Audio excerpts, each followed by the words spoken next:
You live. What's up, fellas? What's up, everybody in chat? Hello, hello, hello. What's up, everybody? I'm gonna go finish getting these rods out. All right. So you up on the lake today, right, Bob? Yeah, I'm pulling on some main river ledges today in some timber. Probably gonna get hung up a lot. Probably gonna get aggravated. But if you ain't snagging, you ain't dragging. That's right. That's right. We'll say good morning to everybody in chat. Hello, Uncle Jeep. How you doing, my friend? Mr. Stan 2 or Stan 3 is scouting you out. He's in chat. He's gonna check you out, see what you're doing. He's our competition now. I We know. got Mr. Brandon Fish Shizzle in the house. He said, "Let's go, Bob." What's up, Brandon? S&T Catfishing. Good morning, sir. Miss Tanya Hollis. Good to see you in here. Uncle Jeep, like I say, he's in here chatting away. Mr. Muskrat Adventure Roger is stand to running this.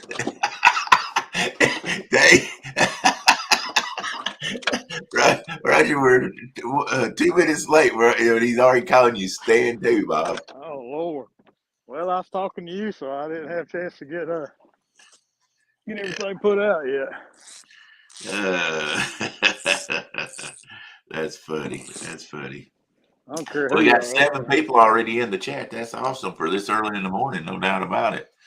But guys, I noticed. Good morning, Mr. Mike Greenwell. How you doing, sir? I What's up, Bumpin' noticed. Mike? I noticed our competition, Bob, is about to go live in 30 minutes at 9 a.m. Yeah, Dustin's out there, and Yeah, I don't need to watch him. Yeah, he probably won't catch anything until 12 inches. Hello, Mr. Ryan Bortz. How you doing, sir? Mr. Tom with LG Bass in the house. Well, we got no wind and no current.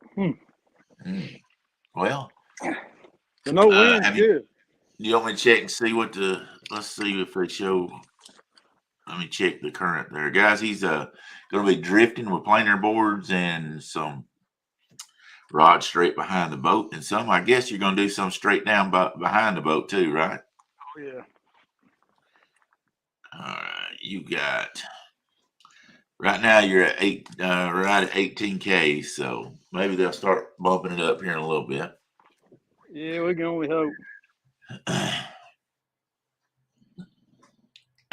Ryan says, "Why is Bob in that stagnant water?" They ain't moving enough below the dam, Ryan. He's got a game plan put together, Ryan, and I don't know if he's going to try it today or not, but he's got this game plan, so we'll see.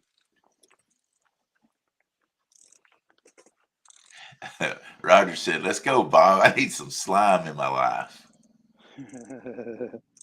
Doesn't everybody? There you go. It'd be helpful if I brought my bait back here. That clip on that planer board is being ugly this morning. Come on, you can do it. I got to get the boat fast enough to pull the boards out. Yeah.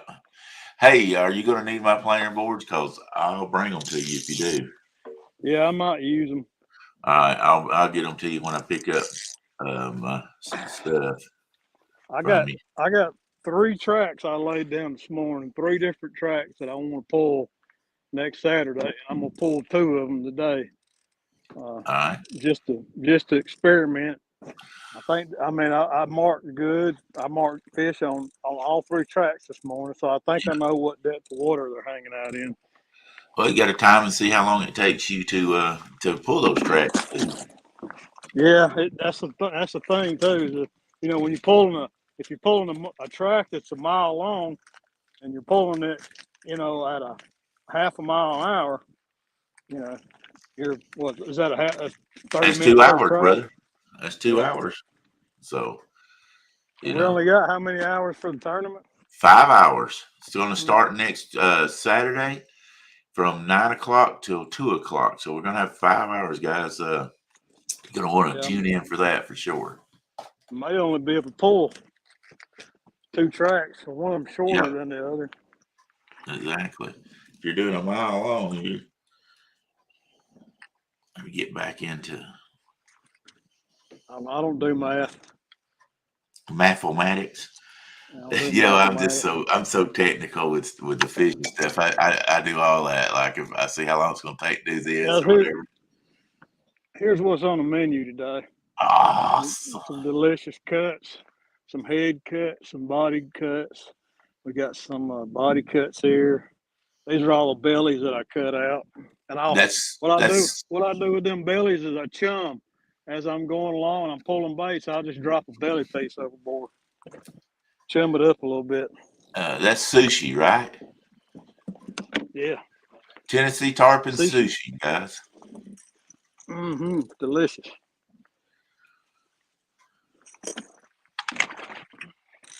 Mr. Dave, how you doing in there, Archer? I'll be done with this track before I ever get all the rods out. Well, I tell you, when you're pulling bait, it pays to have two people on the boat. Oh gosh, yeah, absolutely. So you're gonna have I think you're gonna have Pat on the boat. Well, yeah, I want to say Real Beast, but he's changed it. It's something tackling. I can't remember what it is. Twisted Tackle. I talked to Pat yesterday. Yeah, Twisted Tackle. And talked over my game plan with Pat, so he knows where we're at. So the game plan is you're going to catch the fish, and Pat's going to talk a lot. Pat really don't talk all that much. Oh, he does on lives, man. When he does his lives, he's continuously going at it. Well, hey, that's good. You got to entertain. That's what we're here for, right? That's right. Are you not entertained? Absolutely. I have been over entertained at times. Are you not entertained? I should have made to show everybody how you had your demon dragons set in place. But I won't. Yeah, somebody dropped my code in demondragons.com, my code in the chat. I'll do that for you. I seen we had another teammate, Chris from El Gato Azul is now a Demon Dragons. I saw that. Demon Dragons team member.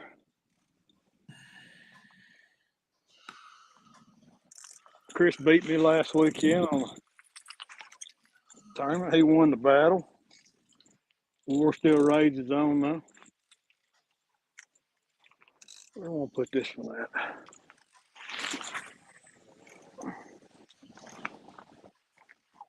Seen some skipjack jumping this morning, but I just didn't have time to go run them down. There you go. It's in the chat. If you don't put in Bobcat 20 if you want Demon Dragons for 20% off at demondragons.com, guys. And if you're mad at Bobcat, you can also put Chunky Chicken 20% off. You know, that's Trophy Seekers Outdoors code to put in, I guess you'd say. Chunky, baby, chunky.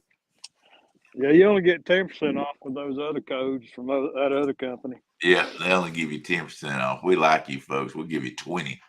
That's right. That's what I'm saying. But I gotta give Triple City thumbs up. They are going to be along with Demon Dragons also going to be sponsoring the gathering this year in Chattanooga. Yeah, that's awesome. Oh, we've got great sponsors this year. So we're gonna have some really good prizes and stuff.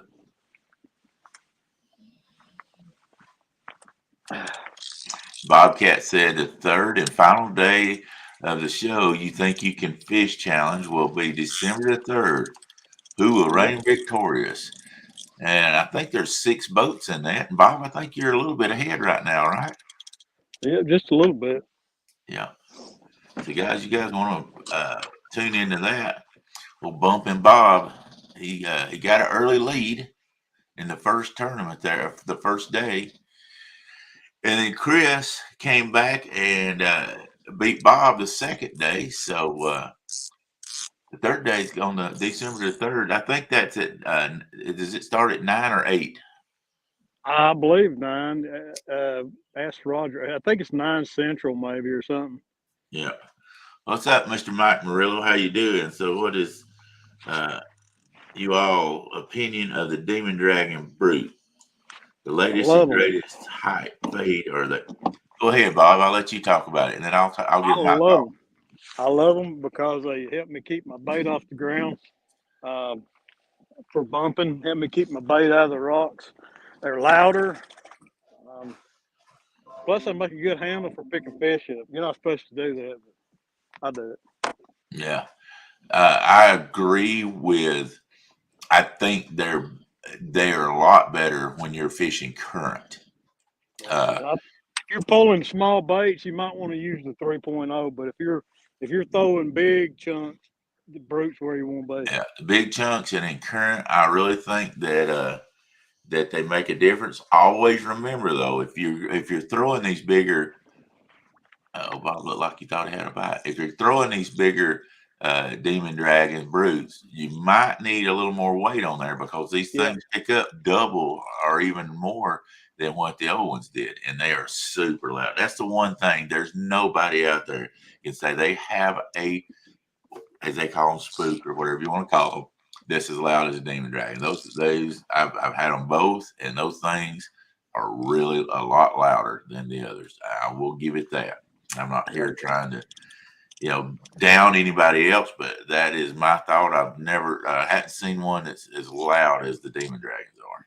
When I'm bumping with them, I have to up my weight. I have to put an extra ounce on to compensate for the buoyancy of them. Yeah. Uncle Jeep said, Muskrat, that's going to be the best day for that tournament. It's wintertime and no electronics. Going to see who the real fishermen are. Is that a Georgia hoodie you got on there? A UGA hoodie? Mad Cats. Oh, okay. I catch a record today, I win money. There you go. Always hunting the big boy.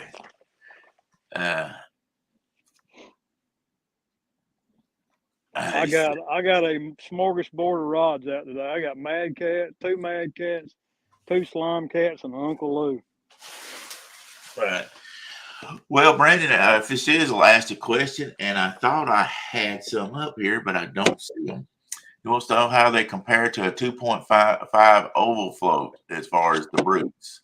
I don't know. I've always heard that the foam floats have more buoyancy in them, and you gotta take into account too that the rattles inside of the Brutes they add weight to the float itself. So I would say probably a 2.5 inch oval float might be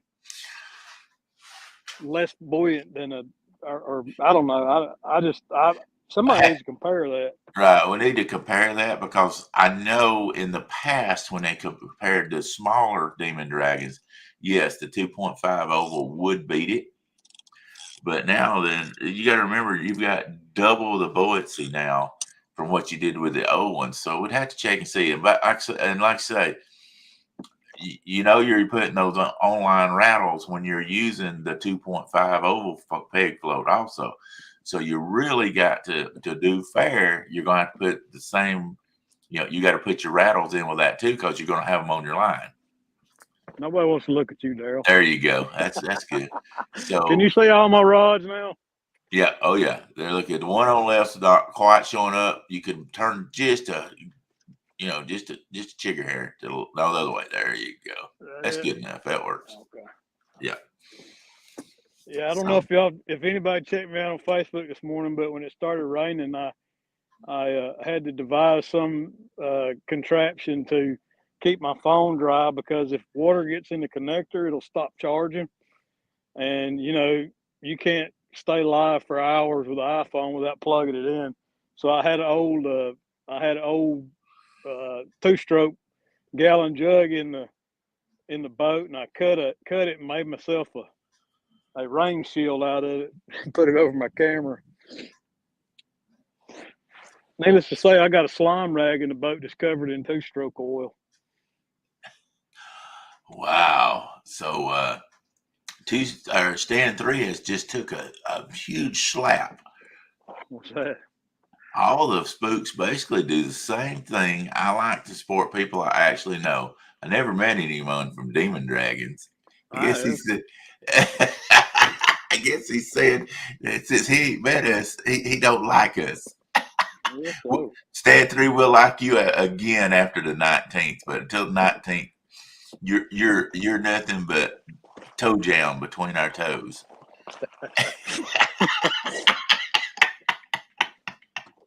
Oh, ouch. Uh,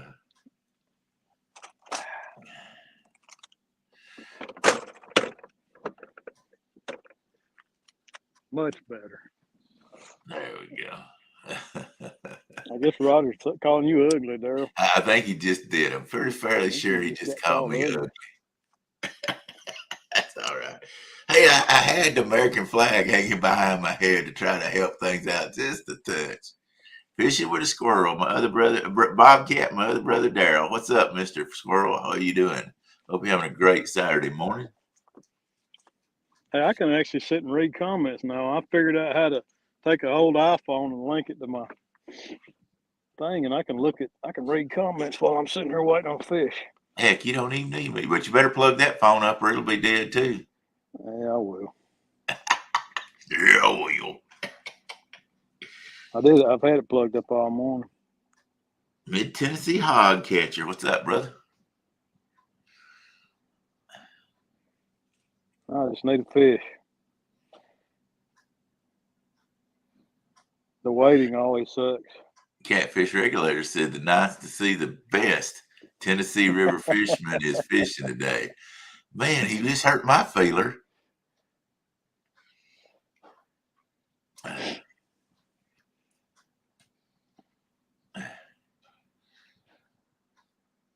And now the white rod is out of the picture slightly. Let's see. Yeah, it's out just a little bit. That's when it was out a while ago. The other way. Other way. Oh, other way. Yeah. Okay. There we go. Cold Creek catfishing. I like that name. Is there really a Cold Creek?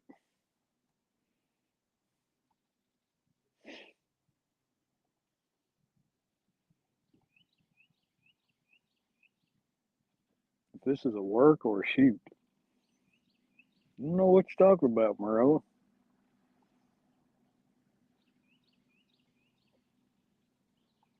You still there, Daryl?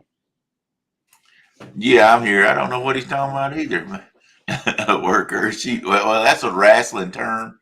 So, but I don't know what he's talking about with it. Work is when you work in the crowd and make them think something real, but a shoot means it's something that really happening. So it's a wrestling term. So not sure what Mr. Murillo means with it. So, but we're all a photo shoot. Well, we're working and shooting. Oh, okay. I'm recording and working. Got the GoPros running. Got the live going. We're all in this morning. So you're not close to the dam, are you? No, I'm near the double 50 spot. I'm actually along the. That's what I thought when I seen that. When I seen that at the channel over there, you're further off than I was. I was at that first drop off. You're at the second drop off, aren't you? I'm not anchored. I'm dragging. So I know I'm dragging. This is my longest track. Right. It starts back there, just south of Pinky's Point. This is going to be my longest track that I recorded this morning. ITO2. Yeah. I got 3 tracks. Hopefully they'll stay in the remote. So, is that a fish? I thought I seen that left rod go there. Number 2's getting a tickle. I don't want a tickle. I want a takedown. So how do you get the rod out? You got to take one rod out to get the other rod out the way you got the rods right now? No, them Smackdown rod holders are awesome. You can put 2 rods in one rod holder. I could actually run 8 rods easily out of this on these racks. There's 2 different positions on the rod racks, and you can have one laying one way and one in the other position, and it makes it fan out real nice. Oh, okay. So actually, there's 6 rod holders back there, but I could easily run 8 rods if I wanted to. But that's just too much by yourself. Has said Bob's got has more than one rod out. What the fish snatcher? I was I just know. talking about Mr. Has, and he would be sponsoring the gathering on 14th, 15th, and 16th. I hate to say it, but I think the bumping bite may be dead for the winter. But smackdown, baby. That's right, Roger. Mr. Bug 22 said it's going to snow here today. Y'all, I'm really not sure I'm ready for this. Man, I seen that. As I woke up this morning, I was looking at Facebook. There's a lot of people got snow. Matt from Want to Be Outdoors is out hunting, and he woke up to snow. Yes, Stan. 2 of them have the vertical tubes welded to them. So, and I've got 2 up front that have the vertical tubes. They're great for prepping your rods and stuff. I mean, I could put them in the vertical rod holders if I wanted to. Good morning, Mr. Brian B. Welcome to the That's just kind of weird. live stream. Boy, that is straight up, ain't it? Oh yeah, you could easily run them straight up. That probably ain't even in the picture. Yeah, actually, they still are in there. Mike, we're all allergic to snow when it comes below from Tennessee down. We don't care to get it. It's all right once a year. Yeah, I don't like it. I like it once a year, but other than that, I don't need it.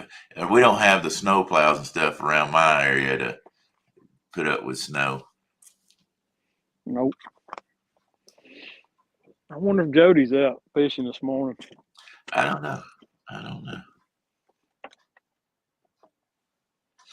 Stan 3 says he loves them rod holders. Yeah, they're sweet. They're awesome. Before I had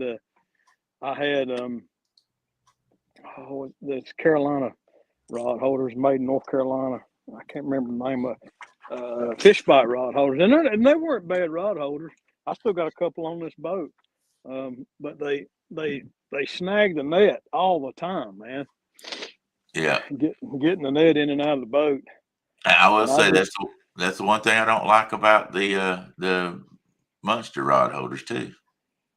Yeah, I just like the versatility of these rod holders, the different positions and everything you can put them in. I tell you, I put this new prof on this trolling motor, and I'm pulling at 0.6 miles an hour, and I'm having to like only 1.5 power on the trolling motor. That Kippewa prop is a torquey prop. I changed it out from the Minn Kota, the one that came, the weedless wedge or whatever, into that Kippewa prop, and man, it pulls hard. I may have to try that on mine.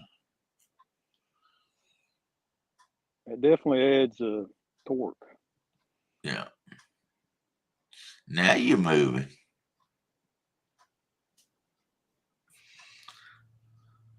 Man, that all looks familiar. I'm glad you're right there because I've been wanting to know if they were in there right now or not. Yep. It won't be long for it to be getting hung up. Muskrat said, I told you boys that prop was awesome. You might have told somebody. That's the first I ever heard of it. Of course, I don't listen very well, so. Yeah, it's pretty cool. It's definitely torquey. Now, the only bad thing about it is if I'm standing on the front deck and I forget I have it on a higher setting, and I turn the prop on, it about throw you off the dang deck. Cold Creek Catfishing Billy said, yes, Jody is out fishing this morning. She was headed out early this morning. She came into Hog Legs Live, so okay. We know where she's at. Brandon said I'm covering up all my. Hey, there's one of my members right there, my buddy Fishizzle. Skizzles. I think I only got 2 members, and that's one of them. Fiskizzle. I need a takedown. I thought that's what kind of rod holders you had. I need a takedown on a rod. There you go. Well, you got the word out there with the rod holders. I think they're SmackDown rod holders. Yeah, SmackDown, not Yeah, Takedown. yeah, that's it. Takedown's the bank rod holders. Yeah, I contacted them about the sponsoring the gathering. I hadn't heard back from them yet. People need to try to be different. Yeah. I'll tell you what, guys, when you're putting on an event like we do at the gathering, it's a lot of work. People don't realize how much work it is when you're trying to put together sponsors and get your tournament stuff together and all that stuff. It's a lot of work. Yep. And I've got 4 SmackDown rod holders for a lucky somebody. Oh man, the shattered. Something's chasing Shad over here on the bluff. Dang, and I ain't even got a skipjack rod rigged up. How stupid of me. Muskrat said, I can see who watches my show and who doesn't. Hey, you know I watch your show. I didn't watch it last week much. I did watch a little of it, but sometimes I got things I got to do. If I watched everybody's show, I'd never move out from front of my computer. Yeah. All right, Buggy. Thank you, buddy, for stopping in. Appreciate you. College game day. Who's playing today? Georgia doesn't play till 3:30, so there's no use even turning your TV on till then. I mean, if you want to see a sure win. I shouldn't have said that. I probably just jinxed it. What's up, laughing cat? I gotta pull that board in, man. That board's fixing to hit the. You think I should pull that board in? It's fixing to hit the bluff. Oh, I'd bring it in a little bit. It's about 6 foot off the bluff line. If you bring it in, it'll bring it closer to boat. So, how far are you running your planer boards out? Well, the one that's out in the channel, I've got it way out there. But this one's a little tighter into the boat because I knew I was going to be on this bluff.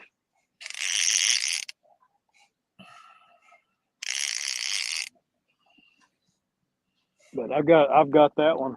I've got a on this rod right here. I have got a Penn 320 GTI, and that thing will hold a whole spool of a doggone Berkeley Tri-Lane big game. Yeah. So I put that reel on there specifically so I could get that board way out there. Right. So I've got one fishing out in 50 feet of water. Hey, that's the thing about dragging. If you're not sure what depth they're hitting, it'll cover help them you all. find. Yeah, cover them all. And that's why when I fish ledges, I make sure to get on a ledge and I throw up on the ledge and out from the ledge and on the ledge. Mm-hmm. Yep, cover all your water. You can act like you know everything all you want to, but you don't. You know what I'm saying? The best learners is the one that tries different things. I promise you. Yep. You never know where they're going to be biting at. I mean, and you can see them down there, and still the ones you see may not be active. You may catch them on a rod that's further out and stuff. That is a fact. Oh, Lord. Here we go. Undefeated Ohio State Buckeyes. They played nobody. It's like that rain's getting harder on you, Bob. Yeah, it's coming down pretty good now. I'm fixing to put my rain jacket back on. I just put it away, and now I'm going to put it back on.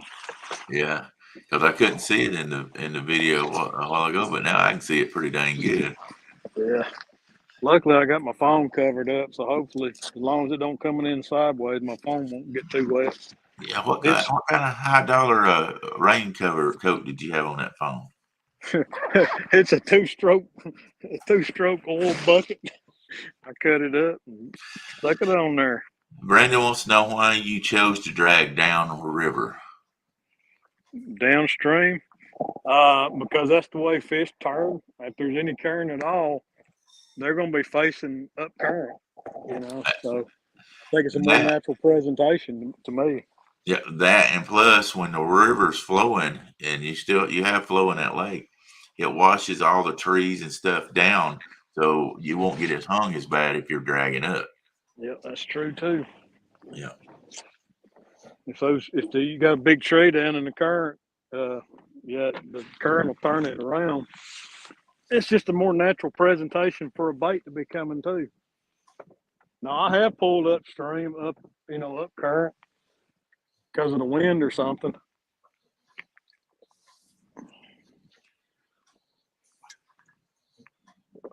There's a giant hole in this cave over here. Yeah. When the water's at summer pool, you come by here, you can hear it going. You hear water splashing into the cave. I mean, it's probably not on. Let's see if it's on video yet. That will be here in a second. You'll see the cave on the left, to the left of the White Rod.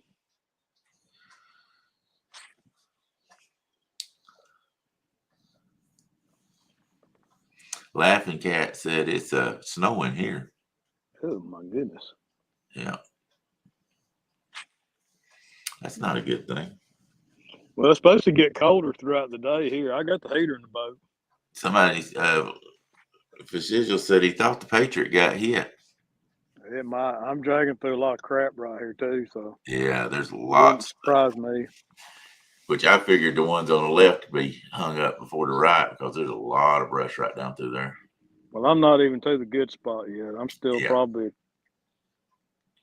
eighth of a mile away. Yeah, I can tell you're up there higher. But it's on this track. Yeah, you still got to go past another creek mouth opening to get to it. Mm-hmm. I know that Bob, strip. coming to Rockingham. Regulators, I will be there at Thanksgiving. Plan on making a trip through Mad Cat store. A mad dash through the Mad Cats. A mad dash to the Mad Cats. Boy, that's just like a kid in the candy store. You get a catfish from in there. Wow. I had my wife with me too. Y'all seen that meme on Facebook? It says like going to Cabela's with your wife is like going something. I took all that stuff up to the register. She said, "How much is that? How much is that going to cost?" I said, "Baby, you don't want to know. You just need to go outside."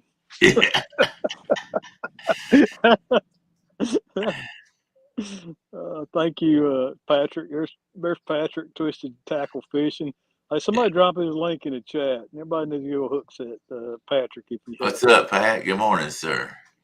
And I don't know how, Pat. Can you drop your own link in there? Because I don't know how to do that. Well, I couldn't do it right now. He's not a he's not. Oh, you just got a bump. You just got a hit. Which rod? I couldn't tell. I was reading chat and I seen the right side get slapped. Yep. Regulators, I'll do that, buddy. I'll contact you when I head in. I'd like to go fishing with somebody. Thanks, Brian Uncle B. Uncle B. Yeah, it's like fishing with the game warden. There you go. Yeah, going to the Mad Cat store with your wife's like fishing with the game warden. I always like the joke where the guy's catching all fish, game warden goes with him, and he throws a stick of dynamite out in the water. Boom! Up comes a bunch of fish. Uh-oh. He's unhung. Come back. But anyway, he throws out a stick of dynamite. Boom! Up floats a bunch of fish, and he starts gathering them up. And the game warden goes, "You can't do that. What's wrong with you? Are you crazy? You can't take and throw dynamite out and catch fish." He just reaches down the tackle box, gets another stick of dynamite, lights it. Somebody get that bot. Hands it to him and goes, crap, I forgot to turn subscriber mode on. You gonna fish or you gonna... Brian got him. Are you gonna fish or you gonna talk? Boy, you just ruined my joke. Never mind. Forget it. Thanks, Brian, for getting them little box. Yeah, I should have turned the subscriber only mode on, but I didn't.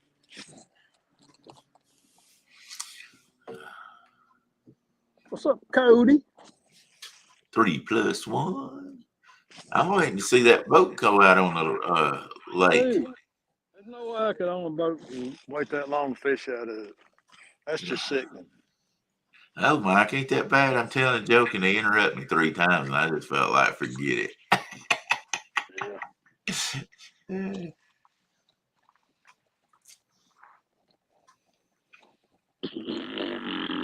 37 people in here. Appreciate you guys. Yeah. Pat, go over to the chat and hit the link. Come into this thing. I'm not gonna be able to stay a long time. If you want to come in and talk about the new channel stuff, come on in. I know Bobcat don't care. Let's see. I can probably send him the link. And if he goes in the chat, he'll see it there. Into the Misfits link. Oh, he's not on that anymore. Oh, did he get mad and quit us? They got aggravated off bull crap. He does do like me. I just took and turned the notification off on it. I did too. I just look at it when I want to. Yeah, exactly. Hey, downtown Ernie Brown. What's up, my friend?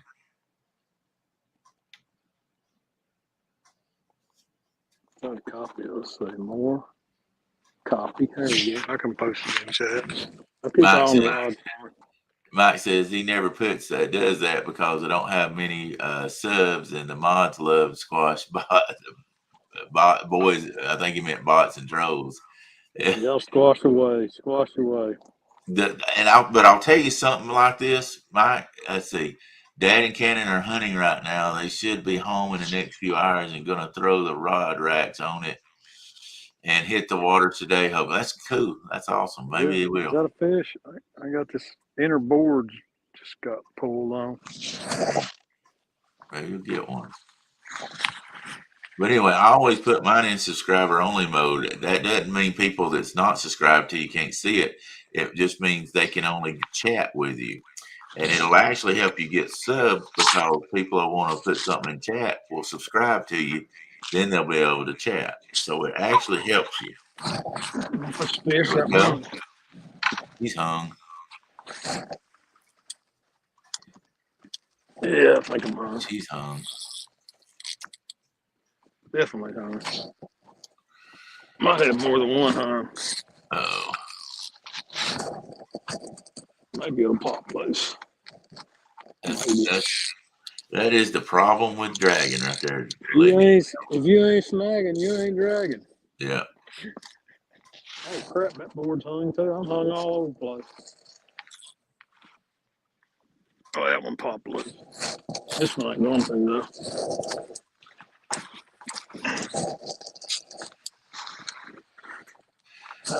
Ryan said he's got to go get some corn. I bet I know what that's for. It's got to be either 6th day up there at his house. Be what? Either doe days, either 6. He's probably going to get the corn to bring in the deer. Some corn. Come on, break. Oh, thank you. I'll tell you what, this birthday big game 35 ain't no joke. No, Ernie, I'm not going right now. I'm just saying that I probably won't be able to stay this whole thing. I've got things I've got to get done around here.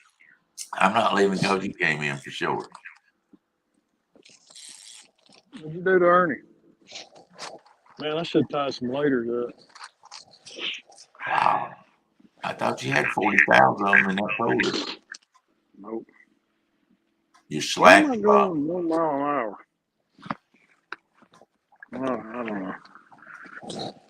Yeah, I'll spend the day tying laters probably. Slacking. I think I'm only going to use 50-pound laters.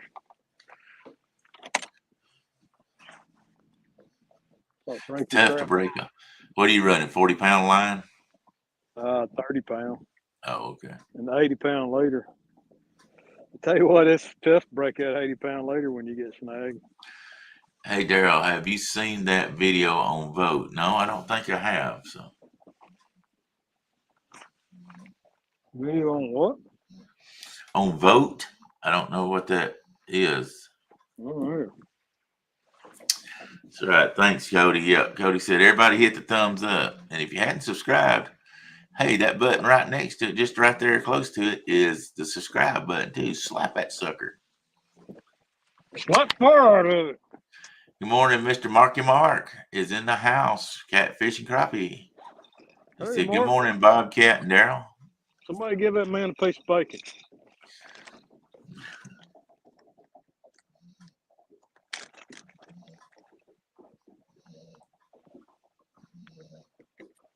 Run a float on this one.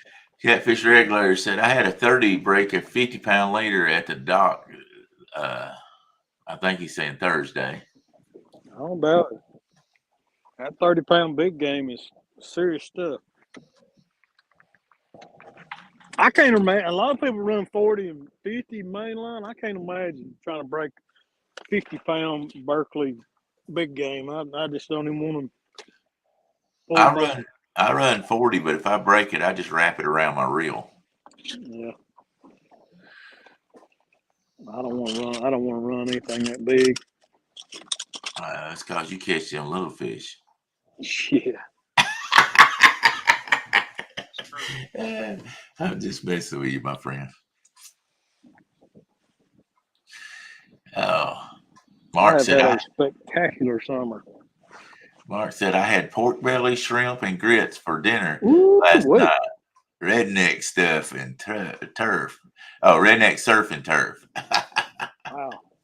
I had some fatback and some hamburger. Fry me up some fatback. Boy, that's some good eating right there now. I like fatback. My granny used to put it in collard greens. She fry up fatback and put it in the collard greens, take that grease and cook her greens in it. Lord. Yeah. You can't even find fatback in the store most of the time anymore. I found some in the Food City the other day and I bought it. Fatback, stricoline. Man, we lived off that because that was the cheapest meat you could buy. It sure was. People nowadays don't know how to cook like that. That's a dying art right there. Brian, are you sure you want to be on this live? Now, come on, man. He's done slapped me. I'm going to have to turn the other cheek, but I've turned them so many times they're both What he red. do? He said, Daryl, you can use 10-pound main line and be okay. Man.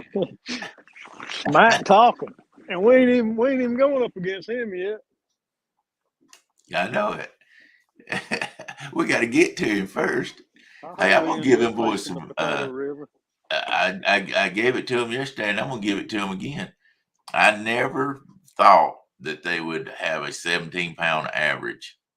I always thought they'd probably catch a bunch of 5 and 10 pounders and maybe one or two 15 pounders to keep an average around 12 pounds. They caught a 17-pound average. That's hard to do with 4 different people fishing. So my hats off to them. No. That's a fish. That's a fish right there, guys. Fish on. Fish on, guys. Oh yeah. Patriot rod got a fish. Oh no, did you let go of it? No, he ain't let go. Yeah. He didn't have it just broke over, so he probably. He ain't a big one. He's a little guy. He's in that other line too. They blessed it. Fishy on my pole. I turn that blame clicker off. Get out of that line. Playing musical rods here.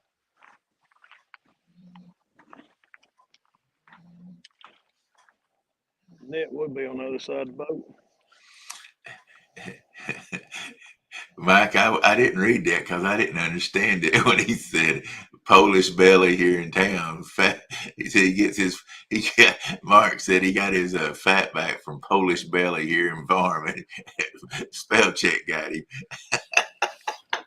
This one came right at the creek mouth, Daryl. Yep. Right before you get to the creek mouth. He's a little guy. Looks like about a 15-pounder, maybe 12, 15 pounds. Yeah, I'll weigh him. Okay, I saw that, Ernie. I'll look at it a little later on, brother. You get that hook in me.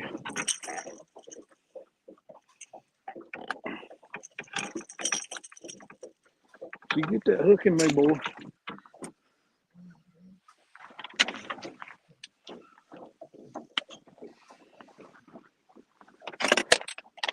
Uh-oh. There's some smack talking going. Cody said, Brian, Uncle Lou sent me a video of you with a big laughy face.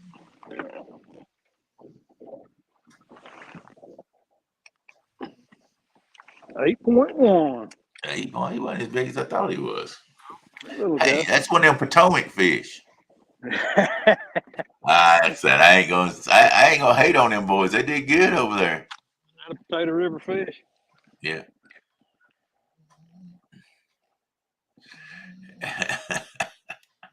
Fixing to make him a catfish torpedo.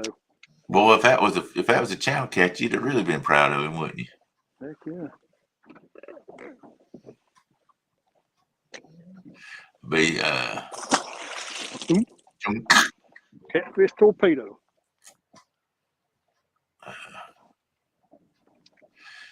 Mark says, I was going to go fishing today, but I'm stuck at home freeing up hard drive space, and it's slow going. I have to do that too on my editing computer. It sucks. I need to get into it and put another hard drive in it. You know what I did? Woody's got it now, but I had an external hard drive that I would put all my video stuff in, but that way it wouldn't slow my computer down on other stuff. Yeah, but that really kind of, if you're depending on the I/O, the in out, or how it's hooked up, it might slow down your editing. Yeah, no, it did fine. But it did fine. But see, once I got through making my my videos, cutting everything out, I got rid of all the old video. I just kept what I did on my for my YouTube video. Because man, I've started like throwing away all the raw footage, but I keep the final edit. Exactly, that's what I do. I keep the final edit, and then I put it on YouTube. But I keep the final edit in case something ever happened. But all that raw footage, it just takes up so much because you got so many hours that you cut and don't use. Yeah, I throw away all the individual files, but I keep the final MP4. That way, if I decide to do like a best of video, I can just pull the MP4 files into the editor and cut them. Wow, I feel like I helped catch that fish. I think you did, Daryl. Well, I feel like I just got slimed a little bit, and I'm getting slimed again. Well, I can watch some slime on the camera. Well, you got the towel. No, you got my towel there. Oh yeah. Look at there. Trophy Seekers Outdoor towel. Yeah, my Bobcat towel has now got a 2-stroke all over it. Oh, that's yeah, some good old blue stuff. Boy, I don't miss that stuff. Yeah, it's got a little bit of. Need to throw that away when I get home, somewhere where it ain't gonna spontaneously combust. Mark said, I just ordered a third 5 TB drive. I try to keep everything that's usable. Yeah. I mean, if you got the storage space for it, but those video files take up so much room. Yeah, they sure do. Well, you figure I got a 256 gigabyte card. If I fish 12 hours, that card's full. That's a lot of gigabytes, you know. Yeah. So I guess I can turn my navigation lights off now. Save battery. There's a fish. Might hook up here at this creek mouth. Yep, that's good. That's giving you some info. Yeah, they're probably moving in and out of these creeks to feed. Cody said, see Bobby Daryl teach you how to fish and edit. Well, heck, hardly anybody's putting out edited videos anymore. Everybody's just doing lives. Yeah, exactly. And I'll tell you what, it's a lot of work to do edited videos. It sure is. But here's the other thing too. There's a lot of good fishing places on Tennessee River that you cannot go live at. And I don't want the lives to hold me back from not being able to go fish some really nice spots. Yeah. Yeah, like down in the gorge, it's impossible to get a signal down there. Catfish Regulator said, man, you can donate plasma and get over $800 a month. That's fishing gear right there, brother. Yeah, I know somebody that does it. That's what he uses it for too. I ain't gonna mention his name, but hey, Miss Shirley T, how you doing? I don't think they're paying $800 a month around here though. Good morning, Miss Tanya. How you doing? Well, since I had blood cancer, I can't give blood, so I guess I'm knocked out of that. I feel cheated now. Yeah, tough for you, Daryl. Bob, if you'll go do it, if you don't mind, give me yours. I'm sharing my blood with you now. I just want your blood money, brother. I just want your Well, blood now money. we could double dip that way. We could double dip that way, right? Like, I could donate twice a month. I There might you go. pass out, but I don't care. I'll get $800. Mark says, what where can can I I donate? donate my plasma? Talk to Aaron. He's got the hookup. Aaron's got the hookup, huh? Man, the places around here kind of sketchy. I don't know, man. You think you're afraid they might use a dirty needle? Yeah, like reusing needles or something. Make me nervous. Oh, buddy, that's funny. Like the Funny. Lucy's. We're gonna have a bunch of catfishermen donating blood. That's a boat payment right there. Oh, buddy. Hey, $800 is several reels and stuff. I I could do still, that. I might be able to convince my wife to let me buy a new boat. yeah, Bob, I did something. I gotta tell you, I did. I broke down and bought two of the big handles to go on my Abu Garcias. Yeah, they're nice. I've got them on most of my I just never 6500. would do it because I was so aggravated. $20 for a handle, but I was like, Yeah, I always liked my 6500s. They just didn't have that power handle on, and it sucks on the Tennessee River with all that flow coming in. So I bought two, and I'm gonna try putting them on my 6500 to see if I like them because I love those reels. they do help, but they don't change the gear ratio, so it's still not going to be as good as your Akuma's. Yeah, That's why I've got those. This on this side's Abu 7000. It's a 4 point something 5-to-1 gear ratio, and this pin's a 4.5 to 1.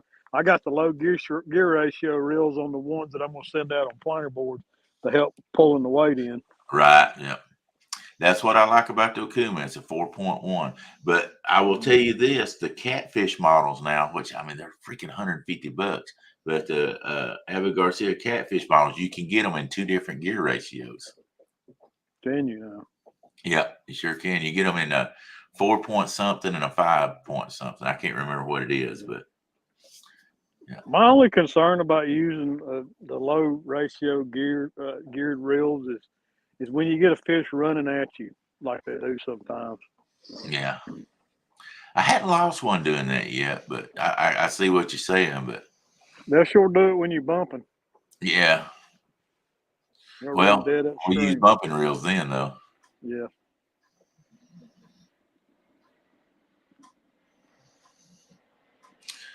Oh, good move, Brian B. He said Cody was asking about Brian B's boat, and he said I was messing with it myself.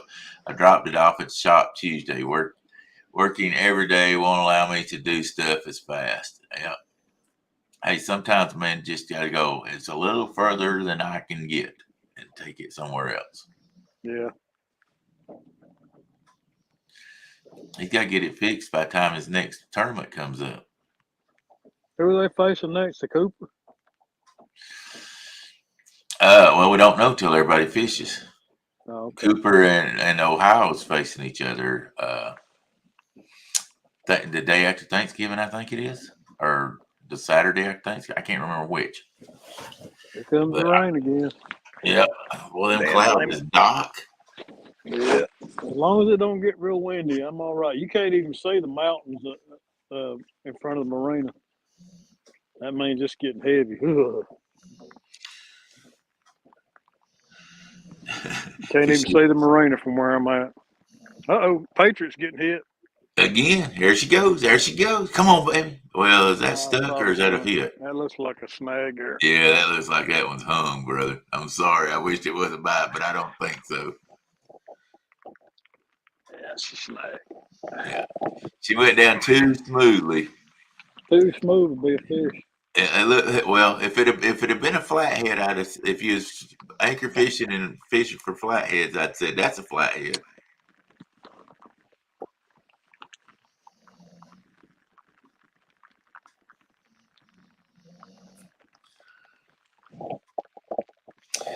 Tanya, he's on the lakeside today. Yeah. And there he goes. Broke it off. Two dragon sinkers gone. I'm gonna have to contact the Demon Dragons again. I need something for next weekend, Jeremy.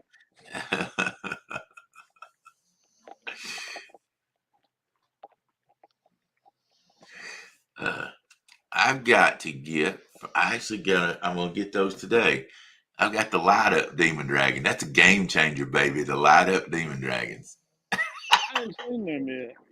Yeah. Well, uh, Eric was telling me about them, and so I hit up Jeremy and asked him if he had them. He goes, yeah. And so he dropped me some off the other day. I got to go pick up. So That's cool.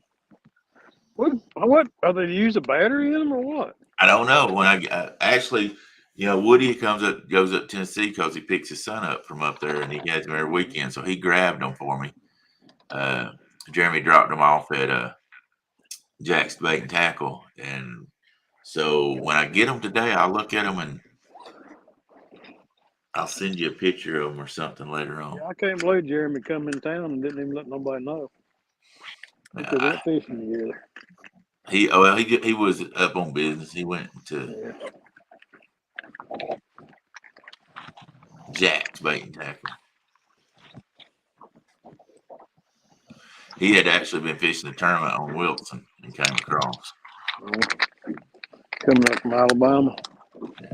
Alabama. I come from Alabama with a banjo on my knee. Are you not entertained? If we have over entertained, whoa, they just dropped off from 39 to 38 with that one. Quit singing, Daryl. Hey, that's an awesome crowd. 38 people in here. Thank you for everybody that's come in. If you don't mind, hit the thumbs up if you hadn't already. If you have not subscribed, hit the subscribe button and hit the little bell to let you know every time Bobcat comes out with a new video or if he's out here fishing live like he is this morning. Yeah, the one I'm working on right now is actually from back in July. It's pretty much a post-spawn video. Like, man, I'm like way behind on editing. Brian B said that you timed out Cody on accident and hid Tanya. That must have been a different time or something. I don't know. That wasn't no accident. No, I'm just kidding. Cody. Did I really hide Tanya? I didn't mean to do that if I did. Tanya says, I'm sure Jody's lurking around there somewhere. Yep, she is up the river from Bob. I'd say what, about 5 miles? Yeah, she's not far from me. I started to run up there this morning, but I had to get these tracks laid down and get baits out in time for the live to start. Yeah, from where you're at, she's probably about 3 miles from you because you got to cut across and go up. You got to cut across and go up. Yeah, you cut around Harrison Island and go up that way to get to Wolf Teever. Yeah, I don't know if she's back in Wolf Teever or out on the main lake. I don't know if she would hit the link when she come in with you, would split the screen with y'all, but she don't want to be on my live, I don't guess. Miss Tanya said they won't go with snow. No snow. Guys, I want to show y'all my dragon rig here right quick. It's the 8/0 circle hook. Angler's Grotto 8/0 circle hook. I'm using a float because I keep snagging up. I'm in some rough stuff. 50-pound leader to a 3-way swivel. And then I'm going to take off this 3-way swivel and I'm going to put a quick clip on here. And that's where I tie my dragon weight on. Or that's where I clip my dragon weight on. So you got the 3-way. Here where you can see it. That's pretty much simple rig, quick and easy to tie up. I'll probably lose it anyway, so you ain't snagging, you ain't dragging right. Yeah. Hey, give you something to do while the trolling motor's doing this thing. You just sit there and tie laders on. I still got 5 rods out fishing, so.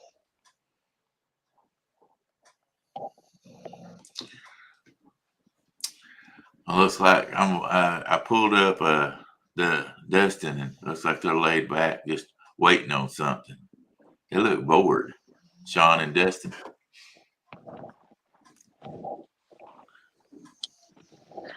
Waiting on that takedown, I guess.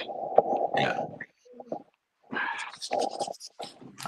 Hey, but we've had one fish already, guys, so that's awesome. Oh, now, Tony, you know Bobcat likes you. What'd she say? What'd she say? Did I really hide her? No, I think somebody just messing with her, and you said it wasn't on accident. Then you said no, you didn't hide her. So Well, it was I good. got fat fingers, and I'm on Anna's little old iPhone 6, and that thing's tiny, and they're not telling what my fingers are liable to do. Mark said you lost $10 worth of rigging a while ago. Yep, that's exactly right. Yeah, That's why it's hard for me to, if I'm dragging, to use the Demon Dragons, because man, even though we don't pay for them, you're they're that, going.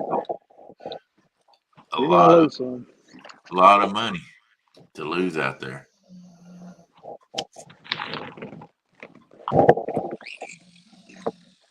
I'll tell you what, I love the way these Ancient Mariners cast. They are one smooth casting reel. The only problem I've heard with them is the drag system, that they wear out real easy. That's what's held me from getting those. And I I've ain't got heard that any from more problem with than that. one person. Flip some bait overboard, chum a little. Well, I get to the end of this track right here, and I'll be heading to my second spot. Yeah, I know where you're at now, baby. You at the double 50.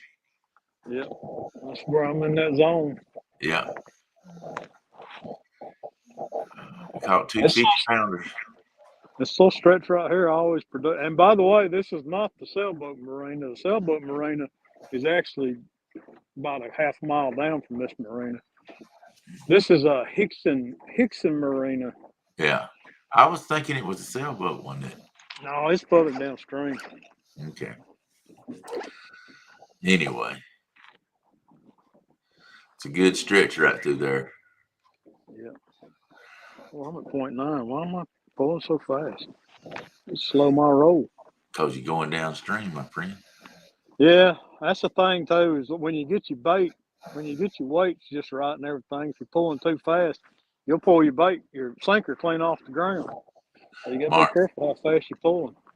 Mark said, "I see Bobcat's Bubba jug. I like the way he rolls." I got my bubble jug going on this morning. Stay hydrated, my friend. And we hydrate. The only complaint I have about these jugs is that silicone ring, man, they get nasty, and you about got to soak them in bleach to clean the funk out of them.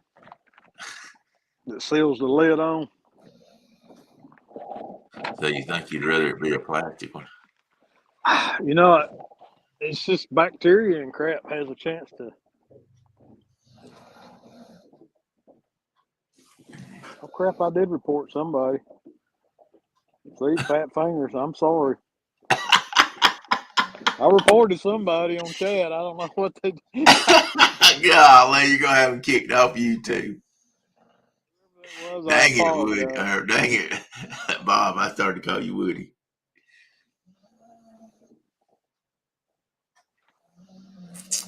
Mark says he Whoever. bleaches his once a week.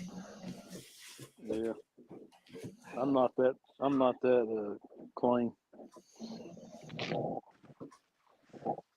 Man, I know that outer planer board's gonna get hung up. It is shallow.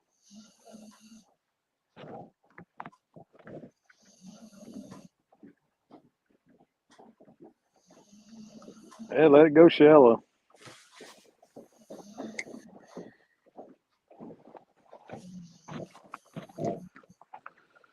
You ain't snagging. You ain't dragging. There you go. That's right. That's right. You know what my family gets me for Christmas now? All my family in Rockingham buys me Mad Catz gift certificates. That's perfect.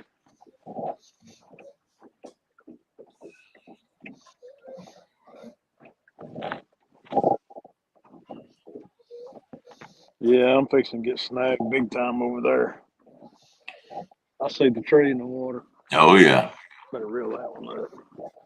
That one's yeah, gonna be a snag city right there. yeah. You took just a little bit too tight of a line, didn't you?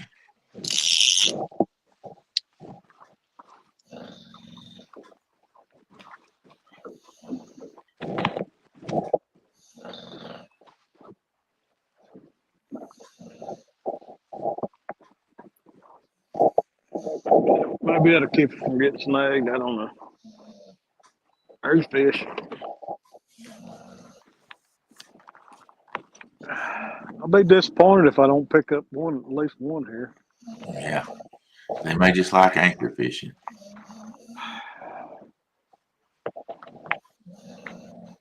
Finicky fish. Mark said, I like Yeti tumblers, but they're just too much money. Ask for them for Christmas from the family. Anything for Yeti. Dang, hey, Brandon's got one of those Yeti buckets on the boat. We've been using it for a garbage can. I'm like, Lord, that's the most expensive garbage can in the world.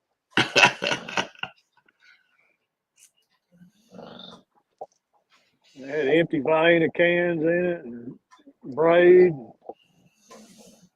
Uh-oh, Patriot.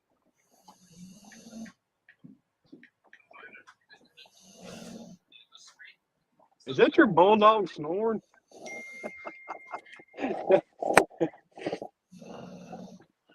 I hear your bulldog snoring, Daryl. Yeah, he's snoring. That is impressive. She's sawing some logs. I hear you in chat.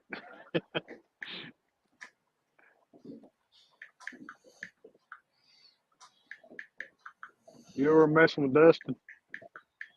Yeah. There goes the slime cat. Sure, it's getting hung.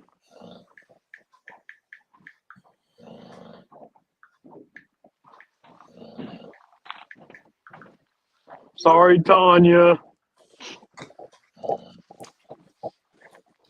I was over there messing with Dustin and them. What you got theirs up to? I asked them where their fish were at. I'm gonna go over there and tell them Bobcat done caught 5. I just got a 50.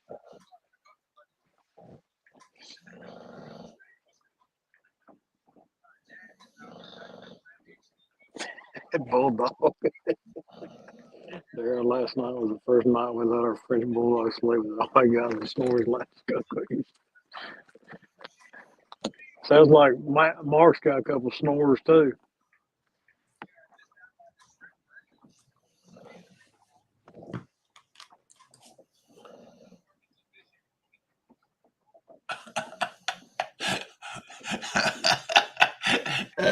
Hey, well, this room is like 12 by 12 that I'm in, and she's on one side, I'm on the other side of it, and everybody says, "Man, she sounds like she's sitting right there at the microphone." Oh, that's crazy. Now, my little Jack Russell Chihuahua, she snores too, but not that loud. I just put in chat over on Dustin's side. I said, Bobcat has caught some nice ones this morning. He's stirring the pot. You know me, I always do. Hey, S&T, I'm running frozen skipjack today. That's all I got. I should have got with Brandon and got some fresh, but I didn't have time to. I've got a few frozen in the freezer, so I'm using frozen. Not the most high quality bait, but you know, it's what I got. Oh, is that a fish? Number 2 there just got hit. Either that or I got him snagged.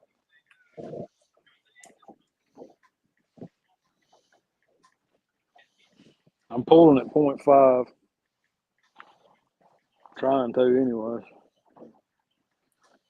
I've got the eye track set, and I'm using cruise control. I'm set the target to be 0.5 miles an hour.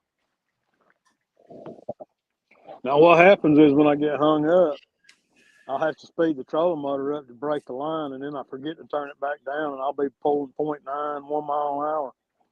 Number 2. Man, looks like a snag. Man, come through. I need to make these dragon sinkers longer.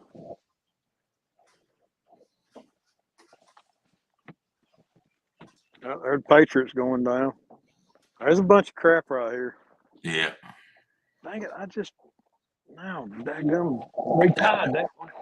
That might be a fish there. No, it's a snag. Yeah. Went Bob, I'm down gonna too have to slow. jump out of here. All right, buddy. I got to go get some stuff done today, or I ain't gonna get to fish next week. So Roger that. I Yeah. enjoyed it. I thought I'd come in here and hang out with you for a while. I appreciate you, brother. Yeah, If it appreciate wasn't, everybody. If I wasn't out here dragging baits, I'd be sitting in front of the computer editing. I'd much rather be doing this. I hear you. All right, everybody. Appreciate everybody in here. You guys hang in there with him. I know he's gonna catch a big one before it's over with. He's gonna send me a picture. Go, you should have stayed in there, and I'm gonna be like, yeah, I know. So y'all have a good love, everybody. Catch you later. Bye. See you, buddy.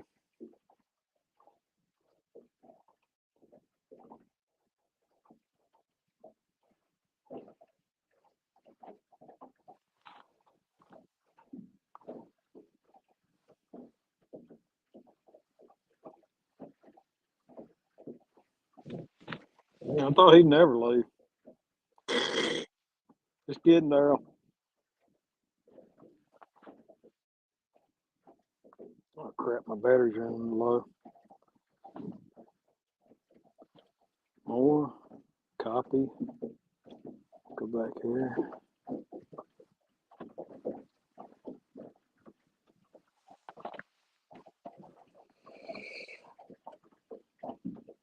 Yeah, plug his phone in.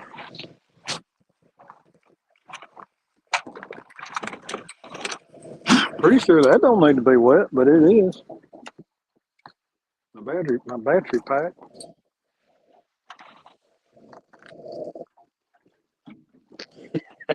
I know, Mark, right?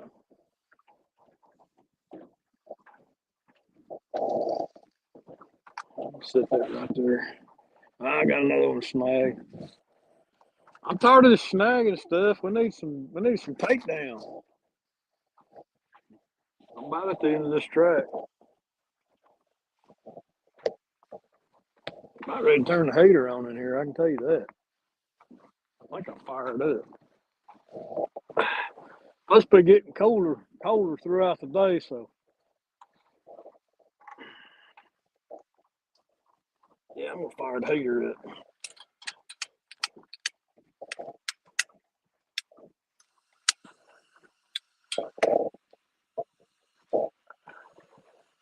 For a little while anyway.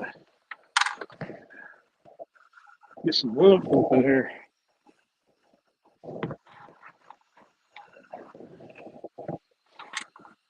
I cannot believe I didn't get any fish off that drag. Anti-Daryl spray, huh? Brian B. swears by it.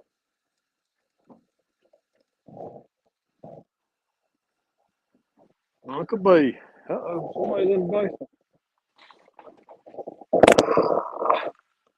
See who we got in here. What's that? What's going on, Daryl? What's happening, brother? Man, I got 2 hours before this file transfer is done. Might as well come on here and chat with you for a little bit, read chat for you. No doubt, my friend. No doubt. Yeah, sitting in front of the computer. You use a program like Carbon Copy Cloner or something? I've done that before. No, I'm just moving files over to. Well, the problem is I got like I got 2 3-terabyte drives and 2 5-terabyte drives we use for our business. We close the business down, so they're on the network. So network connection's pretty slow. Yeah. I mean, it's not as fast as moving stuff around on your computer, so it takes a while. So I just ordered a portable 5-terabyte one, like $114. Wasn't too bad. What's going on, Fishing Frustrations? How you doing, Uncle Jeep? Why that rod is running upstream? Why is it running upstream? Maybe there's a fish on there. There's a fish on it. They'll do that. There was a fish on it. They let it go. He grabbed it, ran upstream. Yeah, all in this planer board line. You know, anytime that ever happens, whether I'm anchored or dragging baits, that's probably the highest probability of losing them is when they're either traveling across or up towards you. Yeah, he ran upstream with it, or ran it towards the boat with it, and got all in this anchor line. That'll happen too. Nothing more enjoyable. That's a big head piece. Oh, that's a big old piece. Big old puppy head. Yeah, that's a toad head there. I use braid, so whenever they cross all them lines up, they like Wow. knit a sweater for me. Yeah, that's I quit using braid for that very reason. 'Cause I'm not. you gonna have to cut it out. You know how some people are good at like figuring out a Rubik's cube. That's me with braid. I've been doing it for so long. I'm not too bad. As long as I got my reading glasses, I can do it. Well, when I first started trophy catfishing, of course, I followed Steve Douglas, and I was like, "Well, you got to use braid." Steve uses braid. Then after trying to figure out them braid messes, I was like, "You know what? No, I'm done with that mess." Yeah. The people who know keep using braid. Sometimes you got to do it. To me, the benefits outweigh the trouble usually. So, Yeah, and I'm not running 8 lines. I'm running, if I'm moving, I can run, 3 and then mark 1 as a bank line. So I have 4 max usually, yeah. and still be legal in my state. How many rods can you run? Legally 2. You can have a third if you're moving, like trolling. Mm-hmm. So if you got the trolling motor in the water, you're technically trolling, even though you're dragging baits. And then you can they'll let you get away with like 1 marked as a bank line. So if you play your cards right, you can have 4 max Wow. per person. Yeah, Tennessee doesn't have a rod limit. What's going on, Big Bill? How you doing? What's going on, Brian? Yeah, Brian says that's why I stopped using braid.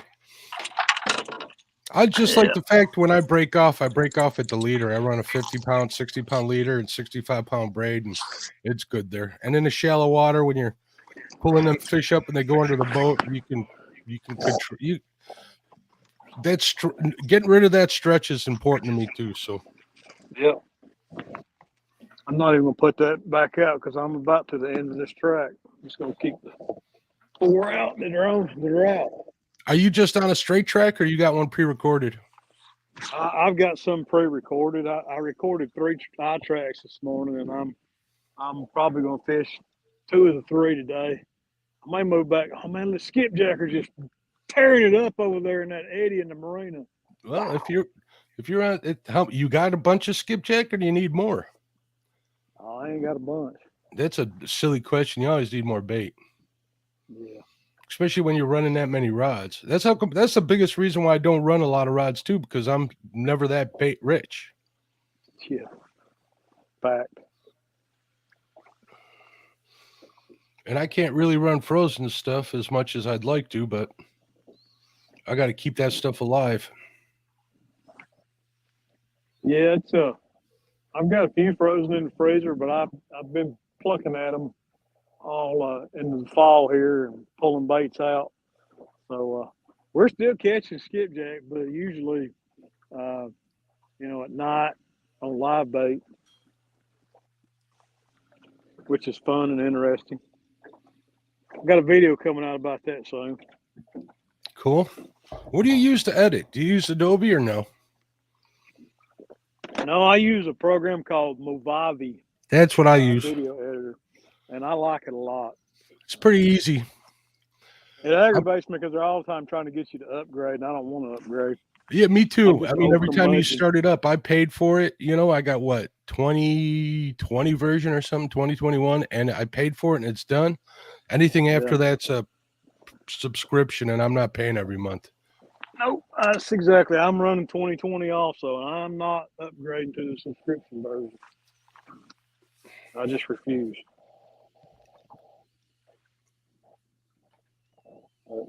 Everything's going that way, and it's so aggravating that you have to keep paying for something. Ooh, there's a win. They figured out they can keep milking people for money, so everybody's doing it. Yeah. That is all, without getting too political, that has everything to do with the saying where they say, you will own nothing and be happy. That's exactly what that is. Yeah. Exactly. Where did this wind come from all of a sudden? That's not cool. Yeah, I got beat to death fishing all week in the wind. I fished like 4 days last week. Whoa, it keeps this mess up, and I can go down there and start bumping. Hey, Precision, what's the flow? I haven't downloaded the TVA app on this one yet. Is Facetial down by you? Yeah, he lives near me. One of these days I might live where there's fish. Come on down, Mark. I We want like to get bacon down there. too. It's like 12 hours for me. I checked it out. Come down fish Wow. with you. That's quite a I was- that's quite I a was- haul. I was surprised.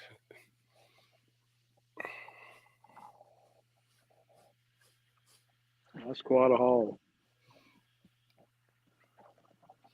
Sure does look pretty out there. Yeah, there's a lot of clouds hovering today. I was fishing lakes this whole week. Let me tell you, Good. I'm lost on a lake. We kind of are in a lake, and I agree with you. I'd much rather be on the river, but right now, I think fish are moving downstream. And if you're on one of our lakes and you're right above the dam, you're actually downstream on that lake. At least that's my logic. The water ain't well, I call the Fox a river, but sometimes that water moving so slow it could pass for a skinny lake. Yeah. I did get a big channel cat this week on a blade bait, Bob. Really? Yeah, like a 20 plus pounder How was you fishing it? off 27 feet of water. I was just ripping it on the bottom. Somebody. I mean, I was as hard as I could yank that thing is how fast I was ripping it. And I thought I snagged onto something on the bottom. And then all of a sudden I got some head shakes. I'm like, oh, on a nice medium light rod too. That was fun. Huh. Yeah, I bet it was. Those blade baits are cool. They catch everything. Mm-hmm. I tried catching skipjack on them, but skipjack do not like treble hooks. They have trouble hooking in their mouth. They got such a bony mouth. Most, what I found, most treble hooks that come, standard on any lure or bait kind of stink. Yeah. Like when I'm salmon fishing, I replace them all with the mustads, like Yeah, the that's triple probably a sharp, good and then idea. and then I sharpen them myself, get them like razor sharp, because I've lost enough of them to know that it's not fun. Yep. Especially when a fish like points his head towards you, that's when you're in trouble. Or up towards the top of the water, that's when you lose them. Yep. Clippity doo clip. I gotta work on the clips. My foot rings on these boards is rusty. I need to order some clips. I've seen a bunch of guys Yes. using planer board clips. They hook them onto their hook keepers on their rods. Mm-hmm. And when you're running bait clickers in current, Yeah. they snap it onto the line or they clip it onto the line. So when that fish bites, it can rip it right out of that planer board clip. And you're not constantly having, current pull on that bait clicker line, that bait clicker. That's an interesting concept. Interesting concept. That's on the shopping list for this winter. Okay, Heater, I'm turning you off. You don't like that wind. I'm gonna mute myself, Mark, and go downstream. Sounds good. Brian B says he stopped using braid. He doesn't like that mess. Bill, I think I said hello to you. If not, hello, Bill. How you doing, bud? Fissigel's got a love-hate relationship with braid. I got a love-hate relationship just with getting rigged up, tying new stuff on. It's just something I kind of force myself to do. I got really like barely any feeling in my fingers and stuff, so it is always is kind of difficult, but I just kind of force myself to do it. Especially if I'm running lighter line or stuff. Yeah, old man is right. You ain't kidding. I'm finally starting to feel better, Aaron, after breaking them rib. I think I had 2 broken and I missed one in the x-ray because I got more pain in the front than I do where they said the other one's broken in the back.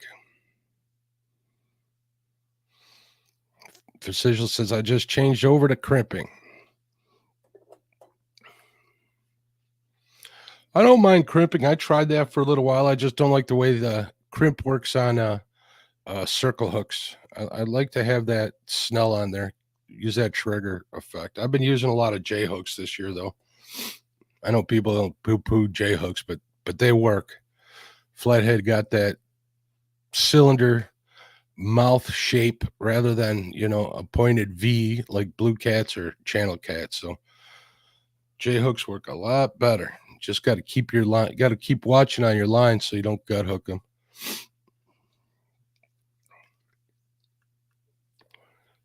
I think I've gut hooked like 2 of them in my life with J hooks. Other than that, and the hooks came out. I just have to get like my hand in there halfway up my forearm to pull that hook out, but I'm pretty good at getting them out.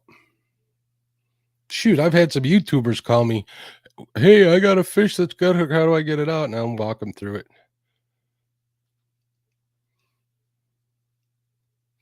Yeah, you ain't kidding, Uncle Jeep. Back in the day. Me and the wife went out last night. I had a couple of good whiskey cocktails yesterday. I had one called Whiskey Tango Foxtrot, which was really good. And a little bit of Maker's Mark and some of those dirty cherries. It was pretty good, I have to say. Had 2 of them with dinner. That's where I had the shrimp grits and pork belly. Technically really, really thick bacon, Uncle Jeep. It was delicious. You would have approved. How are you doing, Ernie? Are you feeling better, bud? You going to get out and try and get another deer this year?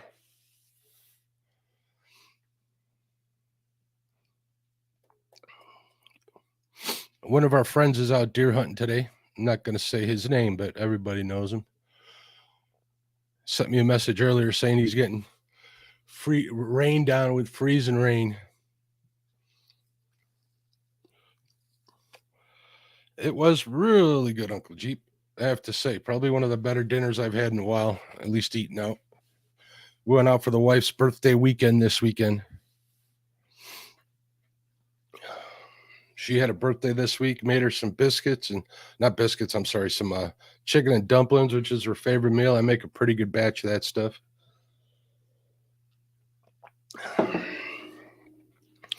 I went to ask her, so what do you want for dinner? Like the day later.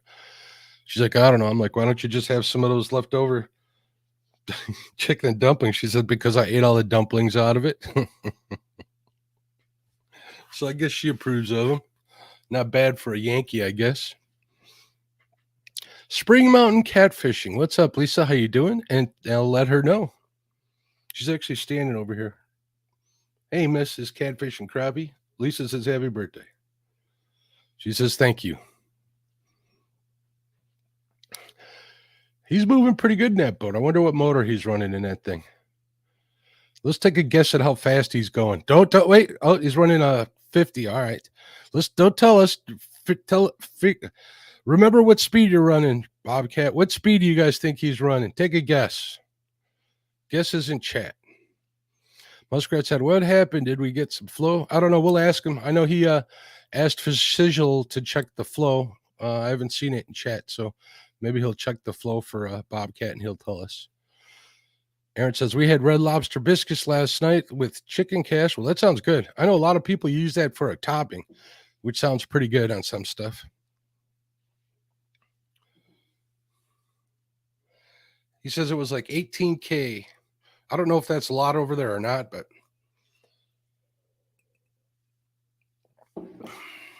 being I never fished there. Hopefully that answers your question, Roger.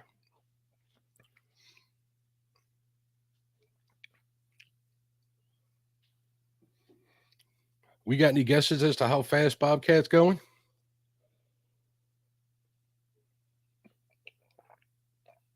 I know I'm drinking this coffee at about a gallon a minute. Flow is dead. That's really low here. That's why he's dragging. All right, that makes sense. 35, Lisa's got a guess of.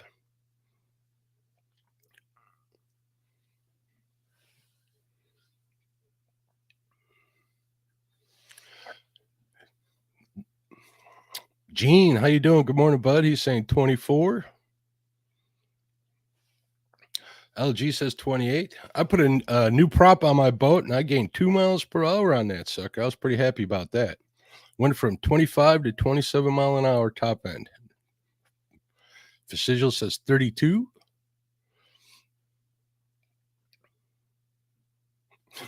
No, it's not quite light speed.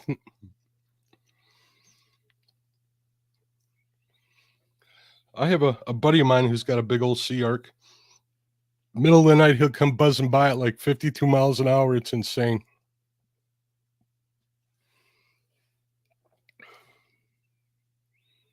And if any of you guys seen my lives, you know that river I fish at, it's not very wide.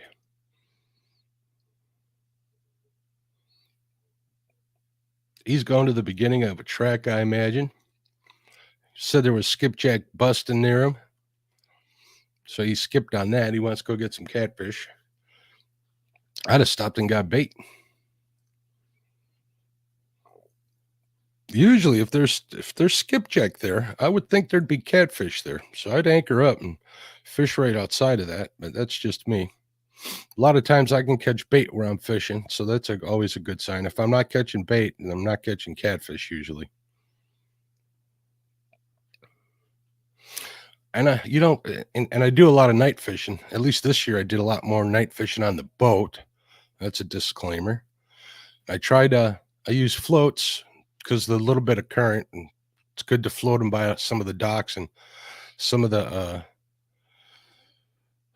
wood piles that I fish at for bait. But I bought some from Walmart that had a little glow stick in them, and those glow sticks are terrible. They don't work. I got to find a better alternative. Problem is, most of the lighted floats you get are too heavy, meaning they're not as sensitive as I like.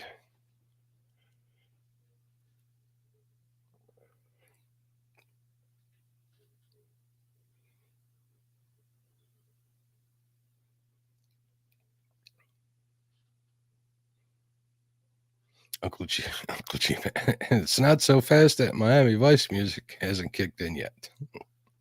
That's dating yourself, Uncle Jeep. It's dating me too that I knew that.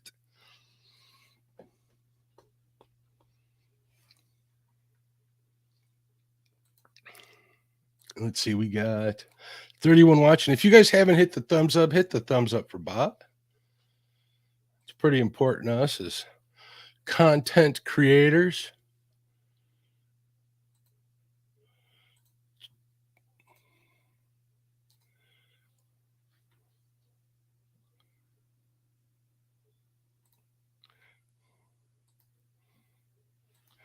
Checking some messages here. Oh, good stuff. Man, that must be a nice long track that he's going on.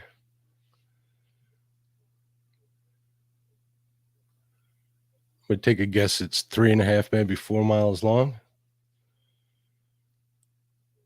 It's been running for about 5 minutes. I wonder what the beam is on that boat. I'll have to ask Bobcat when he slows down.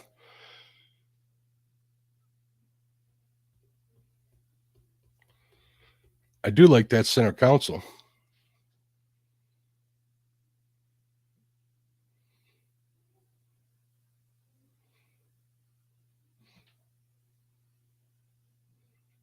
Uh-oh, he's not liking something. Looks like he might get rained on too. Oh, the waves. Yeah, I was fishing and stuff like that all week. It was to kind of beat the living daylights out of me. Especially getting over them broken ribs, but I needed to get some video footage, which I got, which was good. Hooking into that big channel cat was fun too. That was worth it. And also, I was happy I got to fish the chain up here. I don't get to fish it so much. I learned a lot, met a bunch of really good people out on the water too. There we go. He's slowing down now.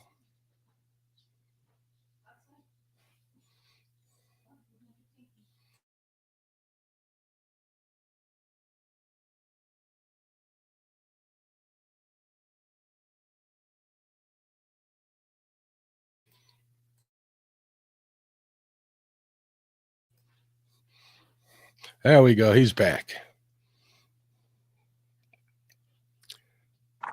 Wind is intense. It looks it. It's that time of year though. What's the temperature where you're at? The water temperature or the temperature right now is in the 50s. How about the air temp? The air temp's in the 50s. The water temperature's probably still in the 60s. Yeah, 63.8. In the spring and in the fall, get a warm day, and that'll happen. Always does. We got 31 degrees here right now. It stayed there all night. Yeah, it's in the 50s here. It's supposed to be dropping all day, so got that to look forward to. It's finally dropping to where it should be. I think the bite's going to get better this week, but I got the video footage I need, so I don't know if I'm going to go out this week chasing a walleye. We'll go chase something else. Did I just see lightning? I didn't see it. I wasn't looking. My dogs came in here and jumped on me. Must have missed it. I seen a flash. I'm like, what the hell? It does look pretty ugly behind you. I ain't going to lie. Yeah, but the wind's coming this way, so it's pushing that It's back. pushed it away. It is. The wind's coming from the side right now. I'm gonna have to throw a drift sock, I believe. Oh, by the way, probably not gonna work. Fisigil says it's running at 18K. Yeah, that's He not said that's good. So what was your top speed? How fast were you going? 24 miles an hour. Somebody in 24. chat got it. Gene Tillman got it right on the money. Good guess. Yeah. Hey, Gene, if you'll email me your address, I'll ship you a Bobcat sticker. Well, there you go, What's Gene. Find a drift sock here. I believe I'm gonna have to use it. As much as I hate to, they are handy. Do you have a rope that you tie from cleat to cleat, or what do you tie off to? I usually tie mine around the outboard, Mark. I just loop it around the outboard, just like that right there. I got a loop tied in it. I just loop it around the outboard. That's a That heck of an works pretty idea. I might have to steal that idea because mine's always a pain in the butt to do. I don't keep the dump line on it. I don't either. Mine isn't big enough to need one. Yeah, if it was bigger, I'd keep the dump line on it, but I don't know if I'm gonna be able to do this or not. I'm gonna try it though. If stuff starts getting sideways, I'll change tactics. But right now, the wind's coming right at me. Yeah, the problem where I fish, where I drag baits, is the wind always comes from behind, and that's really rough. Yes. And if I'm heading up current, little current we have, it's enough to keep the boat straight unless the wind's blowing to the back of me. Yep. What's going on, KY Redneck? Good bacon morning to you, bud. Good morning, KY.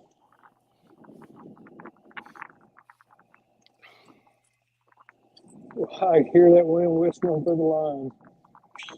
Yeah, it's bad when you can hear that. Yes. The sound is good though. Up front, yeah, I got my AirPod in, so. Oh, okay. Front's definitely moving in. I'll let that go out. I was cracking up the other day at Muskrat when he let, and I've did it before too. You leave your line in free spool when you're dragging, and you forget about it. And, you get to your bait to be 300 yards behind the boat. And then when you're when the reels are 5-1, it takes a while to get them back in too, don't it?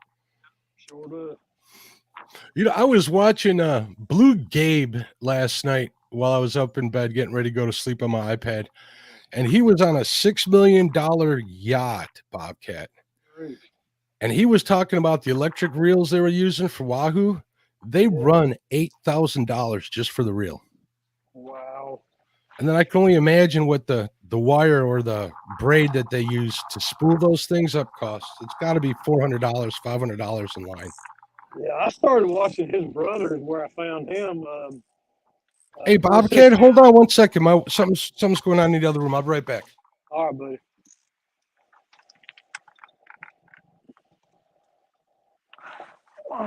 Open up. There you go.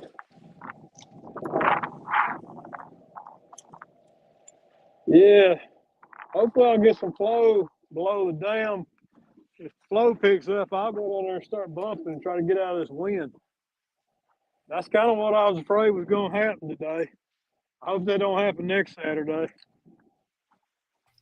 I'm back. Sorry about that, Bobcat. My wife's bringing some chairs upstairs from the basement, and she got stuck in the doorway. I had to help her get out.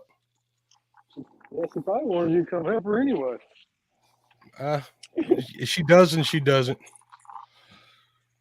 Yeah. When she starts moving furniture and stuff around and redoing the house for the 500th time, she knows I get grumpy, so she keeps me out of it usually. Yeah, my wife does the same thing. Sometimes it pays to just act like you're upset so you don't have to do anything. Shh, she might hear you. Sorry, bud. Hey, cast it with the clicker on. Was the clicker on? I was going to say that reel needs some yeah. oil. Yeah, the clicker was on. It was on good.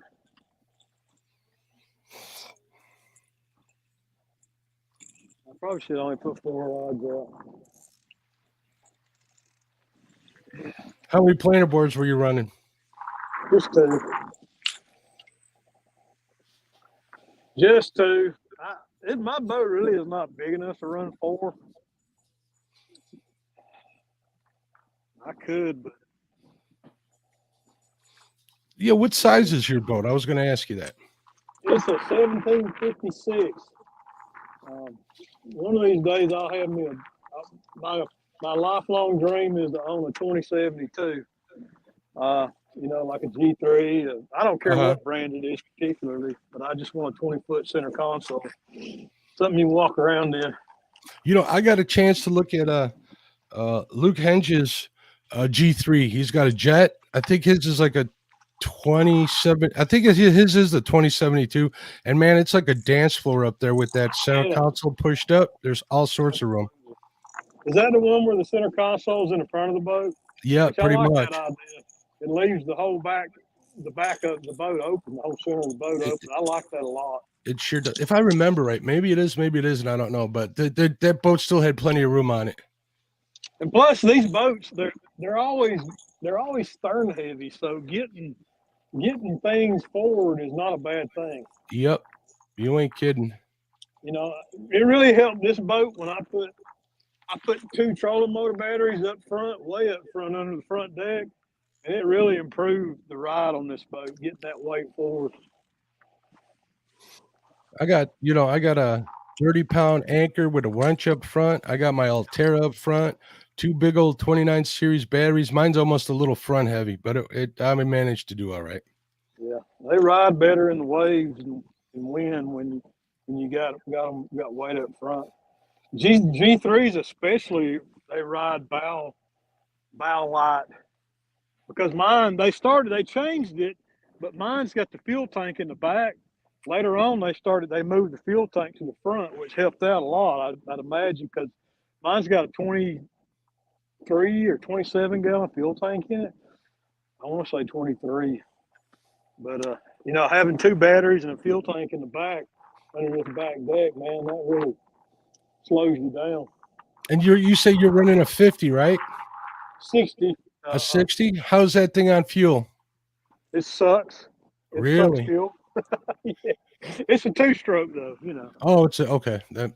My 40 horsepower 4-stroke, 6 gallons lasts me 2 trips. I don't probably go as far as you do, but it's enough to get me around. Like I did I burned a quarter of the tank, and I had to do like 32 miles. I figured I did on Thursday, which wasn't too bad.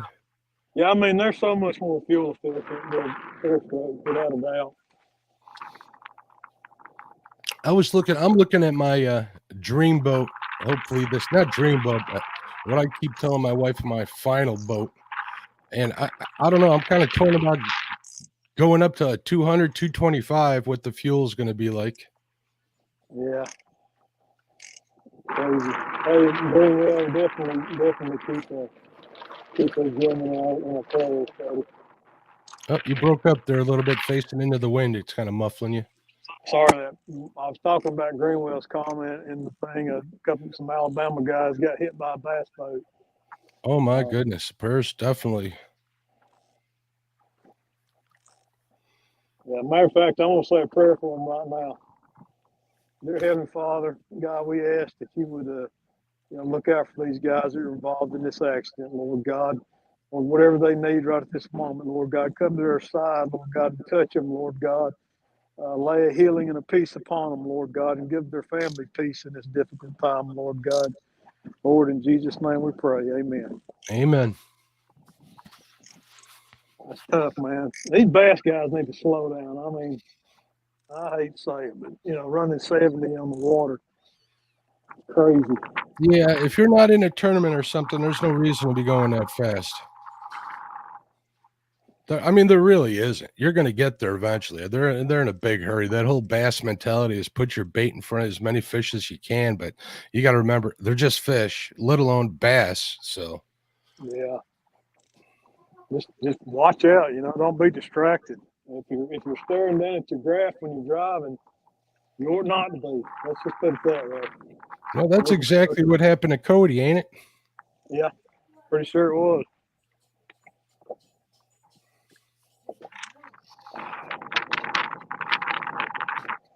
Man, this wind is rough. At least it's coming. It's coming into the bow. It's not coming from behind. That weather will separate the men from the boys. That's for sure. Yeah, that front's moving, buddy. It's these clouds are laid up thick. Takes forever to get these planer boards out there, Mark. Seems like it anyway.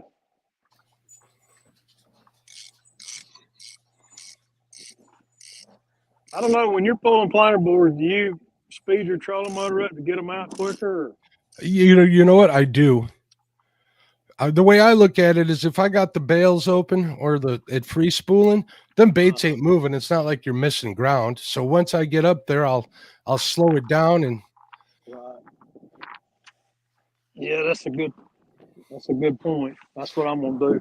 You know what took some getting used to? The last couple times I've been out, I've been doing some trolling for walleye, and walleye you troll 2.5 miles an hour. That took some getting used to. Oh my gosh, yeah, that's fast. Mm-hmm. So are you running that fast to keep your baits off the bottom, or actually I'm rolling crankbaits and I'm hitting the bottom. Okay. So they're banging the bottom every chance they get. Is that I've seen what they call a walking sinker. It's like a piece of wire.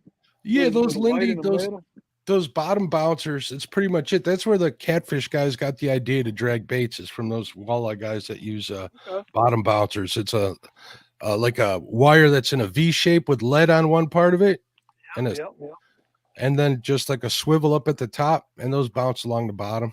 That's for dragging like what's called crawlers, which is basically a couple of J hooks with some beads and a spinner on it that you put a worm on it, and they kind of you hook them right and they kind of spin, corkscrew through the water. That's what you want. Okay, that makes sense. Never done that. We don't. Now we have been. They have been catching walleye below our dams here in Tennessee and Saugers. I got a buddy who lives in Florida now. He's all the time harassing me about, you're to be walleye fishing. You're to be walleye fishing. I'm just starting it. It's another breed that I want to, or another species I want to figure out a little better. So that's why I've been chasing them. All I know is what either I saw on YouTube, or what I learned from the guys I know who fish for walleye. So I would say I'm barely a novice at it. Yeah, it's supposed to be some fine eating. I don't reckon I've ever ate any. They're pretty good. I still like perch and crappie better, but they're good eating. Yeah, crappie is hard to beat. I'm just trying to look for another. I'm looking for another species to fill the gaps. Bobcat, like during spawn, I want to figure them out to chase them then. Here in the fall, it'd be nice to have them and crappie to chase. I can pick and choose. If the crappie bite ain't on, I can always switch over to walleye, stuff like that. That's what I'm trying to do.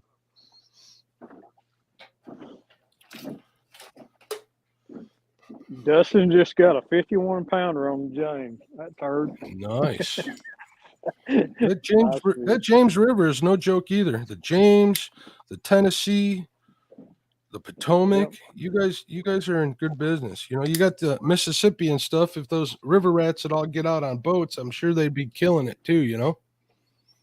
There's Jody Jody must have got up from her 5th nap of the day.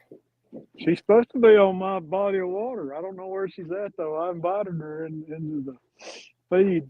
I don't know whether she's fishing or laying asleep in the boat. Brian, if you lying. What's up, Josh? What's up, Josh, my brother? I put my hood on just to knock this wind off my earbud.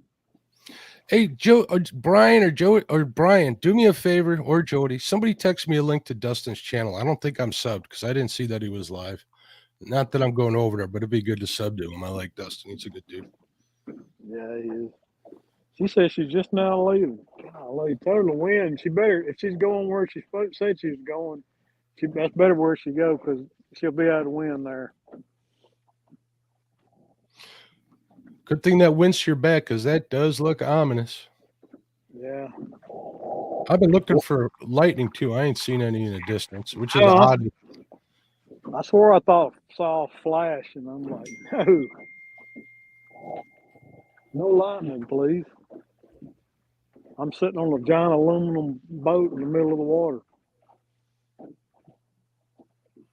Thanks, Josh sent me the link. So you ready for the showdown? I hope so. I hope so. You know, weather's going to play a lot into it. Weather, flow. I know, like, we've kind of transitioned into a morning bite, so I'm glad it's a morning tournament, not a night tournament. Mm-hmm. It's not storming, Jody. It's just windy, and it has been raining this morning. Windy in a pontoon boat is no fun. No, but if she's going where she said she was going, she'll be somewhat sheltered from the wind. Let's just say being back in a creek would be more ideal right now. Josh says he woke up to snow. No. Hey, Josh, how far are you from Chester, Illinois? I just watched Deer Meat for Dinner whack a big old buck down there in Chester. That's who I was talking about. Blue Gabe's brother, Deer Meat for Dinner. Yep. Yeah. That family's like got it that guy. figured out. Boy, I tell you, making a living off of YouTube. They're Cool, making a traveling all good over the place. I would say they're doing a little better than living. Yep. I know that Blue Gabe just bought 2 new 300s for the back of his contender. Wow. That boat's worth more than my house. 300s. 600 horsepower boat on or motor on that thing. Well, he had 350s on the back. I don't know why he sold those and bought 300s, but he did. He had what? He had 2 350s on the back. I guess they were giving him problems or they didn't work on the boat. You know how you got to get them matched up sometimes, especially if you're running doubles. Yeah. That's odd. Josh says, I'm about an hour away from Chester. It's a little bit to my northwest. Oh, you're south of Chester. When I went down to Avid's meet and greet, I had to go to the closest Walmart, and that was in Chester. I guess Popeye's from Chester, Illinois. Yeah, it might have been too much weight on the stern, too. Could have played into it.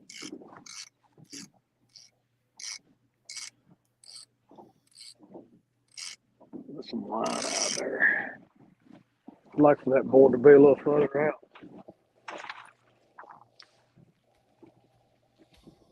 How far back you got the baits? Not too far. Probably, I don't know, 50, 60 yards behind the boat. I'm trying to get these planer boards out a little further. You know, I've been meaning to get me some line counter Abus, but I don't want to spend the $170 a piece for 4 of them, you know? Me neither. I have one of these. You ever seen those little things you clamp onto your rod? I think Rapala made them, and you put your line in there, and they'll count your line. I just saw them while I was looking. I was kind of wondering about them. I don't have any of them.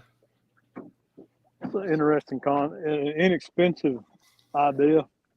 You know, I got a bunch of older Abus, that I use for ice fishing on my jaw jackers, and I had saw a while ago Skip over at Clearview did a video on how to convert them, which is pretty much just changing the side plate on an Abu. I went to go buy a couple of them, and they were all sold out. So maybe I'll have to check it again. That was a few weeks ago. Right. Yeah, Skip's pretty good at working on those Abus. Yeah, I've been doing that forever. Yeah, I break mine down about once a year and clean them and get the Yep. lake gunk out of them. And I wait until they need it. I wait to hear them. Like when you cast it with the bait clicker on there, it'll cast like that if you need to redo it, if you need to rebuild them too. well, you sound like a coffee grinder. Yeah, you ain't kidding. And you were saying that the drag washers on those Ancient Mariners wear out? That's what Daryl was saying. I mean, I just now got one, so I don't have that much experience with them. Yeah, I just picked one up from Has not too long ago. I haven't had a chance to use it yet, but drag washers are simple enough to replace. Yeah. As long as you can get them, just replace them with some carbon fiber ones and you're done. Absolutely. I've actually bought carbon fiber sheets and cut my own, which is it's less expensive. Do you have a laser cutter at your shop? No, I just use old socket and a drill bit and a socket and cut them out. Get them round. Oh, And nice. then put them on a grinder and round them off. Connection's dying, Bobcat. What's that? I think my connection's dying. You just went. You just lagged out on me a little bit. Hopefully it won't. I just hand cut them and put them on a grinder and smooth them out. And I've made several sets before. Worked just fine. Well, there you go. I'm sure you can figure it out for those Ancient Mariners if you need them. I've only got one Ancient Mariner. Actually it's not even mine. It's Anna's. It's the one she won in the kids tournament back in the spring. She lets me use it though. That's awfully kind of her. Every time, she's got last couple times I bought a new rig, new reel and rod. I tell my wife, hey, I bought you a catfish setup for when you go with me. There you go. Does that work for you, Mark? It did, like the first time. Yeah. The 3 times after that, not so much. Right. Brian B's just waking up. Brian, it's 9:30. It's 10:30 Washington time, DC time. Get out there. Yeah, I'm gonna have to turn the camera off in a minute. That's something I don't want y'all to see. All right, do what you got to do. Yeah, I had leftovers, Brian, from dinner last night, so I had a little bit of pork belly left and some grits. It was pretty darn tasty, I have to say. I never had grits other than Cracker Barrel, and those were always terrible. So it was kind of iffy, but the owner of the place we were at, I was talking to him. He's a friend of mine. He said that I should try them, and if I didn't like it, he'd get me something else. And man, I liked it. It was pretty good, pretty darn good.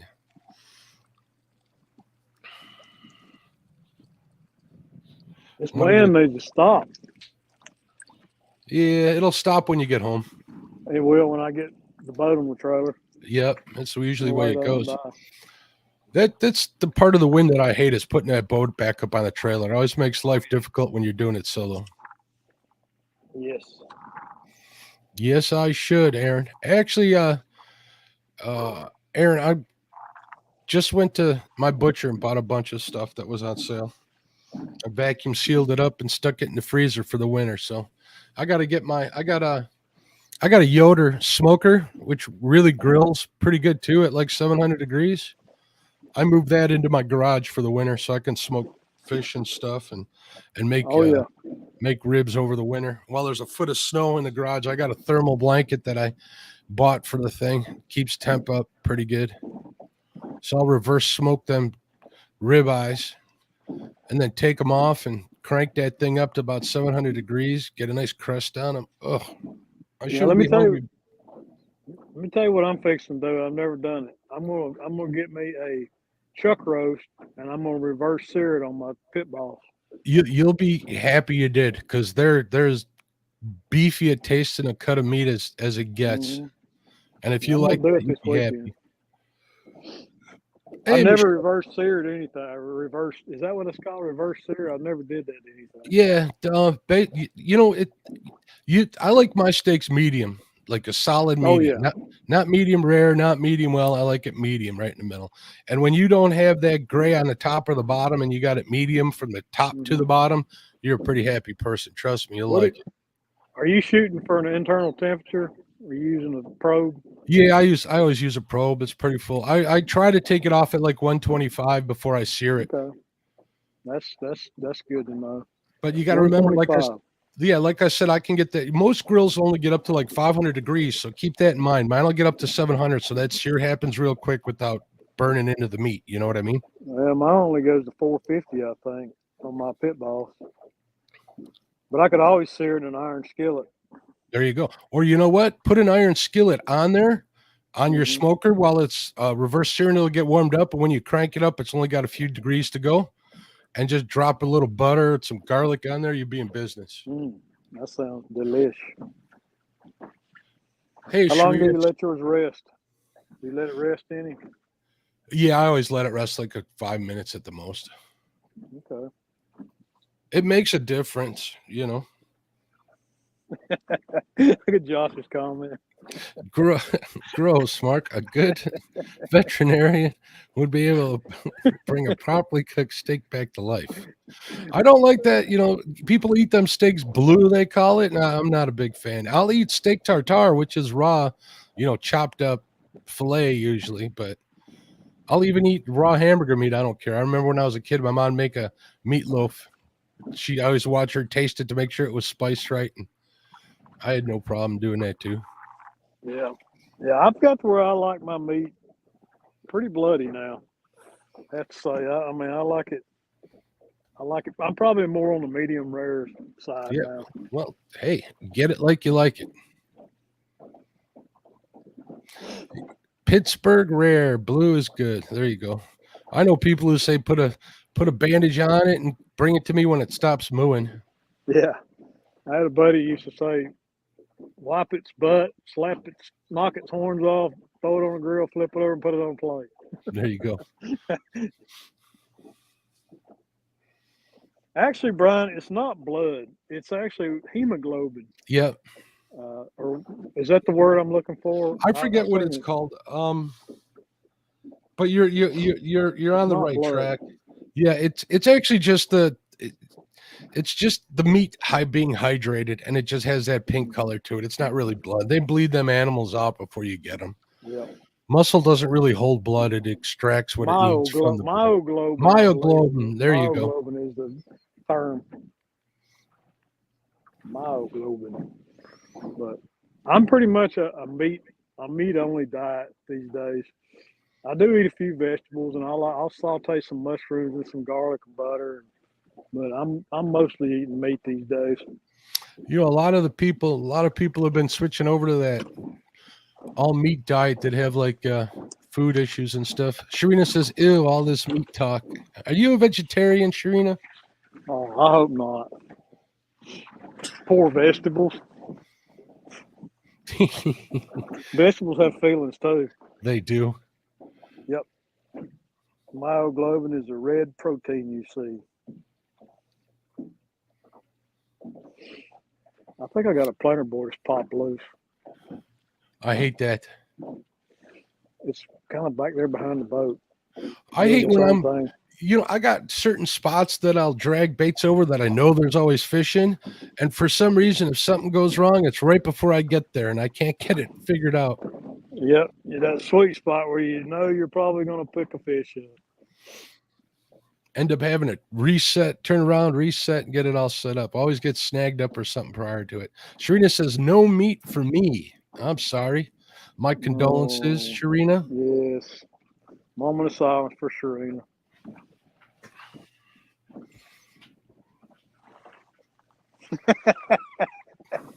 Roger's comment.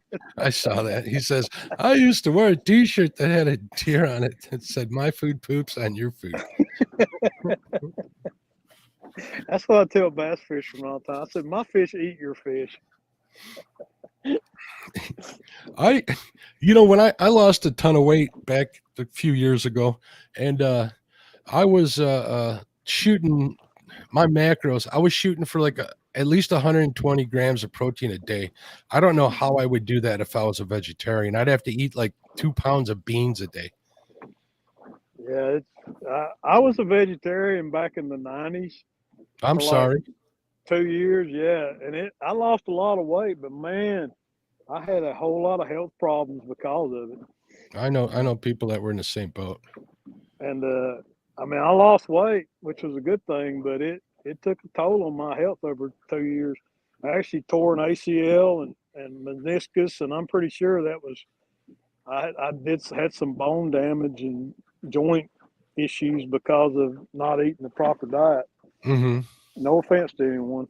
Yeah, no offense. It's just a personal experiences. That's it. It works for some people. I always thought that these people that are allergic to like gluten and all of that stuff, I always thought was malarkey. But we got a really close friend. We're actually going over to their house tonight, and she gets deathly sick if she has any.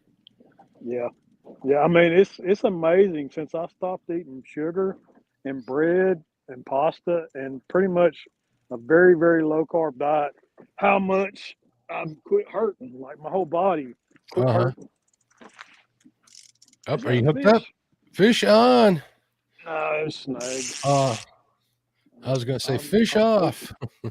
Like the pain has almost just gone, completely gone. All the joint pain I was having. I mean, I was having constant from the time I wake up in the morning till I go to sleep at night. I had constant joint pain, and when I stopped sugar, bread, pasta, and most carbohydrates, that went away. I very seldom take anything for pain, and I've got a bad right knee that's full of arthritis, and I got a bad back.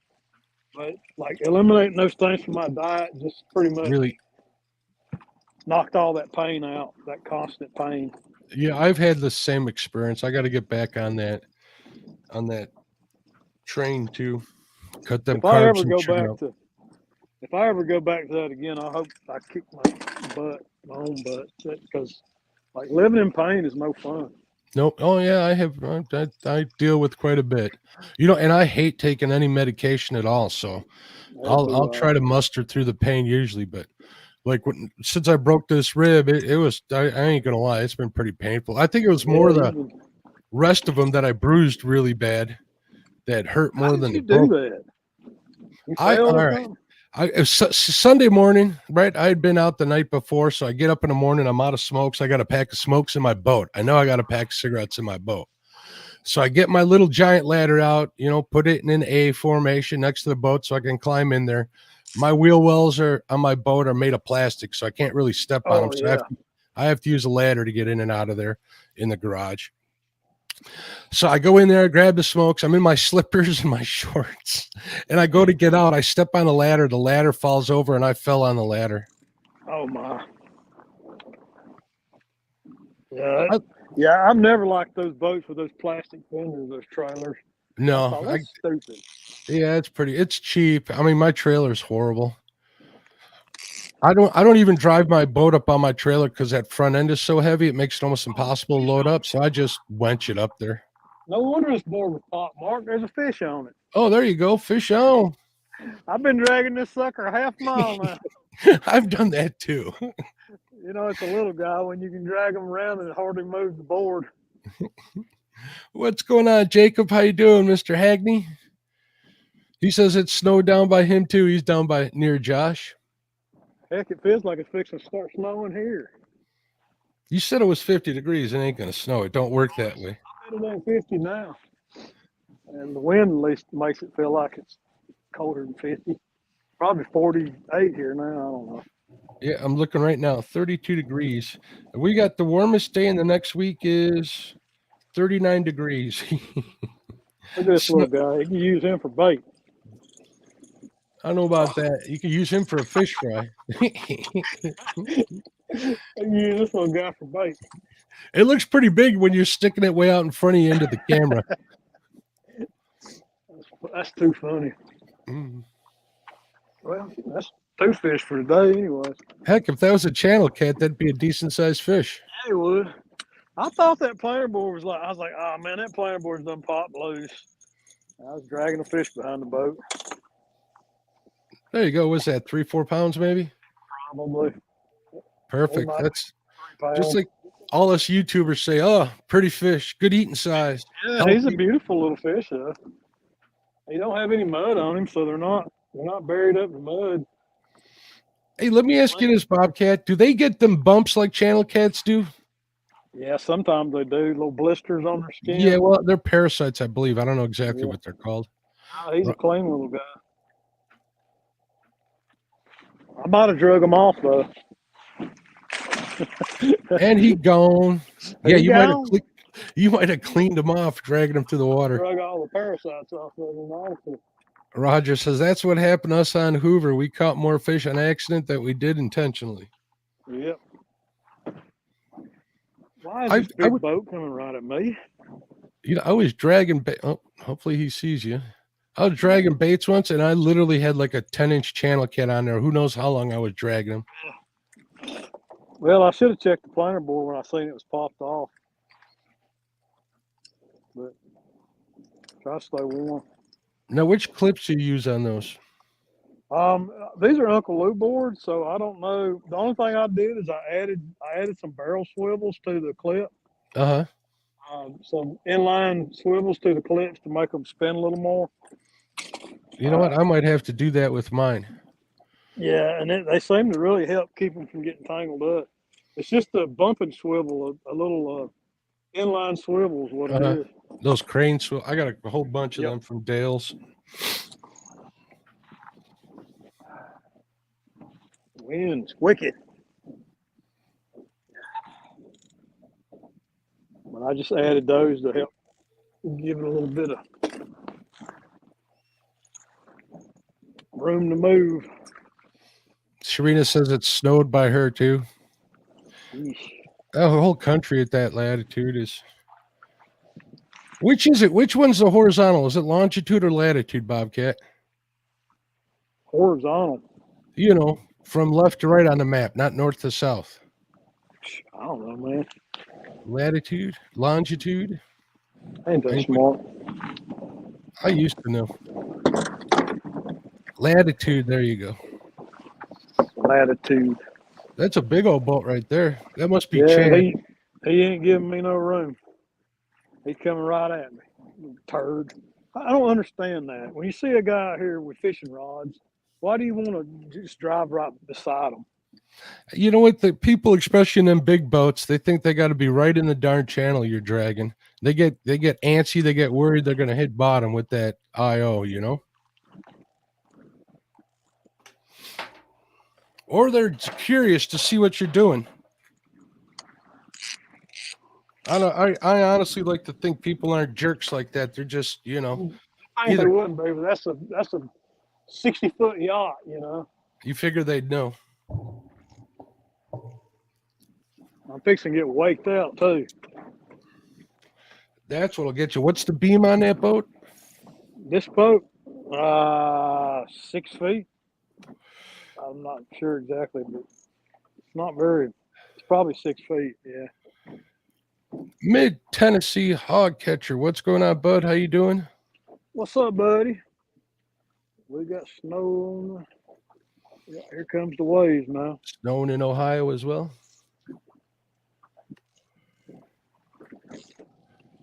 Oh yeah, you get rocked like I do. Yeah, it's not a big boat.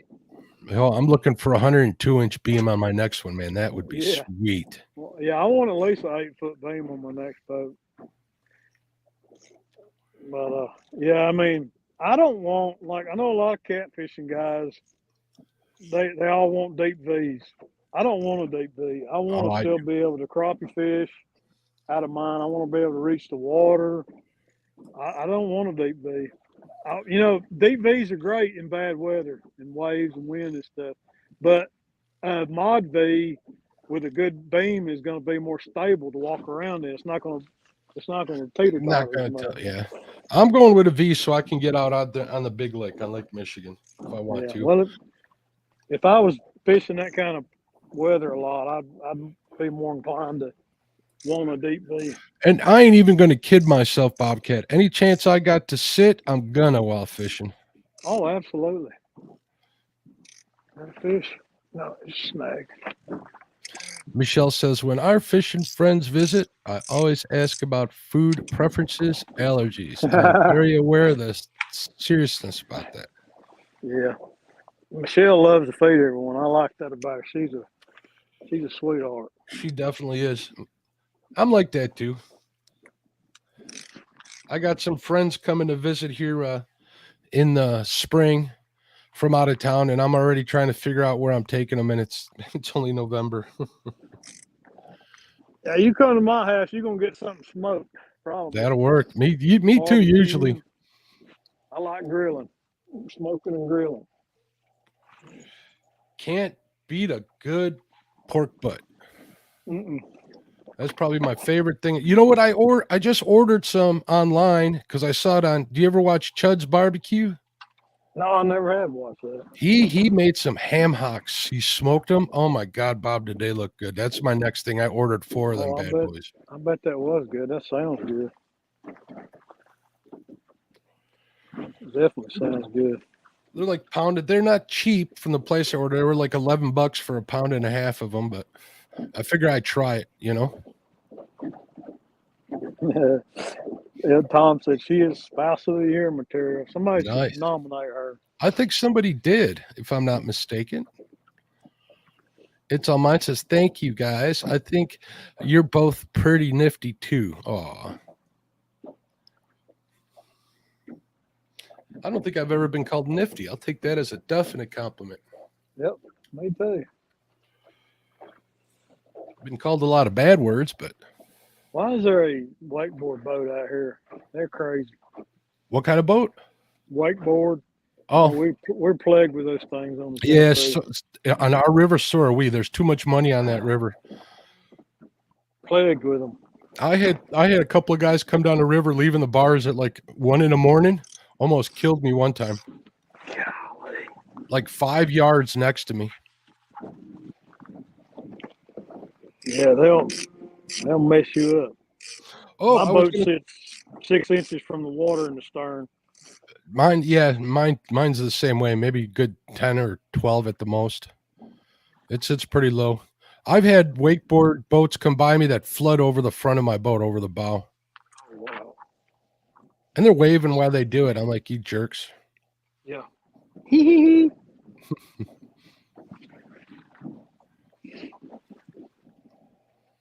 But hey, we got to share the water with everybody, right? That's right. Unfortunately. That's why I like winter fishing. They're not out here. Amen. You ain't kidding. That's why I didn't mind being out in the winter. I about have water coming over the bow of mine. He must be coming from the front of you. I ain't seen him yet. Yeah, those are some pretty good He waves. went past me. He went past me. Oh, I was going to tell you, I started working on my flux capacitor for my boat, my next boat. Time travel.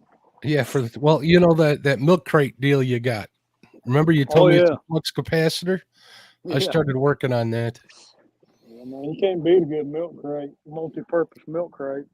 I need to find a battery for it. I've been talking to my one sponsor about getting a battery for it. I'm gonna show y'all what I got here in the weather to keep my phone from getting rained on.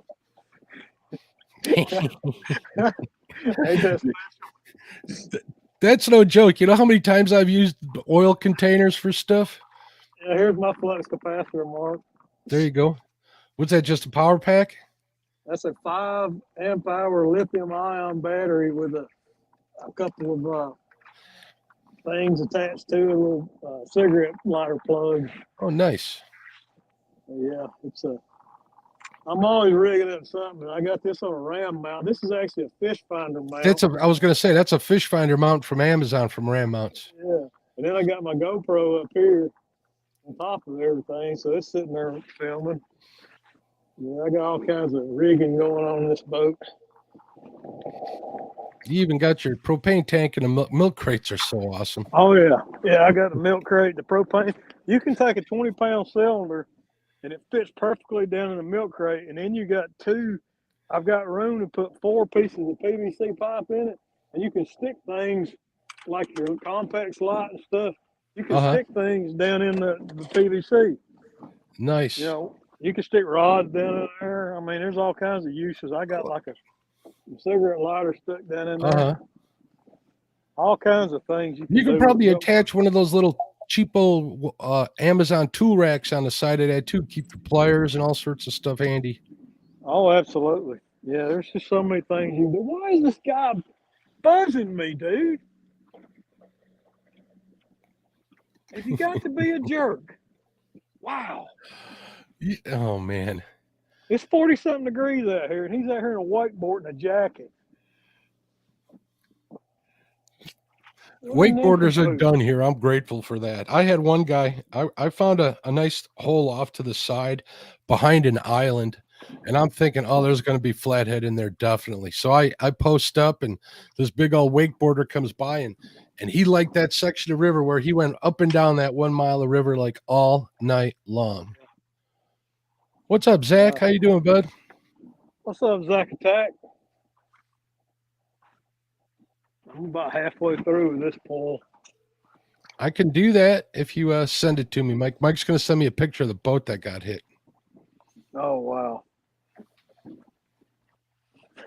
Bounce a second. I don't think I can throw that fast. He's moving. All right, I got that picture. Let me get it on screen here. I got lots of windows open here. All right.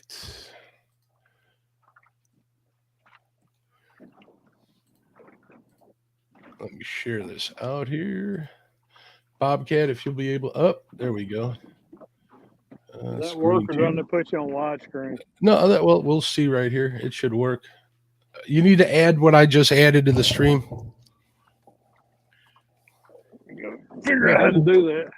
I need to trim the goatee a little bit. It's getting unruly. How do I do that, Mark? Just like adding a guest. Okay.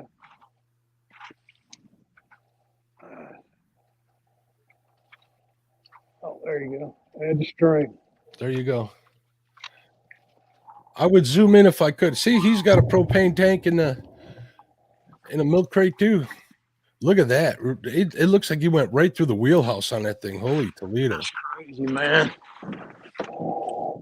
Wow. Man, and there was people in that boat. Remember that. That's scary. Yeah. That's nuts. What kind of boat is that? Hard to see from here other than it's an aluminum storm cat. Wow. No, it's a flat bottom though. Michael, no. Mike, what kind of boat? It's a storm cat? That's what he said, yeah. That boat's pretty much done. I don't think there's much fix in that thing. No. Well, hopefully it was insured and everybody. Oh, well, fish on, guys. Fish on. Fish on. You got to switch screens. There you go.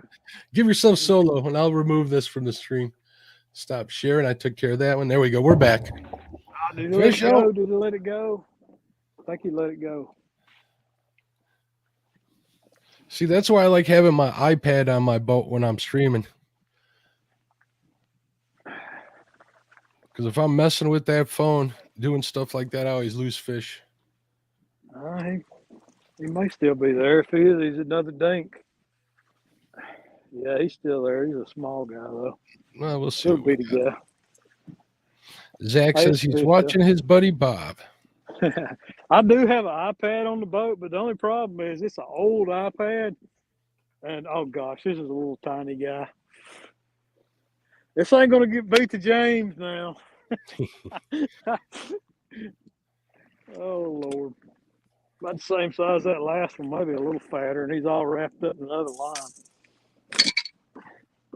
Good grief, little blue cat. You done made a mess. Yeah, them old big boys, I just don't think they've moved down yet. There goes another boat right next to you. Yeah, he ain't going to wake me out. That's just a little 17-footer there. I handle his weight.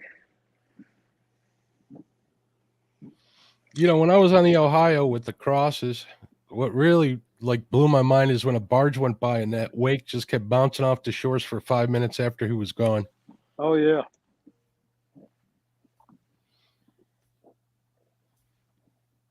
He might be a little guy, but he's got some sharp tooth pads.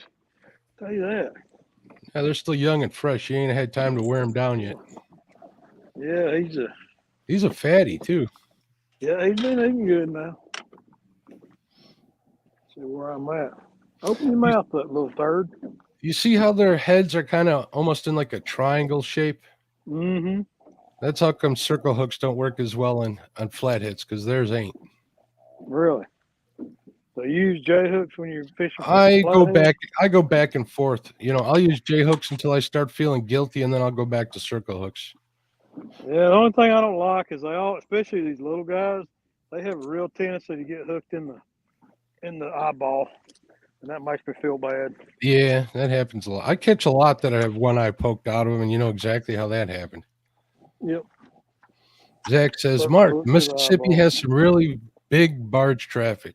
I actually been on 3 barges in my life, going from up here in Chicago all the way down to Lake Charles, Louisiana.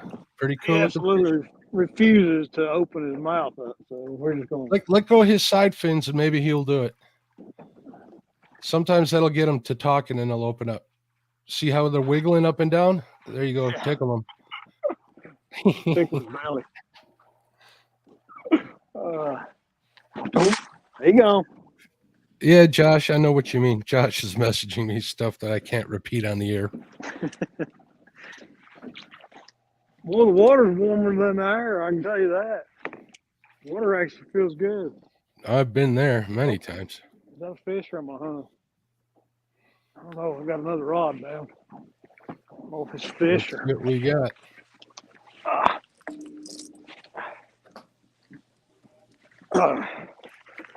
You got one, or is it snagged? I think there's one on it. It's a little better one, maybe, from the looks of it. Maybe. He ain't putting up much fight, though. How fast are you moving? About 0.6. It's probably a little fast, but I'm trying to keep the boat straight in the wind, so I'm pulling a little fast. I understand. Oh, he ain't no bigger. He just wrapped up in at least 2 lines. Look, I got 2 drifting sticks on. Got a tangled mess right here. There, that rod's going down. He might be a little bigger than that last one. He's got 2 hooks in him, no kidding. Huh.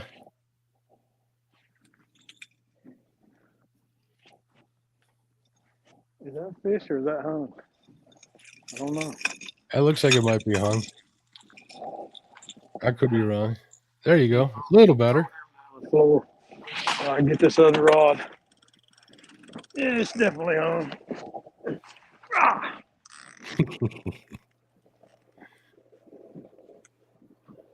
Oh, you gotta love dragging. Yeah, it's a pain in the butt, ain't it? Ain't it though?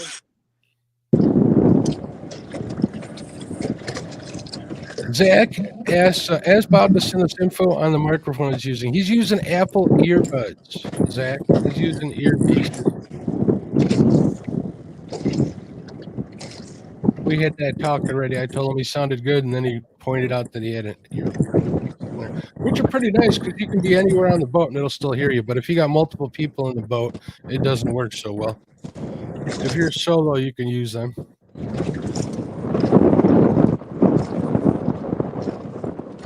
Oh, broke off. Did it break off?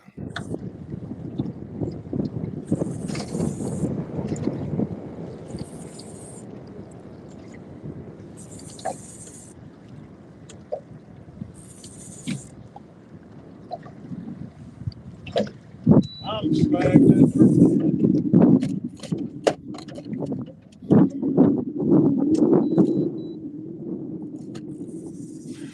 Here's a ninja tip for you guys who are streamers. If you're using earbuds, a hoodie's great because if they fall out of your ear, they usually fall into your sweatshirt rather than the water.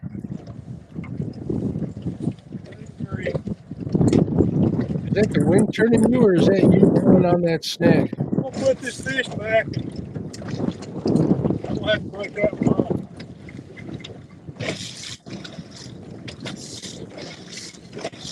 Nice fish. There we go.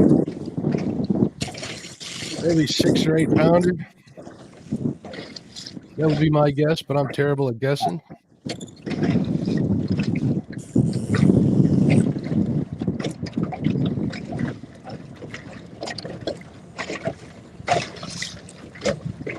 Holy smokes.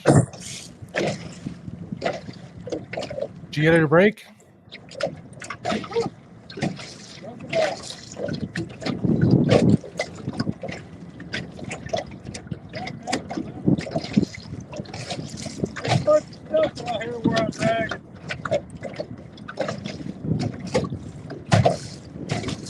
That wind must be coming right up into your hoodie, because we can hear it pretty good right now.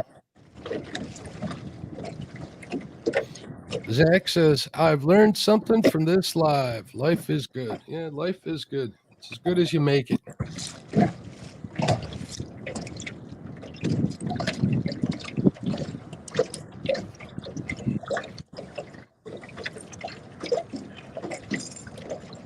Speaking of which, the other day I woke up, weather was really, really bad, dark out, ready to go fish. I was feeling I was dragging my butt, not even going to lie. It was like my 4th day of fishing, and I'm like, you know what? I shouldn't complain. I'm going fishing.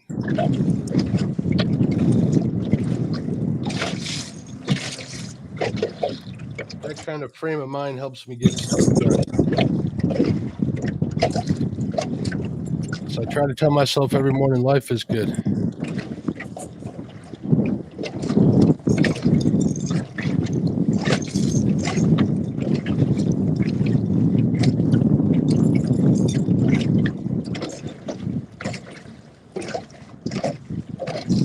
Zach, when you go fishing again, bud? I always like watching you fish.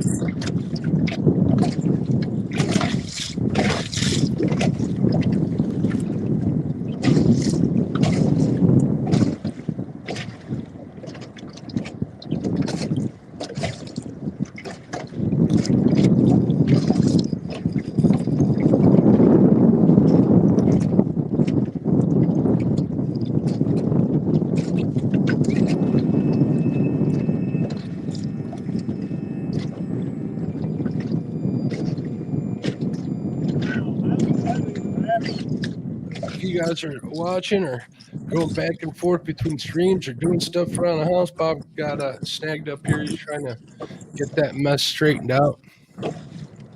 One of the hazards of dragging baits, if you have ever done it, you know what's going on. Zach says probably next Saturday will be the next trip.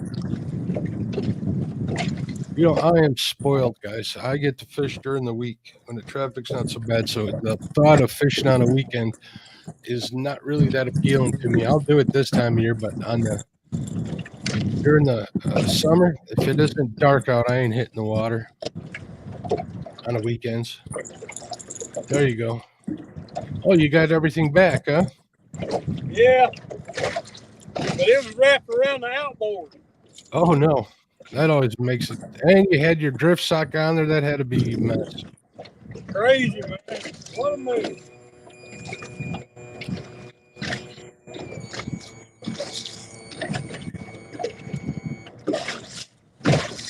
What a mess. Yeah, I don't know how, but I got everything back. There you go. That's experience right there, bud. That's age that does that. I guess so. my earbud died, so I can barely hear you. Oh, okay. That's why we were hearing the wind. That makes sense. Yeah, my AirPod died. Do you run one at a time, or do you always run two? I run them one at a time. I wonder if the left one, does the left one have a mic in it too? Oh yeah. Well, let me try that. It does. Testing. It hadn't connected yet. Yeah. That's there. Hello. I can hear you. Can you hear me now? Oh, yep. I can hear you. Okay. I can still hear the wind though. Oh, hello. there? I don't know if can you hear me in your ear? Can you hear me in your ear, Bob? Yes, I can. I That's can good. now. That just did it because the wind noise went away. Yeah, Yeah, I didn't know. I thought only the mic was in the right earbud. Learn Nope, something new every day. Yep. There, I was just gonna say, Mr. Murillo told me that. That's how I knew that. That's pretty cool. So I'm glad I was able to pass that on to somebody else. Well, the funny thing is like when I first figured out you could use the earbuds, like it was during a tournament with Anthony, and I gave him the left earbud and I had the right one, and he was talking to the camera throughout the whole tournament, but the mic was only in my ear, so nobody could actually hear him. It was funny. Maybe it just works on one when they're both, I think that's what it is, Mark. That could be, but it works when you switch them back and forth. And by the time this one's side is dead, the other one's ready to go again. Yep, definitely. Zach says, I usually don't go that long between trips. Oh, careful. Between trips or before trips, but schedule is tough right now. I understand, Zach. Yeah, I'm only gonna run 4 rods. I don't want to deal with that again. I've been fishing a lot, just been fishing for somebody else, not for my channel. So I've been fishing to get some footage for somebody, for a company. So I'm still fishing. Don't think I ain't fishing no more, folks. Yeah.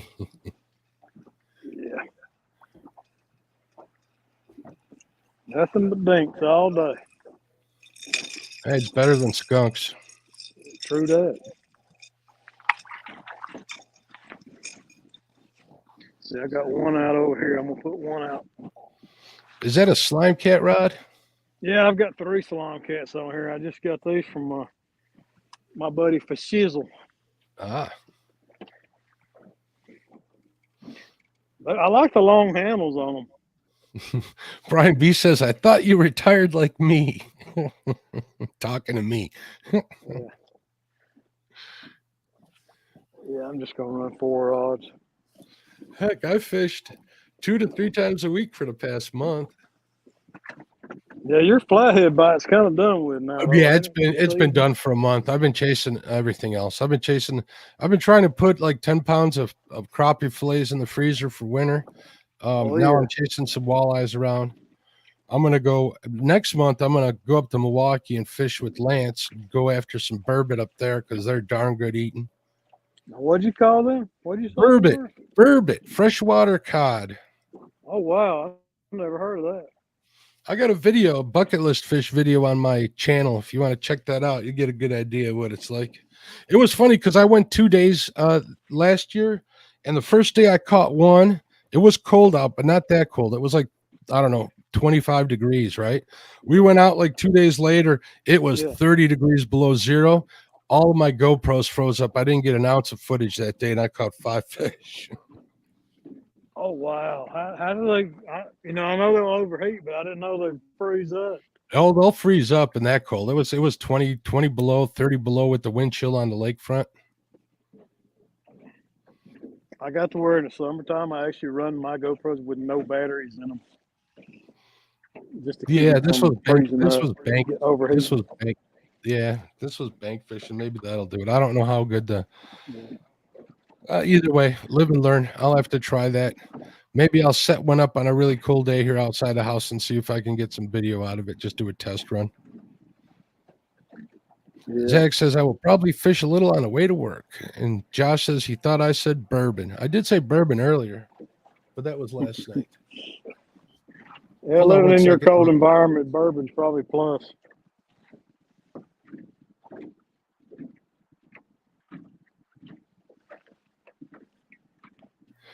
Sorry, my wife just walked in. She had a question for me. She just gave me the 15-minute warning. She's got stuff for me to do. Roger that. The batteries don't work well in cold. Keep batteries warm. Yeah, that's exactly what I was thinking. I was thinking about putting a battery pack on the inside of my jacket and run the cord right to the GoPro. That might help. That's not a bad idea.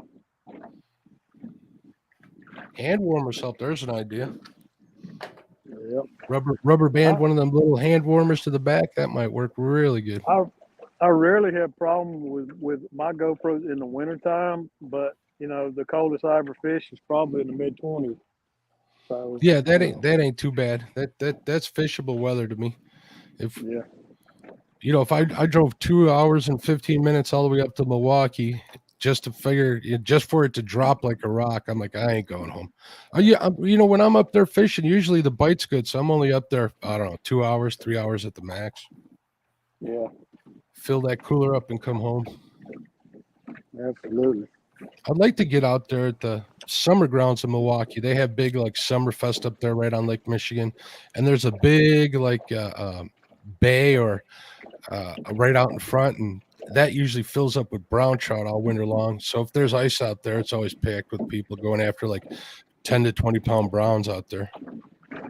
Nice. Haven't caught them, and I never got one. That's my next bucket list fish, I think. Josh says, for what it's worth, you could put hot water in the tank of a phone cooler. Oh, that he made for the video on there. That'll work. You know, Josh, what you said, you know, if I ever he made that video. Yep. You know what I do, Bobcat? If I ever like sleeping in my truck when I'm fishing, which I've done a couple of times, I'll bring one of them little portable stoves, and I'll boil some water and fill up a hot water bottle and keep that in my sleeping bag with me. That works pretty good.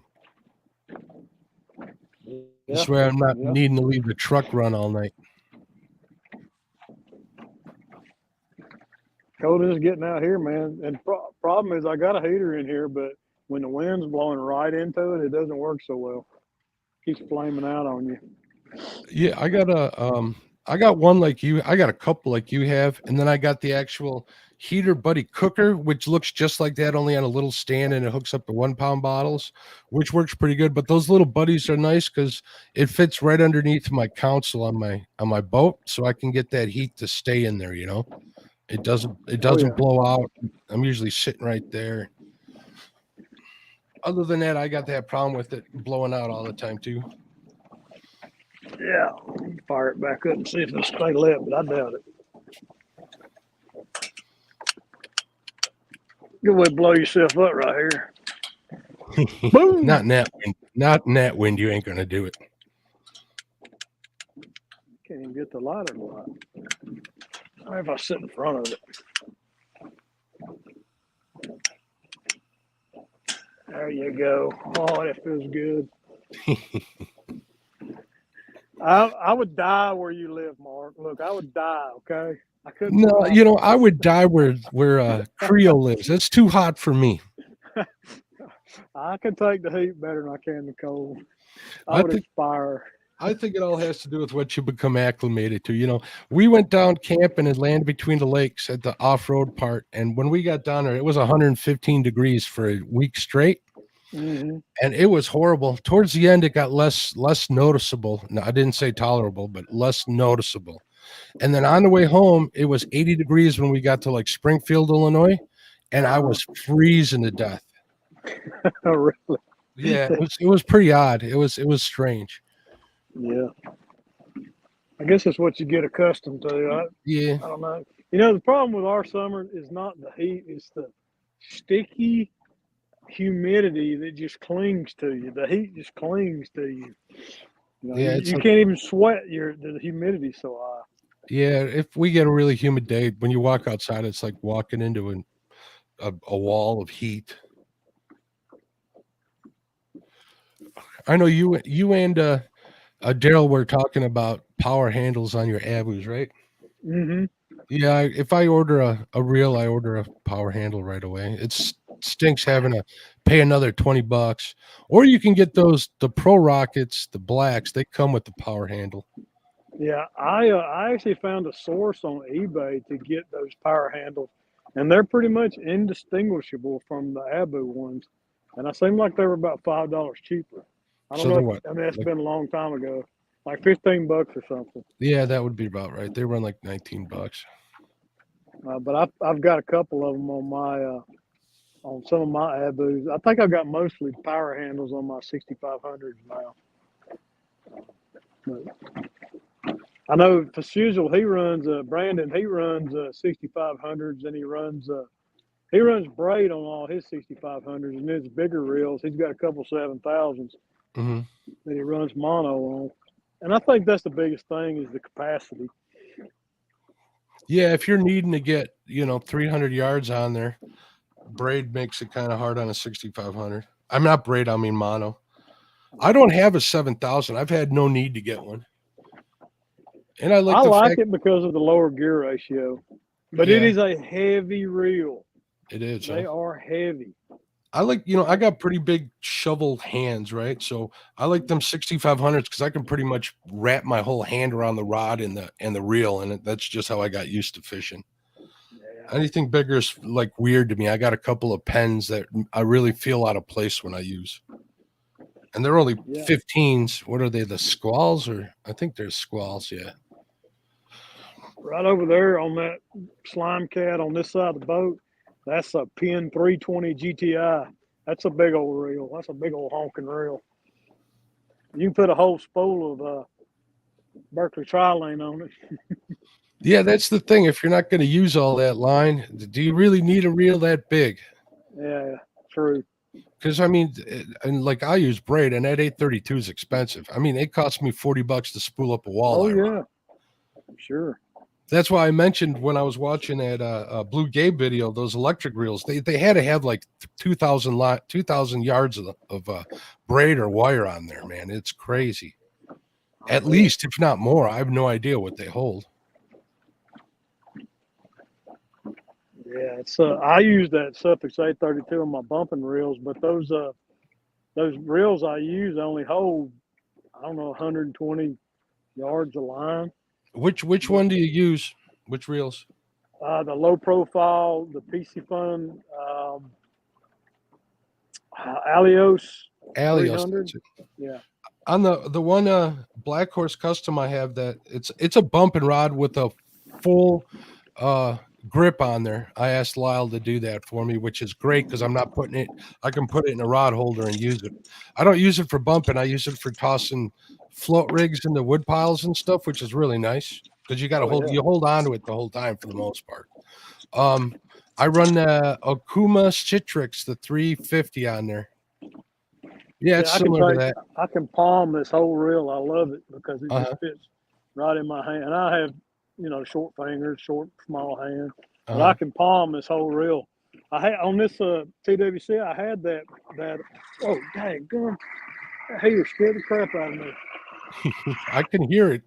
Yeah, I had that Abu Toro I got from, but it's just so much bigger of a reel. I like this one. It fits in my hand better. Yeah. The Alios does. Nice. I get the full feel. I can feel everything with that reel palm in my hand right there. Yeah, those Toros and the reels that size, those are musky and pike reels. So you cast and then you don't need to hold on to them. So. Yeah. Zach says when you break off 100 yards once, the 6,500 starts getting low on line. You're not kidding, Zach. Yeah. Which is another reason why I use braid. My main line's always heavier than my leader because that leader will break and I'll get that line back. What are they getting near the end of this track now? 0.28, quarter of a mile actually still. Huh. Yeah, how long is that track you're on? Do you know? I think this one was like a half mile. Oh, that's not too bad. Yeah. I thought you'd be running longer ones than that over there. Well, I did run that first one I ran this morning was pretty long. But then this is actually around an island, a sunken island, just above the dam. I am literally just above the dam. And it's a little shorter track. Kentucky's going in the house. What's going on, Kentucky? How you doing? He says, "What's up, everybody? Muskrat, BB, Bob, Zach, Morning, Mike, Kentucky. and you." This is Mark, by the way, if you're wondering who's on here. But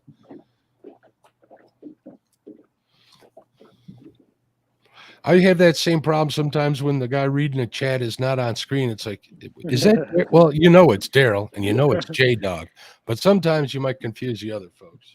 You have a pretty distinctive voice, Mark. Anybody that's ever watched your show knows who's speaking.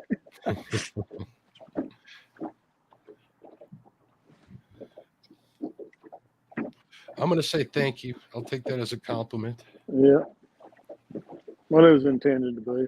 The winds Thank you. died down a little. That's I noticed that the waves kind of flattened out a little bit.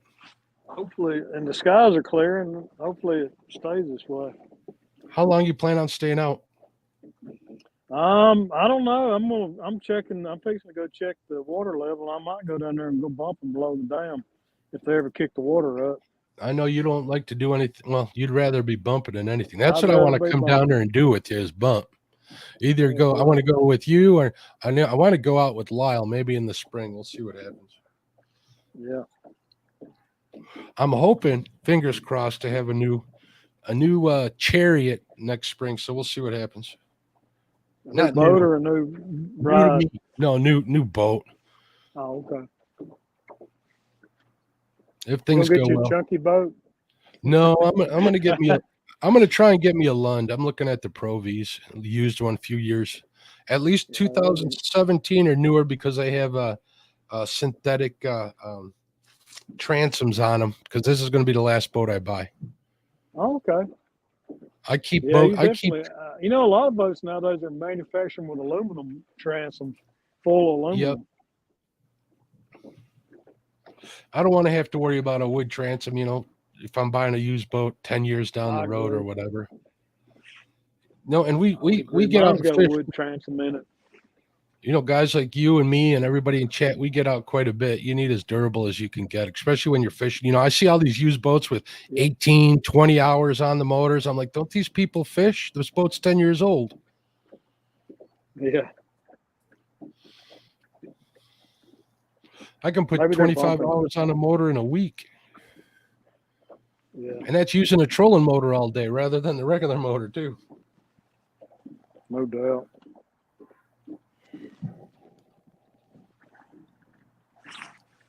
I got to think about that. It's 18 miles from dam to dam on the section of river I fish the most. I'm trying to think how often I go from dam to dam. Not too often. So maybe I don't put that many hours on the motor. I wish I could plug in and find out. I don't know if that Mercury, whatever that box is that Skip put on his boat, Vessel View, that's it, would work on my motor. But I'm planning on getting rid of it, so I probably won't find out. Yeah. Let's go look at the water. I just downloaded the TVA Lake Info app. There you go.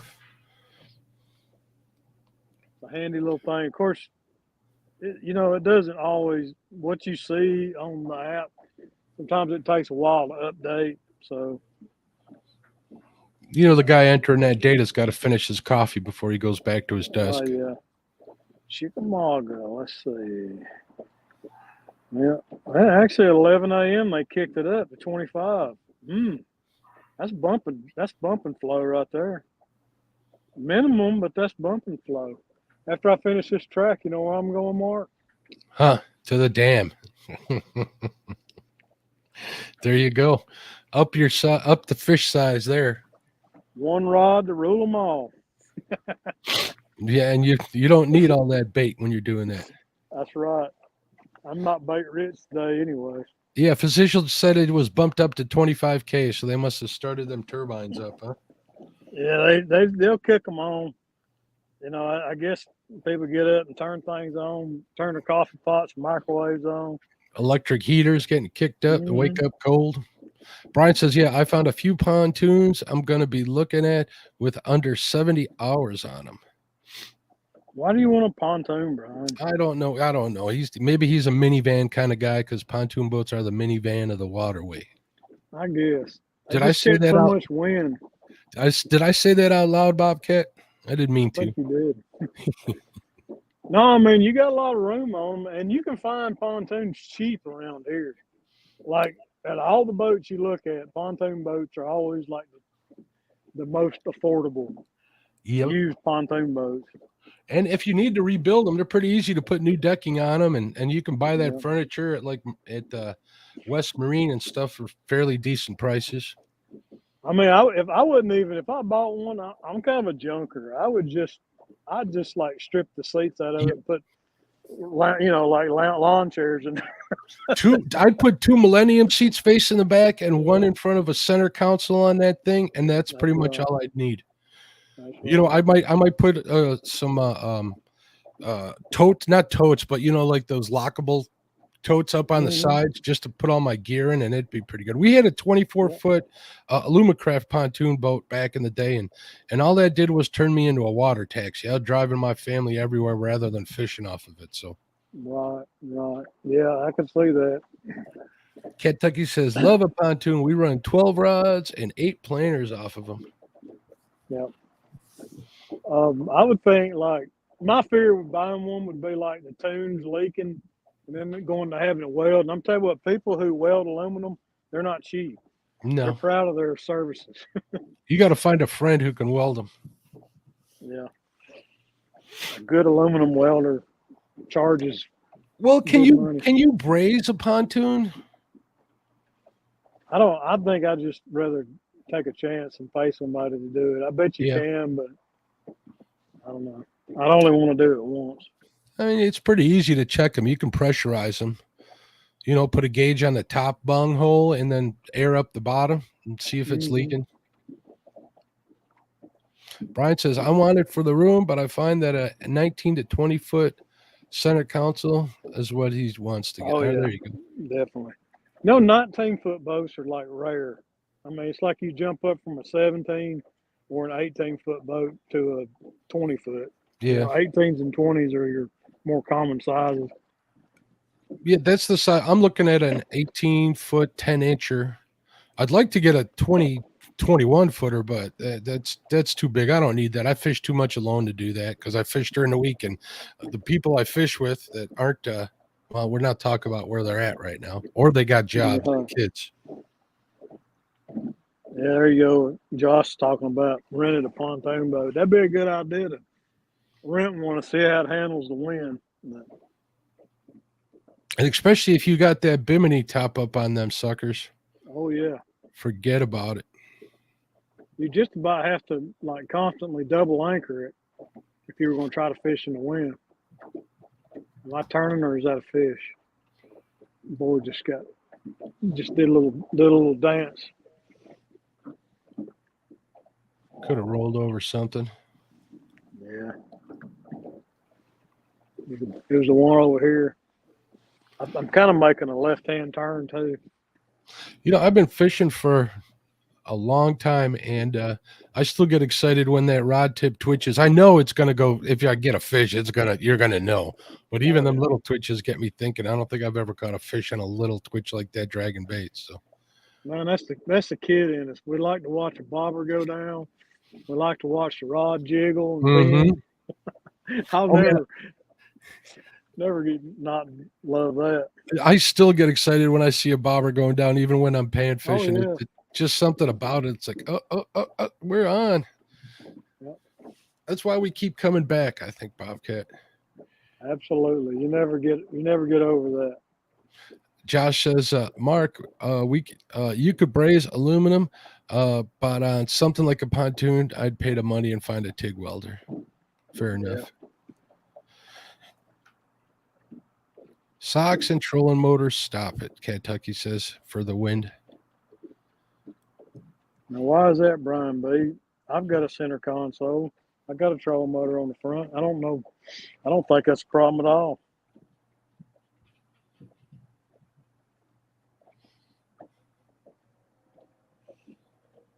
I don't understand why it would be. I don't get it either. Hey, what's going on, Big Mike?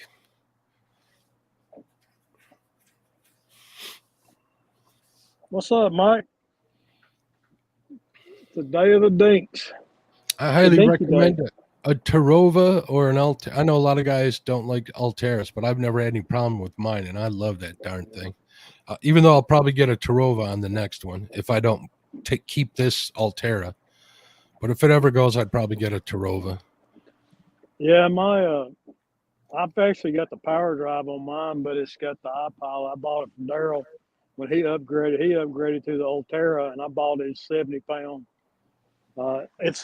it's the saltwater model, the Minn Kota Riptide, Uh, but it's got everything I need in it, and I'm not fancy enough to need a center deploy. you know what I want, and it's gonna make me awfully bougie, is a couple of talons on the back of my next boat. Yeah, I don't fish shallow water enough to want or need that. Oh You're man, fishing shallow water a lot. I do, and I if I had those, man, I would be a fishing machine. Yeah, I bet you those are better than anything in the wind because it just holds the boat stable.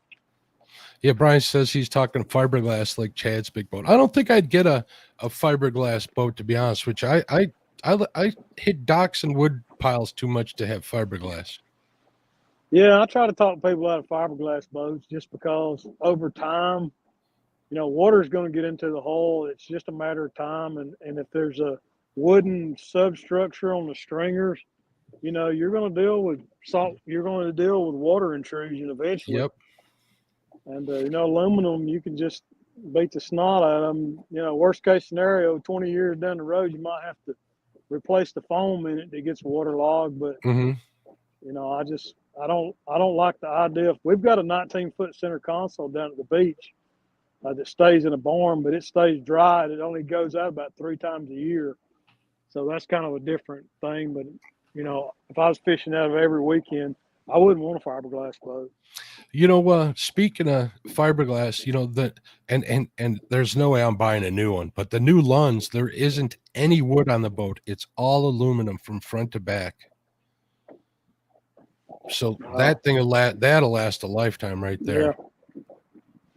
Yeah, a lot of boats nowadays are building with aluminum transoms. They're instead of having a sandwich material, they're bracing them with like aluminum beams, which I think is a great idea because that's not going to rot out on you. Nope. Bob, Big Mike wants you to call him when you get off the water. All right, buddy, I will. I'll holler at you. I'm planning on. I might stay live while I do it, going around dropping down below the dam and doing some bumping. Big Mike says the Carolina skiffs are great boats. Yeah, I've seen them online and I've seen pictures and videos of them, but we don't have anything like that up here. Well, they are great boats, but they've had a history of, especially if you store them outside uncovered, water and getting down into the connection points and water getting in the baffles. The floors in them have foam and flotation in them, and then they have baffles in there, fiberglass baffles. And anything you bolt to the floor, they have a history of water getting in those bolt holes and going in there and basically filling up the baffles, and they're constantly sitting in water. Mm-hmm. But if you're storing them inside, I don't think that's a problem. I got flotation in my little Lund too, and it used to, let's say I power wash the floor or something in there, or get caught in a rainstorm, because that thing fills up pretty quick with water. Mm-hmm. It'll get wet. What I'll do is I'll open up a front compartment and put like one of them Vornado fans that I have in there blowing down in it, and open up the with the rear compartment. And I can feel a little breeze going through there. After a day or two, for the most part, at least where I can reach in there, feels like it dries it out a little bit. So yeah, I just usually, when I park mine, I've got one of those like Harbor Freight tents that I park mine under. I've got it anchored in concrete. And I'll tip mine up as far as it'll go, so that any water that's left in the boat can run into the bilge. That's how I kind of keep mine dried out. And I'm sure this is an old boat. This is an 04. So I'm sure there's probably some waterlogged foam in here, but I took the side panels off of it and checked the foam when I was running some wiring. It didn't feel like the foam in the floor was wet, so I think that's all right. What's up, Edward Martin? How you doing? He says, do you have steps on a trailer to get in and out of the boat? I do. I mean, I just step up on the wheel well. Yeah, that's another thing on my list for the next boat, is getting some of them steps at the front of the boat so I can. Oh no, I don't have those. I don't know what he's talking about now. Yeah, those are sweet. Walk right out onto the tailgate of my truck and never have to put my muck boots on again. Yeah, those are sweet. I wished I had that. Especially as I'm getting older, it's getting harder to jump from the tailgate to the bow of the boat. Mine's far enough back where I don't think I could even. Well, I got that anchor winch and that trolling motor on the front. I can't walk off the bow unless I walk off the side. So, but my like I said, my trailer is horrible, and this isn't my ideal boat at the time. Next one we'll get it set up right. If I put my tailgate down, I can easily step from my tailgate to the front of my boat. I've got grip tape on the front deck so that Mhm. I can step off the tailgate on the front deck. It's not that far of a Yeah, well, stride 'cause I got little short legs anyway. that's another advantage to like a flat bottom boat or a mod V is you can get the front of the boat that's wide rather than at a Mhm. point, and you can get on and off of that way a lot easier. Big Mike says, when's the Battle of the Rivers? When is that happening? Well, phase 2 is Saturday. This coming or next Saturday is the James versus the Tennessee happens next Saturday. Man, I was hoping for one more fish. I got about 700 feet here, 602 feet to go. As soon as you get done. How do you know you only got that much? Is it telling you? It tells you, like down in the lower right hand corner, it says to end. There's 686 feet Oh, well, to the that's end of awesome. this track. Yeah, I, does yours not I, do that? I don't record them because all of my routes are pretty much on straightaways on the river. Oh, Because around corners, I need to keep my head on a swivel when the boats come around because our turns are pretty tight where I fish. right. Yeah, it tells you like if you set a 1 mile track, it'll tell you, like 0.5 miles left, 0.35, whatever. And then when you get down in the feet, it tells you how many feet's left. Buck Williams, what's going on? He says, I tried Bear Creek creamy potato soup packet last night and some cooked hamburger and onions in it. It was really good for a packet soup mix. I agree. They sell those at the Walmart here. We buy them all the time. Get the That chicken sounds tortilla. good. That's a good one too, Buck. Always goes I can go back to for a big food old with me, juicy Bobcat. steak right now. I'm going to send you a That's the way link to it is. that. I'm going to send you a link to that ham hock video so you can check it out. Yeah, I'll definitely want to check that out. Smoked ham hock sounds some kind of good. It looked so good. He was just biting off of there, and then he shredded some up. That looked delicious. Whew. Oh, yeah, I love me a good pot roast too. A slow cooked pot roast. Just pull it up and get them big globs of fat in it. Oh yeah. Oh, yeah. I just actually, like, 2 or 3 weeks ago, I was at Sam's Club and they had a chuck roast on sale. So I bought a whole bunch of that. I cubed it up, vacuum sealed it, and put like 6 pounds of it up in the freezer for the winter. I'm ready to go. There you go. There you go.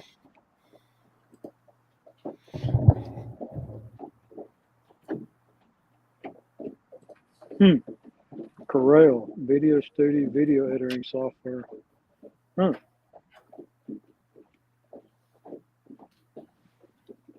I used to use Corel Draw to do artwork. Oh, was that a fish? Is that a fish? Which Rod side? just went. Slime cat just went down. Number 4 just went down. It probably hung now.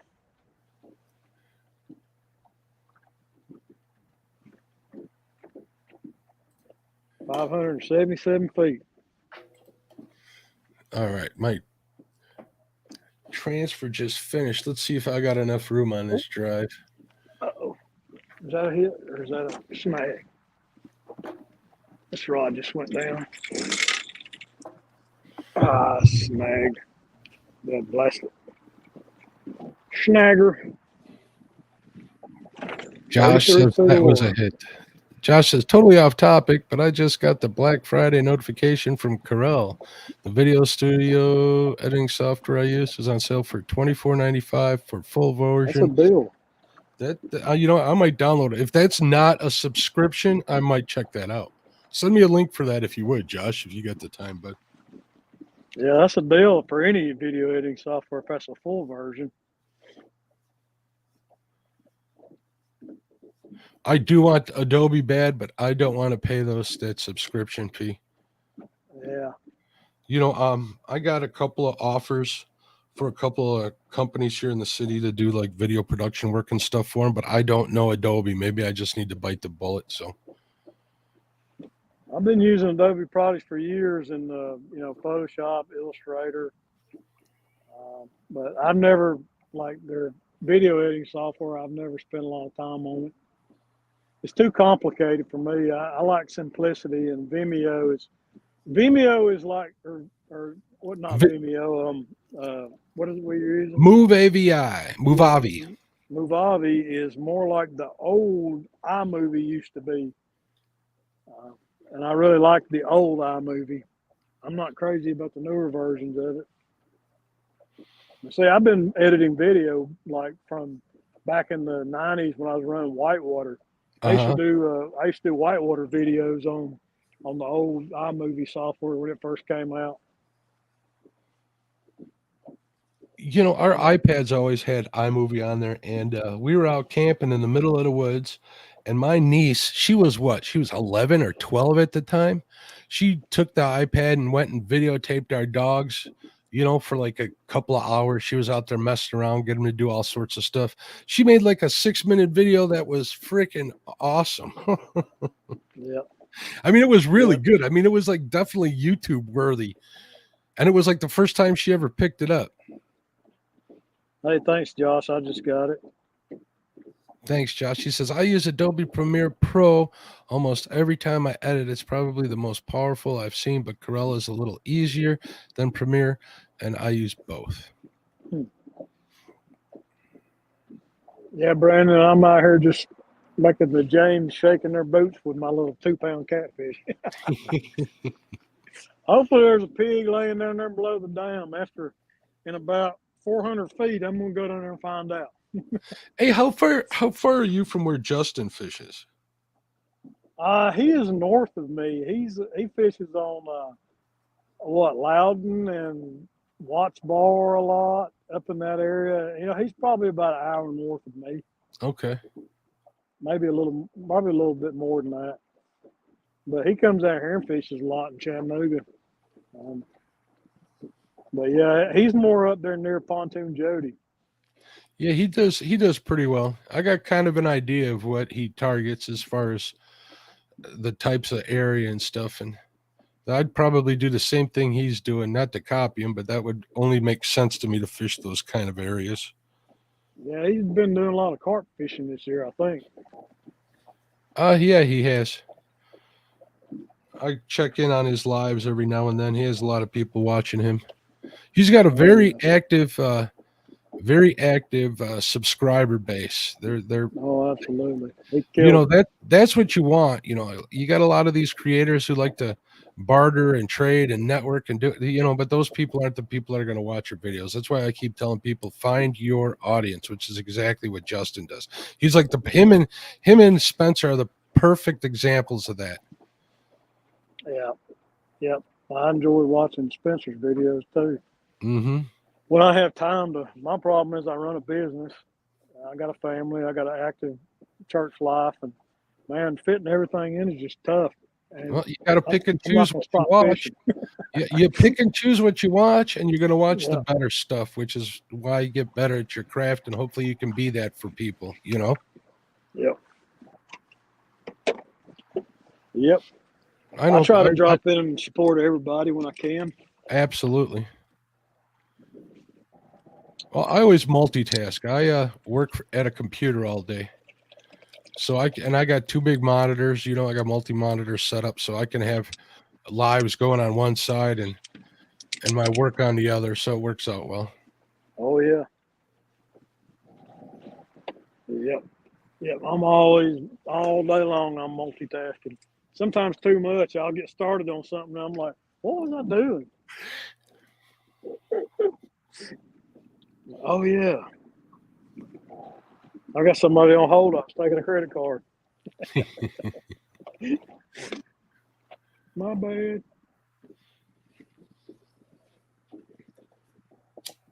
Wow. Which way's the boat going now? I think I've lost my track.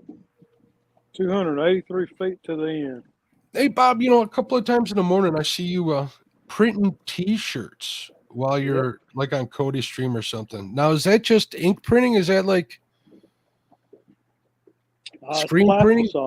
It's screen printing, yeah. It's screen printing, and we use Plastisol. Basically, Isn't Plastisol They Isn't dip rod plastisol? holders in, yeah. Yeah, that you dip around. That's what I was gonna say. Pliers, rod holders. They use plastisol for a lot of things. It's been used for screen printing for years. I mean, some people print with water-based inks, Uh-huh. discharge inks, which, you know, there for a while, it's kind of funny. They were touting discharge ink as being environmentally friendly because it's water-based, even though they use crap in it like formaldehyde. Yeah, excuse me, but that's not, and formaldehyde is not environmentally friendly or friendly for anybody. Nope. But, and then some of those water-based things, the stuff they use in them is not. The thing about plastisol is this: plastisol will last forever in a bucket. It does not need to be kept sealed. It will separate, but all you have to do is mix it, and it all goes back to normal. I mean, like I've got plastisols that are probably 30 years old. Huh. Until you heat it, it doesn't cure. So you know, it just doesn't cure in the screen. It doesn't cure in the bucket, and it'll separate like the plasticizers, which is the liquid part of it, will separate out from the PVC, but it doesn't. You know, it doesn't go bad. How do you cure it on the t-shirts? Do you have to heat the shirts? Yeah, we send it through a conveyor dryer and basically cook the shirt at 320 degrees for X amount of, you know, minutes or something, like 1 minute through the dryer or something. And the Nice. entire ink film has to reach 320 degrees before it cures on the shirt. Now you're a job shop, right? You don't necessarily like print and sell, have a clothing line or anything like that, right? No, I'm pretty much like, you know, I do stuff for schools and churches, and Uh-huh. I'm getting more into doing some onesie twosie stuff, but primarily I'm printing volume, you know, 24 pieces or more. Yeah, I like that Yeah. flag you made me. That thing's pretty bad. I don't know how the heck you did something that size though, but it came out great. Yeah, I actually subbed that out, Mark. I don't do that kind of stuff in house. Okay. That's what you call a dye sublimation. Uh-huh. And what that is polyester fabric that you use a specific type of ink on that actually turns from a liquid to a gas, and then it dyes the fabric, and you know it pretty much is permanent in there. Oh, so the fabric's actually dyed. It's not. Yes, it's All right. dyed. Cool. Like, you know, it'll fade in the sun eventually, like anything will, but the fabric itself is actually dyed. Yeah, when I opened it up, I'm like, man, this came out good. Yeah, that's called dye sublimation. I got something I'm gonna put on my wall once I figure out how to light it. But after that, this thing's gonna go up in my backyard. I think my wife might not be too happy about that. I'm gonna put a big old flagpole in there, put that and American flag above it, and there you go. maybe even one of my ham radio antennas on top of that, which we've been arguing about for years now, putting in the backyard. Do you still do ham radio? A little bit. I like to listen a lot of times, especially when we got bad weather. That's the time to do it, you know. My grandpa did ham radio, and I remember growing up listening to him on there on the ham radio talking skip or whatever. I don't. They probably got call it something different nowadays, but that's what he was always building some kind of antenna or monkey on his equipment. I mean, he enjoyed playing with the equipment, I think, as much as he did talking on the radio. That's what it is. It's seeing what you can do with it, right? So, real quick, you know, when I was a kid, I always wanted to get a ham radio. Until I found out you needed a license, and I never bothered. My dad was deathly ill a couple of years back, and I spent like 3 days straight with him in the hospital, and he was out, you know, he was pretty sedated. So I was just hanging out there by myself. I'm like, you know what? I'm going to download the app. I downloaded the app and studied up. And when he got better, I went and I took the test and I passed. No, I don't do HF. Actually, I do like the internet stuff for long distance, like D-Star I do. And I can talk anywhere. I talk to people in Africa and Japan and cool stuff. All you talk about is how your signal sounds and the weather. That's pretty much all them guys talk about. Right. Yeah. And then they send each other postcards to prove that they talk to one another. Yeah, he had postcards all over his walls from places, from people he talked to, Yeah. and he had postcards made, and he would ship them out too. Yeah, it's pretty cool. Yeah, one of these days, Josh he knows a lot about radios. He's got some Mhm. experience with that. I'm not going to get into too much detail because I don't know what he wants people to know or not. But nothing bad. But it's his own business. But maybe I'll be looking for an HF radio someday for my just in case radio, just to have around, a cheap version that works. Yeah, I think my grandfather might have been a radio operator in the military, and I think that's where his interest come from. I know about it.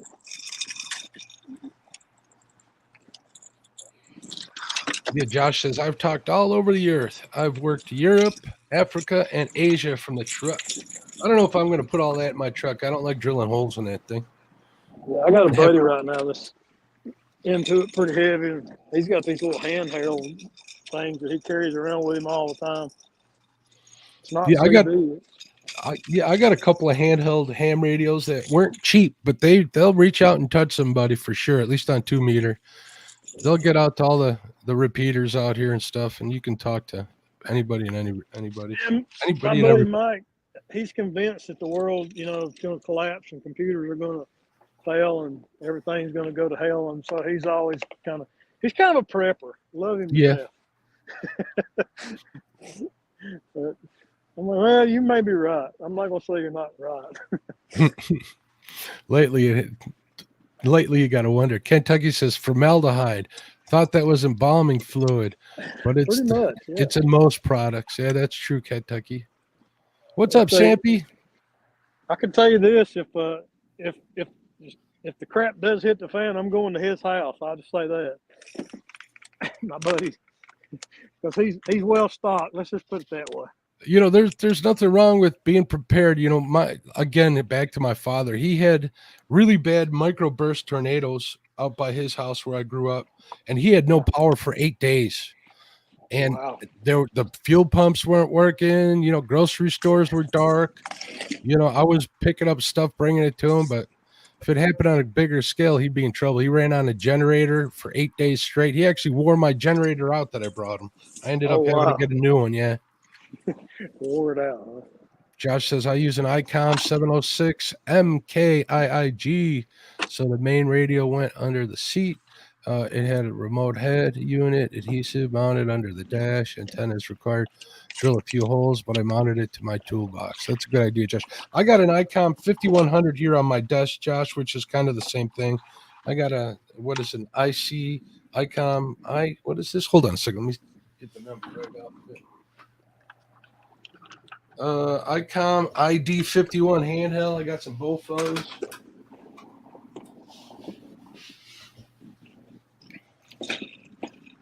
That building antenna, so I'm a little to say not very proficient in the math and stuff required to What's do up, that. Mike Sampson? Sampy? How far are you from Sampy? He fishes Watts Bar, right? Yeah, I'm not sure. I'm on Chickamauga. I'm gonna mute it because I'm heading toward the dock. All right. Brian B still watching. What's going on, Brian? How you doing, bud? Sampy, are you fishing at all, bud? I thought you were going to be on Jody's show that one Thursday. I was looking for you. I'm guessing you might have had some problems, Sampy. Sorry to hear that if that's the fact. Sampy's been wanting to get on one of these live streams bad, show us all what he can do. And I have full faith that he could do that. You got to watch some of us old timers. We actually know what we're doing. Josh says, Mark, I think I'll bring my ICOM up to Mendota and set up a temp antenna at the campground next year. Yeah, that would be kind of cool. Those guys who do the lightweight antennas, I forget what that's called. They got them little radios that they go camping with, go up into the mountain, see how far they can reach out with barely any watts. They're running like 2-3 watts of power, and they're able to talk around the world with them. It's anything. It's pretty much see what you can do, who can reach out the farthest, who can get the smallest piece of equipment to work the best, things like that. That's well beyond me. So it's been a while since I was in it, but I was in it for a little while.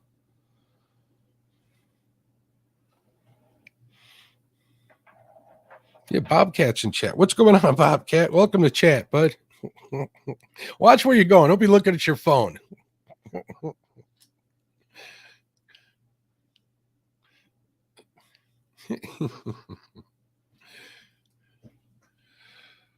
Oh, man. This footage sure does take a long time to download. I'm on 20 of 40, and it's been downloading for half an hour. Corn. That's a TikTok reference for those of you who don't know in chat. Brian, you kind of look like that corn kid a little bit. I don't know if that's going to upset him or make him laugh. No, I'm not going to sing the song that they turned him saying that. I showed my wife that video. She said it was pretty adorable, by the way. I got my wife hooked on Instagram. All she does is go on there and look at decorating Instagram accounts and a lot of dog accounts. She's a dog fanatic. Josh says, when I tried it with butter, everything changed. Josh, I'm going to rock your world here. You want to try corn on the cob with mayonnaise and Parmesan cheese. Trust me on this one. It's like elote. It's delicious. And everybody in chat's going, what? It's good. It'll blow your mind.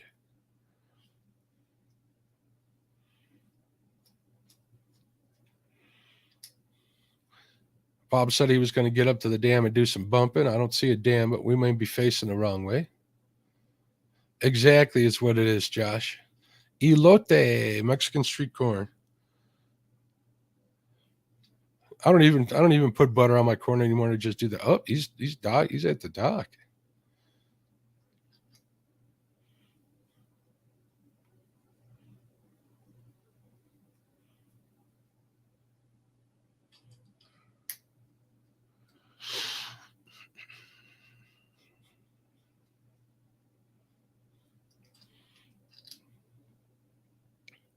There we go. Yeah, I got the trailer and the boat and drive around. It takes All me right. 30, 45 minutes to walk through.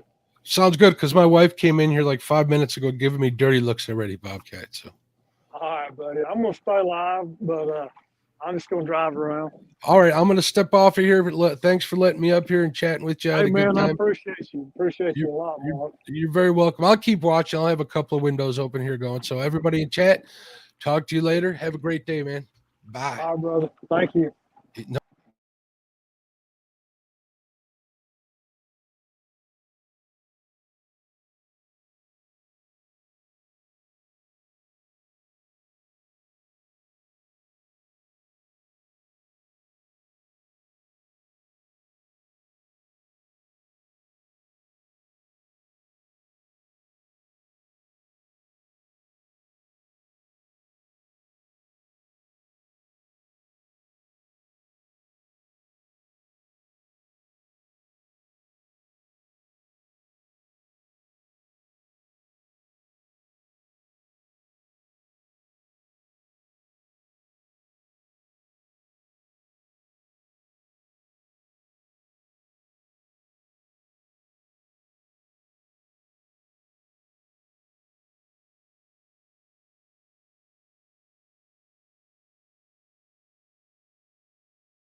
All right.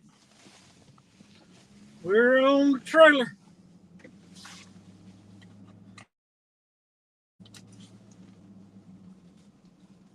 You gotta get her done. I didn't even pull the drain plug. My glasses are fogged up.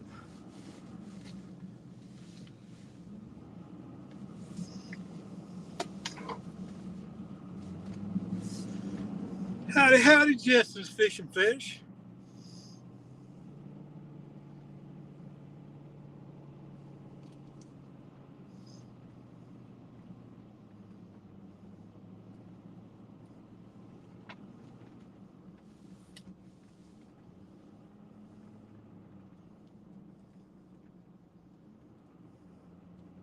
It's cold out there. It's warm in my truck.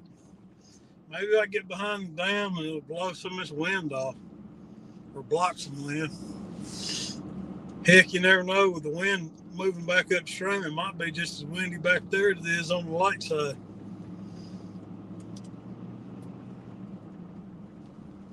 But you never know. You never know.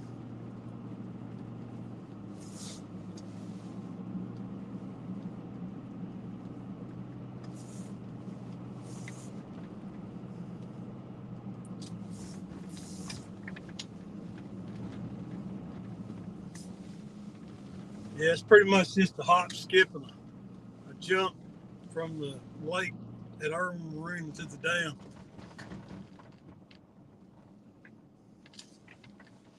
I think I've only caught 3 fish today, and they were teeny tiny baby catfish. Just a teeny tiny baby catfish. That doesn't make me feel good about next weekend. But I have caught 3 fish today.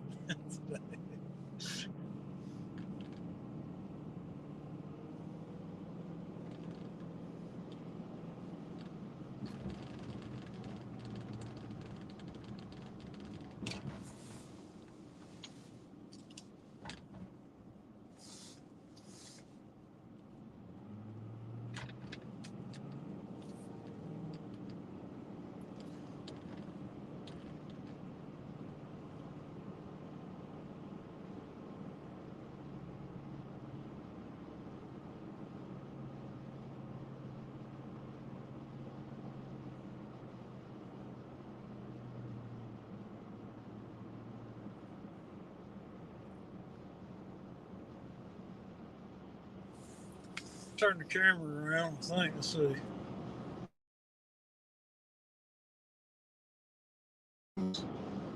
Camera. Back camera. There we go. I'll take y'all on a trip down to the dam. Below the dam. Y'all can ride along.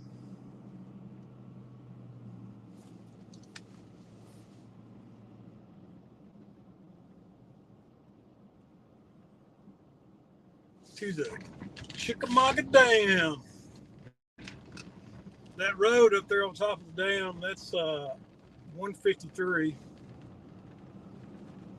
Highway 153. And if you wanted to go to the power station, you'd go straight, but we're going below the dam, so we're going left. So I want a choo-choo scenic drive, they call it. And y'all want to pay close attention to this sign coming up here. So when you go down here, you've got a bump because there's signs, right?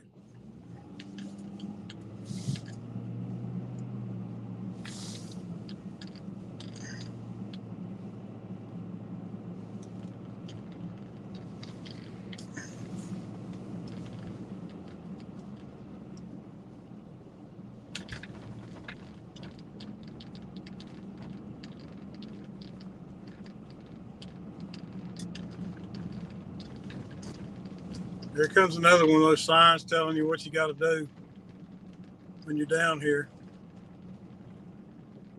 That's what you got to do right there. It says bump.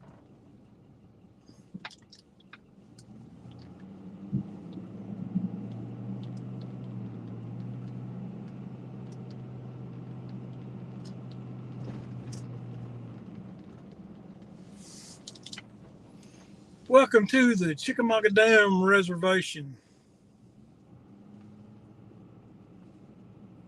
Yeah, we got a little bit of flow. It ain't great, but they're doing some construction down here. They're reinforcing these concrete pylons around the railroad bridge. They've been doing it all summer. It's aggravating. They always got these big bars.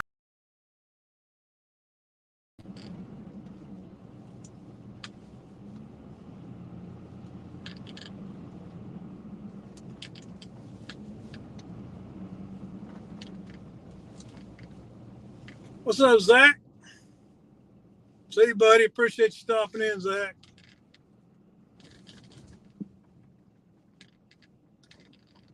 Yeah, Zach and Roger got on some real nice fish when they were down here.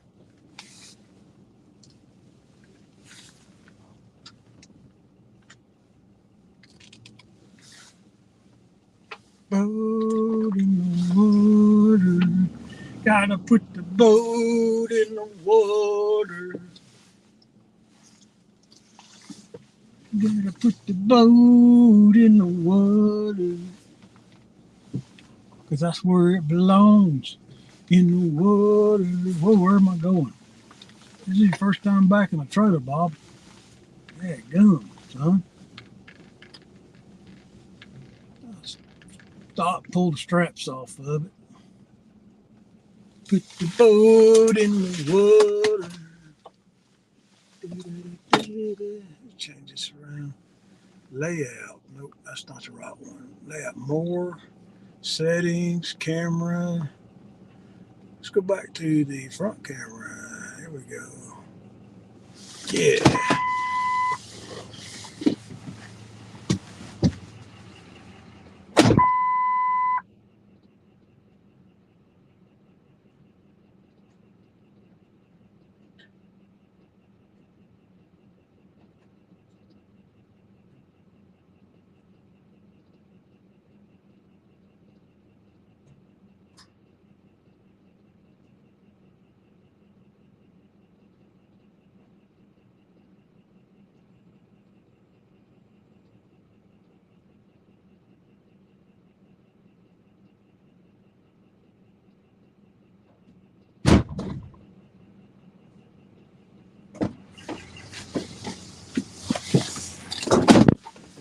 Put the boat in the water. Do-do-do-do-do. Put the boat in the water. Come on, float on off there. I know you can do it. What's up, Chadwick?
Put the boat in the water.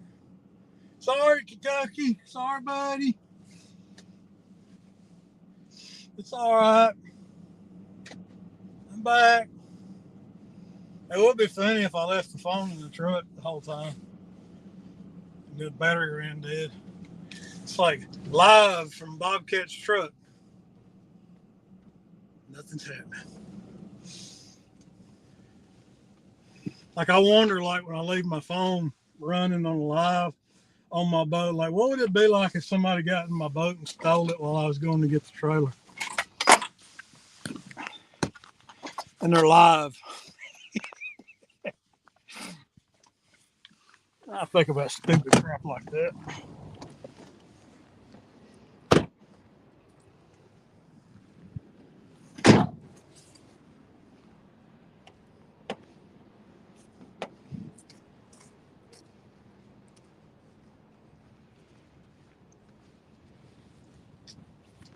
Smallmouth, guys.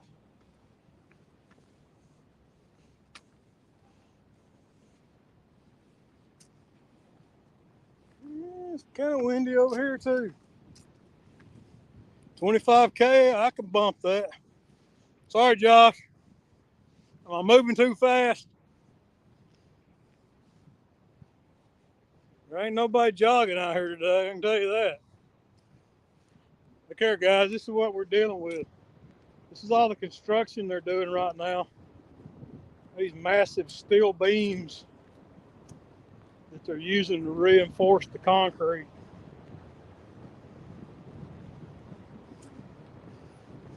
That's a little old bitty steel beam, ain't it?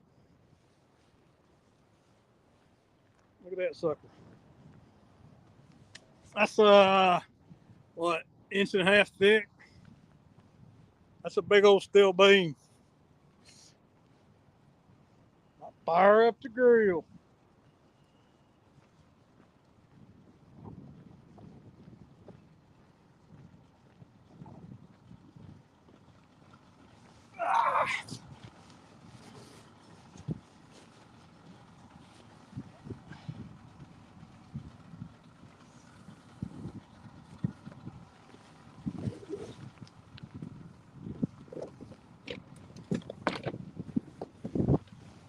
Put this back over here.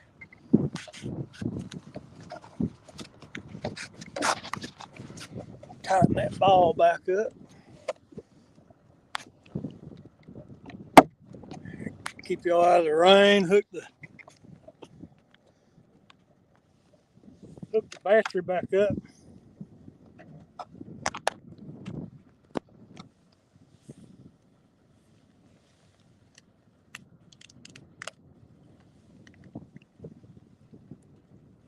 Oh, that's low. I'm gonna have to change that up.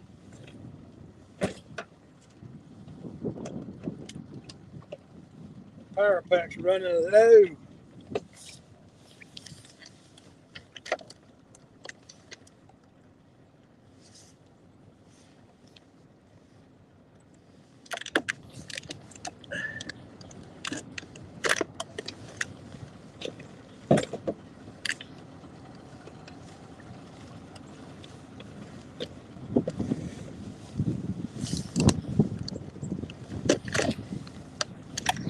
There we go.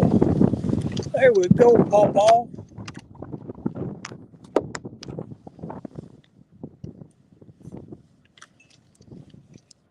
Hopefully I'm hooked back up, bro.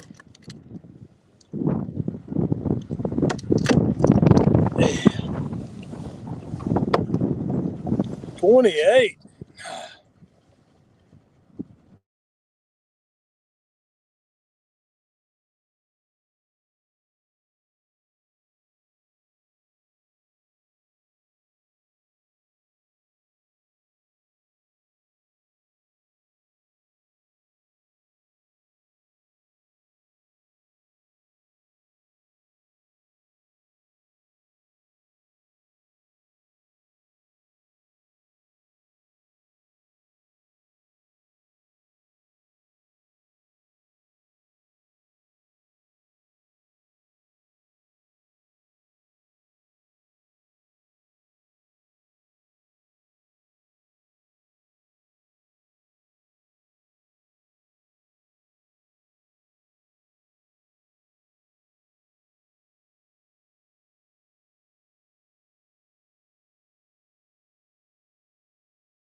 Y'all hear me now?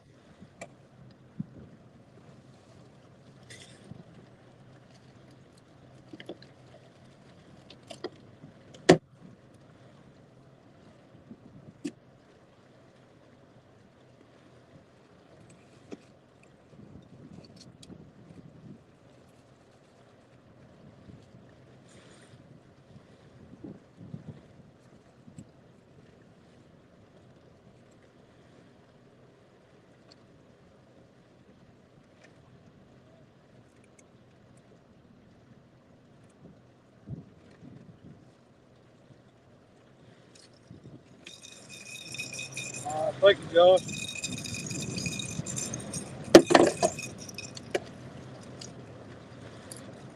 Time to bump, bump, bump, bump, bump.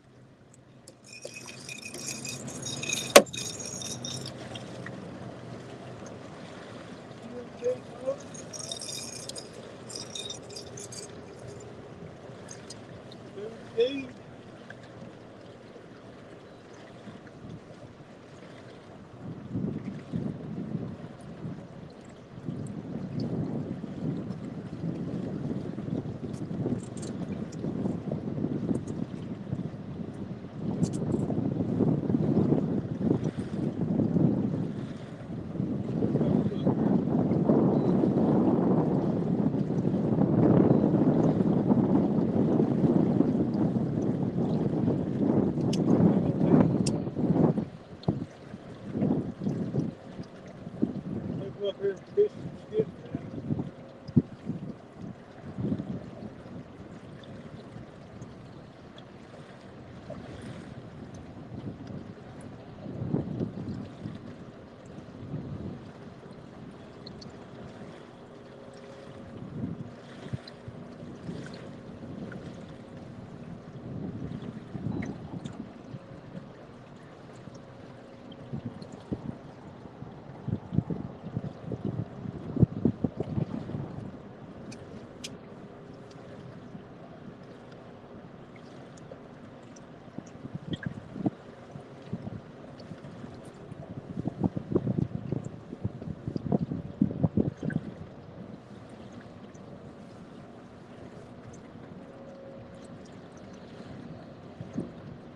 It's a little too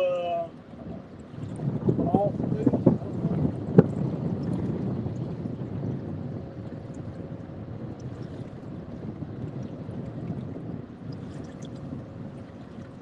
Hey, at least the wind ain't bad up here.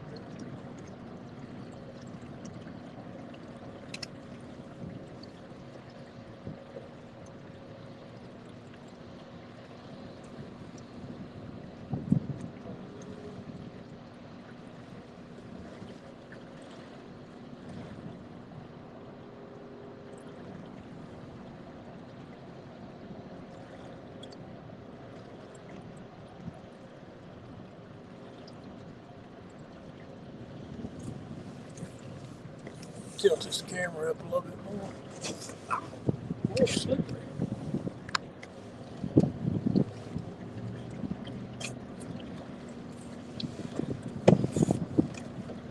Slippery, I slip on the right side.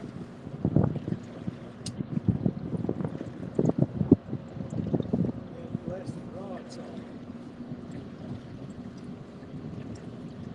Yeah, they got a board right in front of my favorite pile.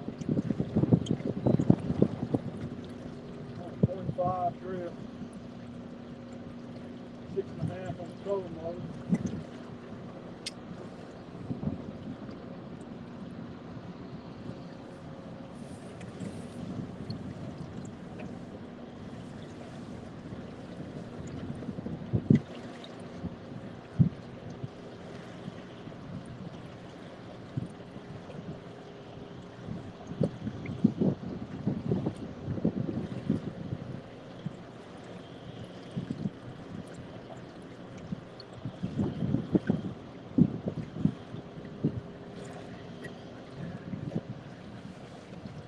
Anybody wants to come up and yak, there's the link.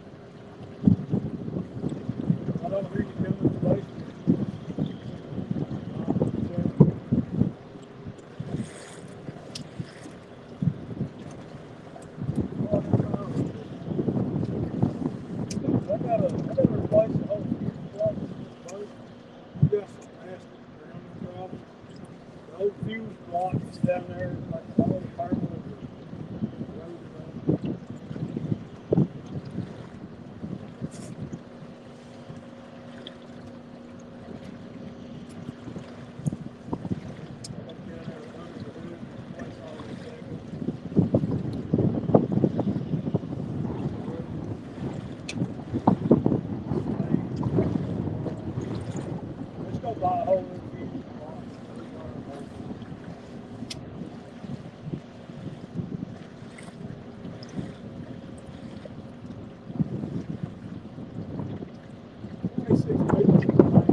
What's up, buddy?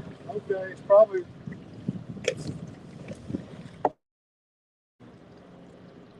Can you hear me now? Can you hear me now?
If I didn't have these in, you really not be able to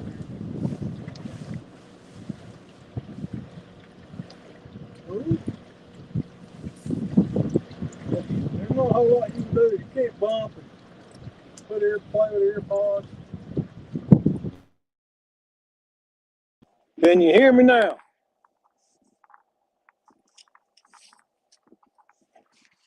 Can you hear me now? Like that guy in that AT&T commercial. Or Verizon or whatever it was. Can you hear me now? Can you hear me now?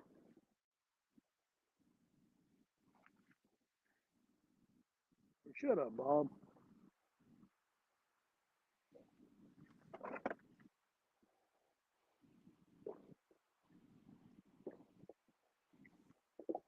There's anything down there that wants a big old ugly head. Thanks, Bill. Appreciate you, brother. Yeah, my right ear pod must be dead.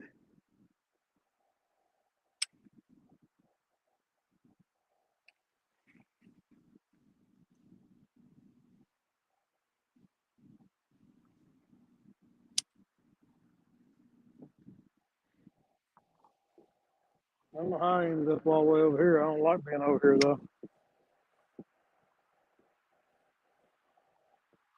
And they let a bit more water.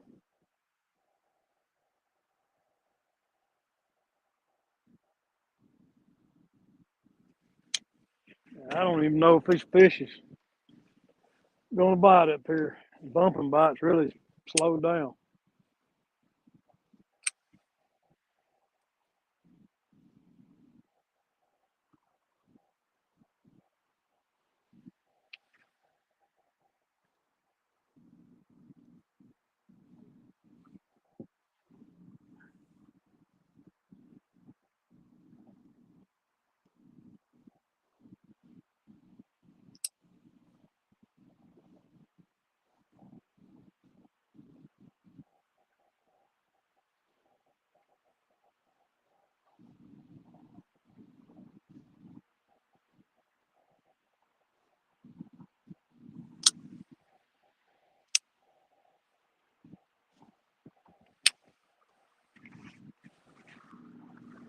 would be better off if I could drag baits, but it got rough in that wind up there.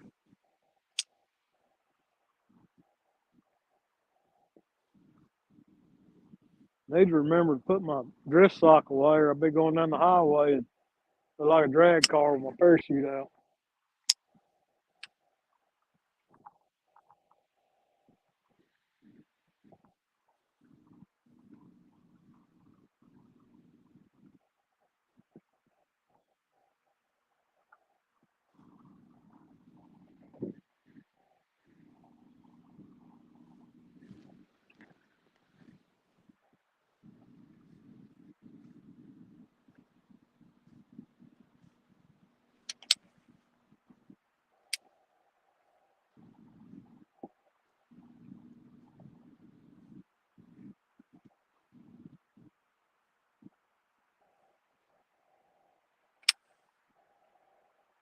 Listen, trolling motor, where are you going? You crackhead trolling motor.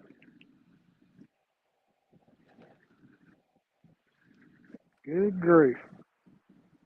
Thing just turned sideways. I don't even know why.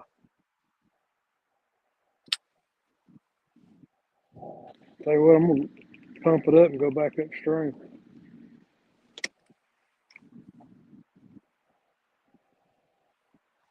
Be like auto zone. Get in the zone. I ain't in the zone right now.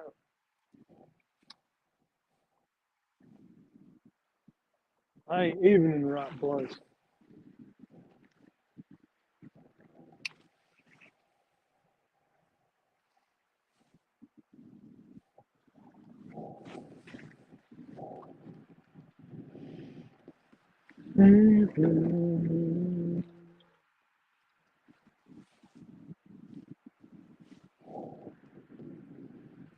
So they're only running one turbine wide open, or not even wide open. Yeah, they're only running the middle turbine today.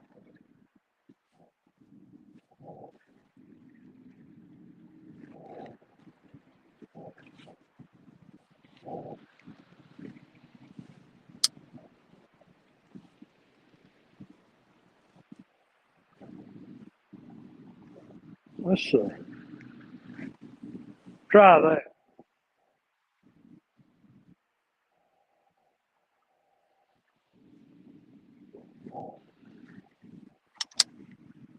I'm in the zone now.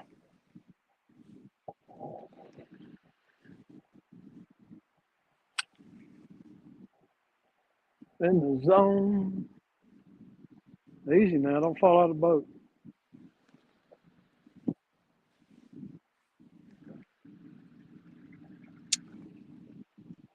Menu, options, autopilot mode. Oops. Menu, options, autopilot mode. Let's go to legacy because this thing keeps wandering around. Yeah, there we go. We'll stay at legacy. If you put it in advanced, it just keeps trying to wander around too much.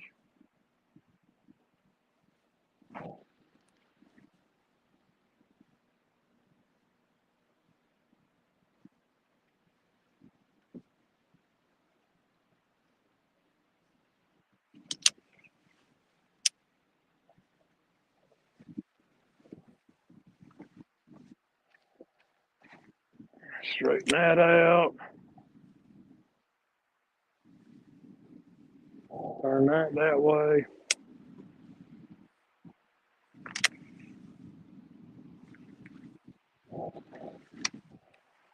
Move over a little bit. I just seen skipjack jump.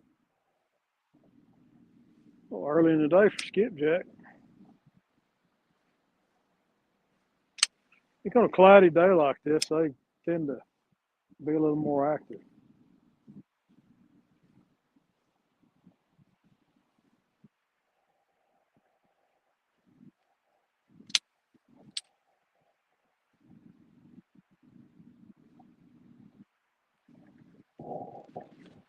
That's good. We're in the right position. Bait's going where I want it. Studying everything. Boat speed, 0.5. Bait's heading towards the pylon. All we gotta do is have a fish cooperate now. That's all we need. I know there's one in there. Whether he'll bite or not, that's another question.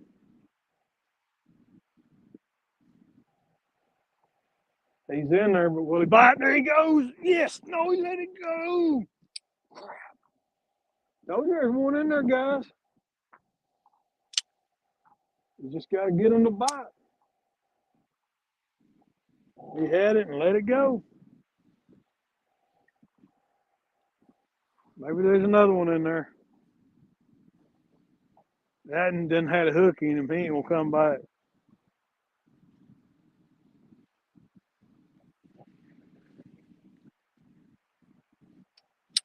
There might be another one in there, though.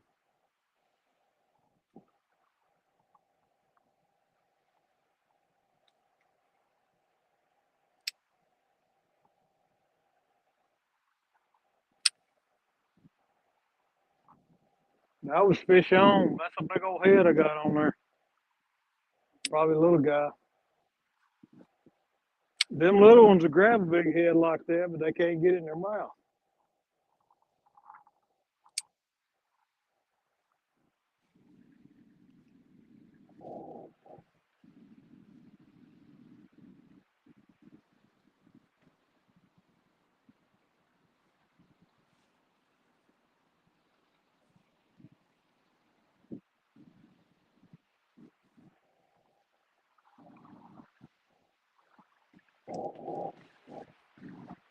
Come on, take it again, take it again, take it again. Got to be another one in there. Got to be.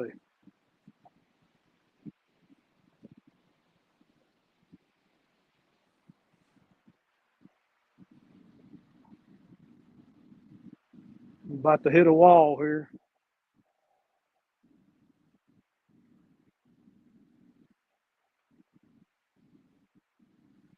I can feel the wall.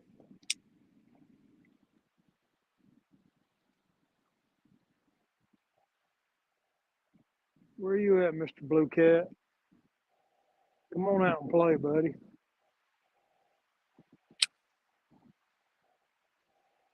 I know you're there. I can smell you. Hello, Lance, my cool guy. How you doing, brother? I'm just trying to tickle a fish off this pylon.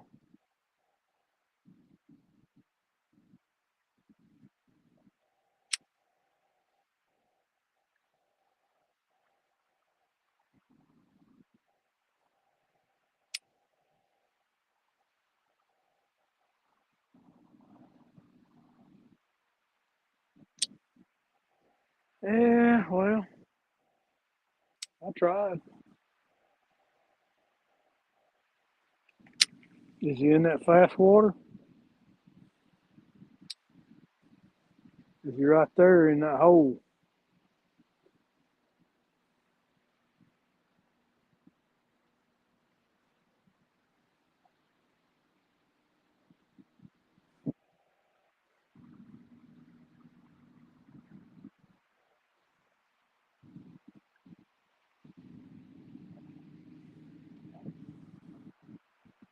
I got cold fingers. Whew. Put one hand in my pocket. Hey, what's up, Jason Lamb? Appreciate you stopping in, man. Thank you, thank you, thank you. If you hadn't already, guys, do me a favor and click that thumbs up button. I'd appreciate it.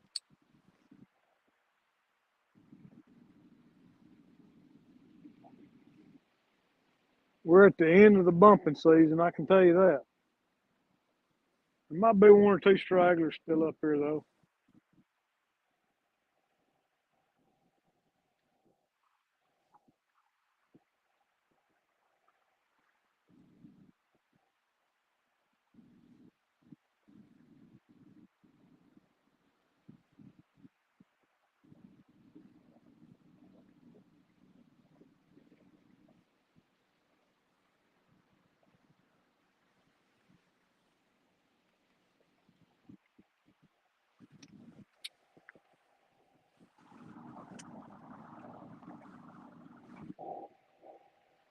Way back there now.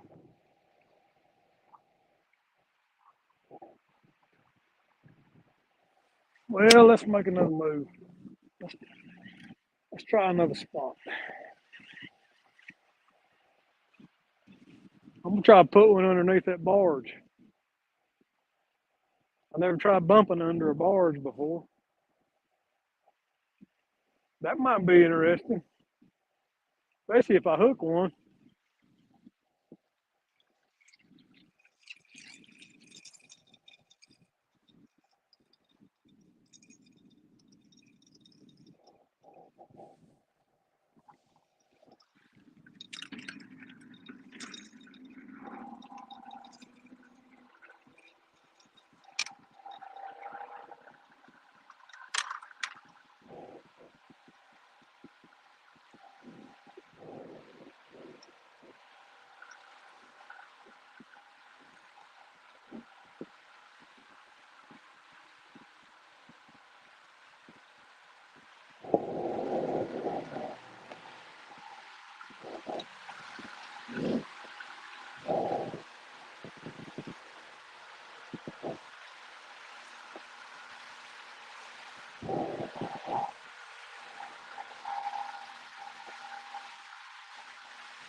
Old bass, guys.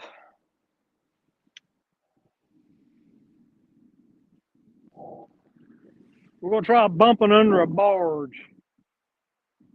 This should be interesting.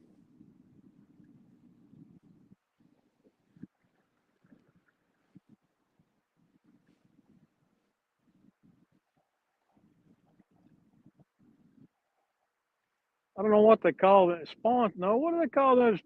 The poles that they put down in they anchor them down in the ground. There's 4 of these big poles that they anchor the barge down into the grounds. I can't remember what you call those.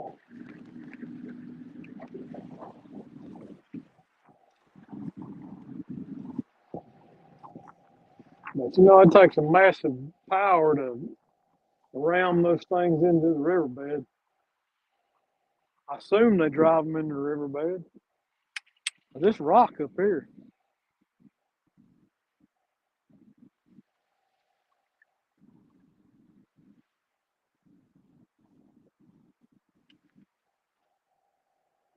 Pylons. It might be, Josh. I was like sponsons or sponsons or something like that. Think of the name of it. I can't imagine they like drive them into the ground, but I mean, like it's pretty doggone rocky here.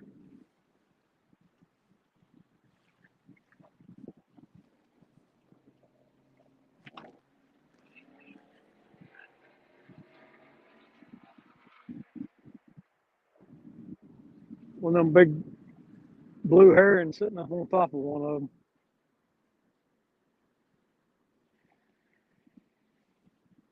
That'd be pretty cool if I caught a catfish out from underneath this thing.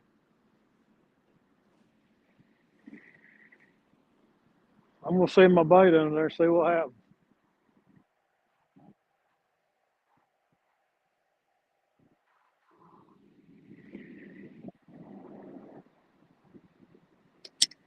As long as I don't pull a Darrell and hit it.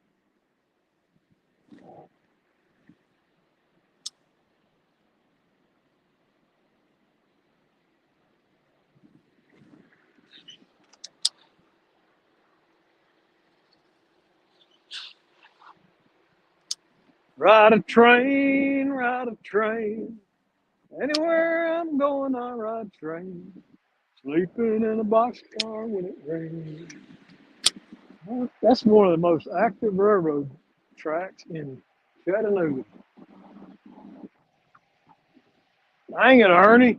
Chicken and dumplings. You're killing me, boy. Man, some chicken and dumplings would be good right now. Hot bowl of chicken and dumplings. Just wrap your arms around the bowl.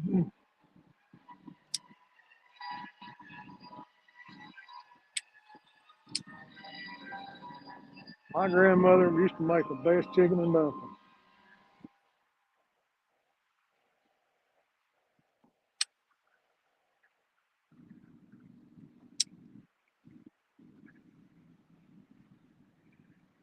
I don't know how a banana pudding killing me. I don't know how close I'm gonna get to that thing before I get chicken out and peel off.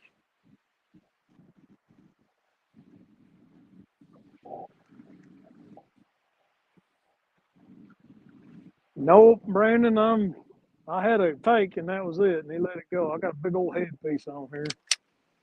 Probably need to downsize my bait a little bit. Right now, I'm bumping underneath this construction barge. Trying to decide on how close I want to get.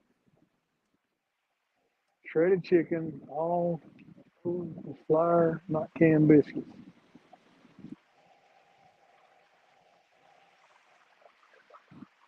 It's pretty doggone close, ain't it?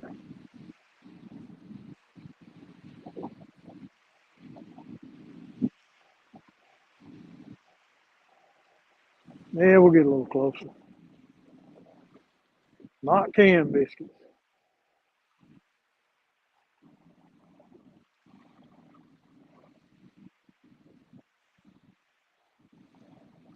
Now, if I was a catfish, I'd want to be hanging out there.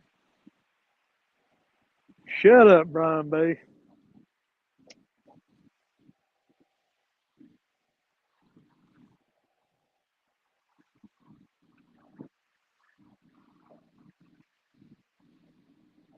You know, we got a cold front coming in today.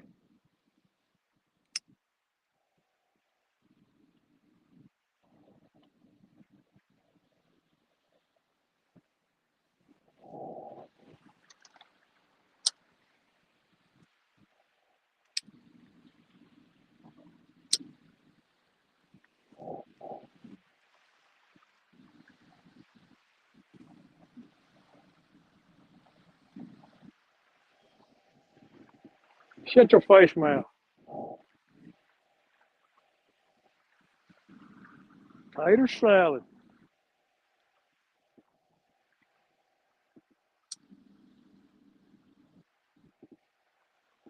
Hello, Mr. Kennedy.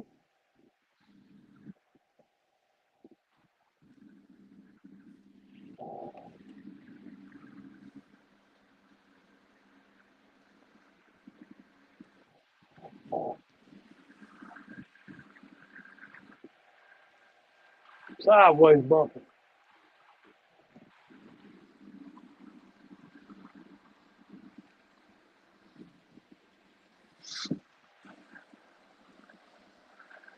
Man, they got big construction lights up on that thing. Here comes another train. Ride a train, ride a train. Anywhere I'm going, I ride a train. Sleeping in a boxcar when it rains. Ride a train, ride a train.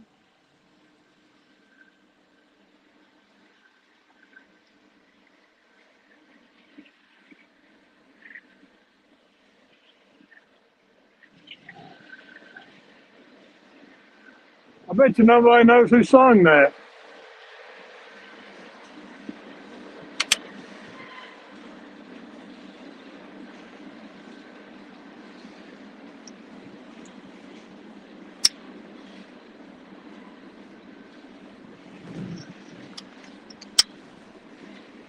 Ah!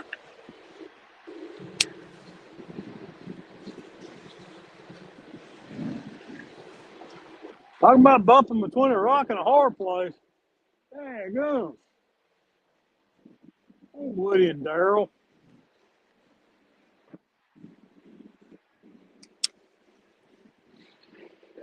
Hung? Yeah, I'm hung. I was hung. I was hung good.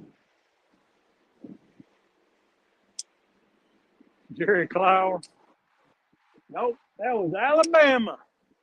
Thanks.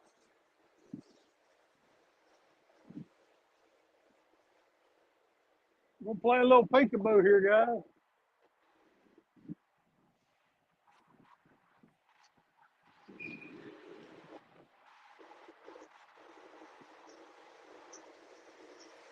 Oh, that train's loud.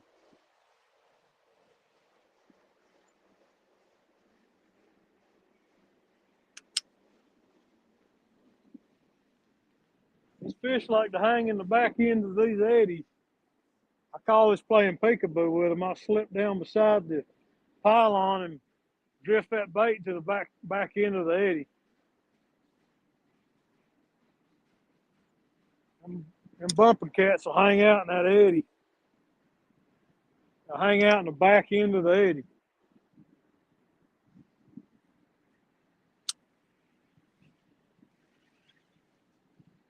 Rocks hang out back there too. Yeah, I seen that today, Chad. Mike Greenwell mentioned it today in chat. I said a little prayer for those guys.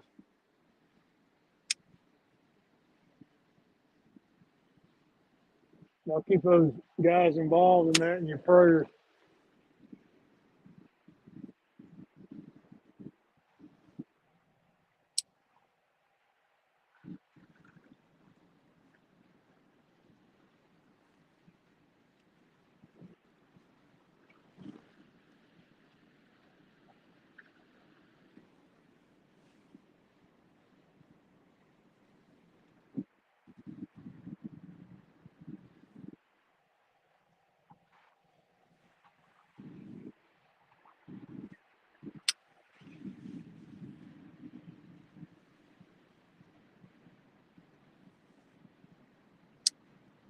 Oh, really? That's right. I thought it was Alabama.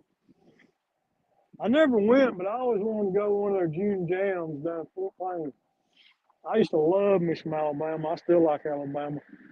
I heard what was one of their band members just died. And they're all cousins. Which one just passed away, Missy?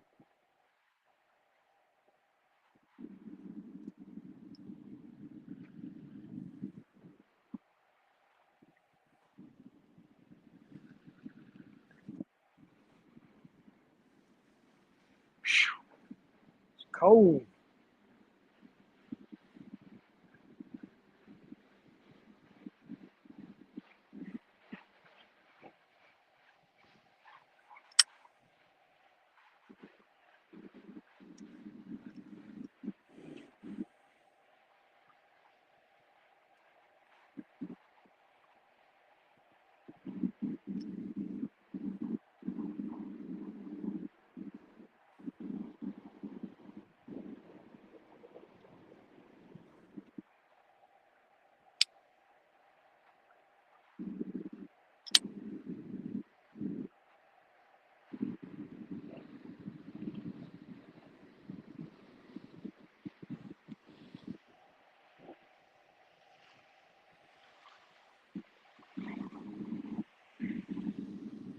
Tell you what, with the wind and everything, though, I'm surprised there's as many people on the water as there are.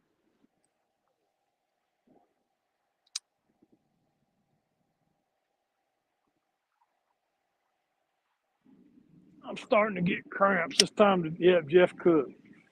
Yep, Jeff Cook. That's who it was. Starting to get cramps. It's time to hydrate. Get dehydrated out here. Ah.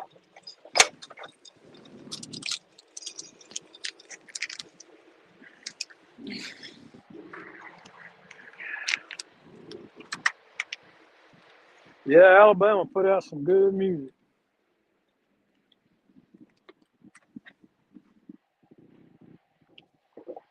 I get some electrolytes in me. When it's cold, you don't realize you're getting dehydrated. Parkinson's, yeah. I know a couple people. I've got a friend who has a form of Parkinson's disease. My pastor emeritus at Sale Creek Church of God, he has Parkinson and suffers with it.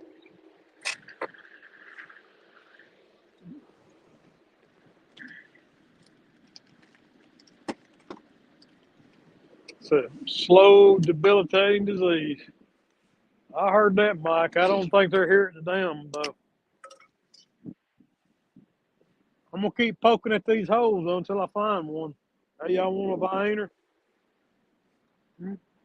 Hey, smoke. Man, that's good stuff. While we wait, we hydrate.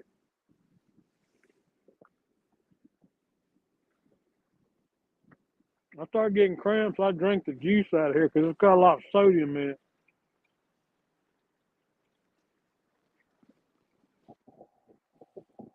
What's up, Weed Hopper?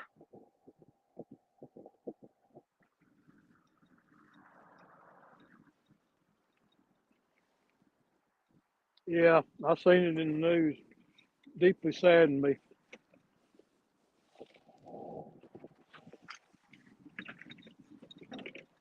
What is preventing me from closing this?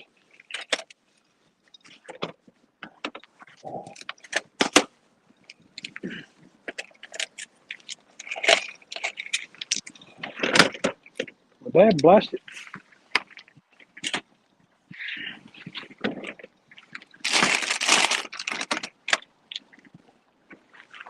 That's what it is. It's the iPad.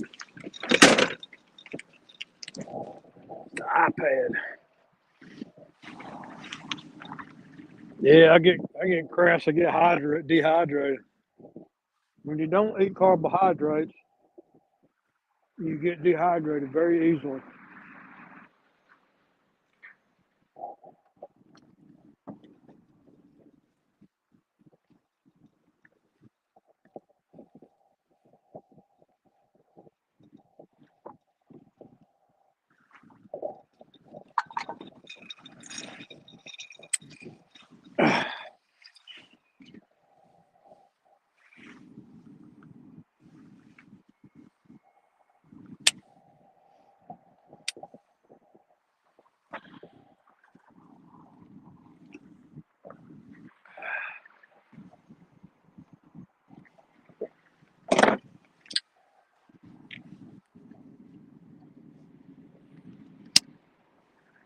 Crazy. The flow down here below the bridge is actually a little better than it is above the bridge.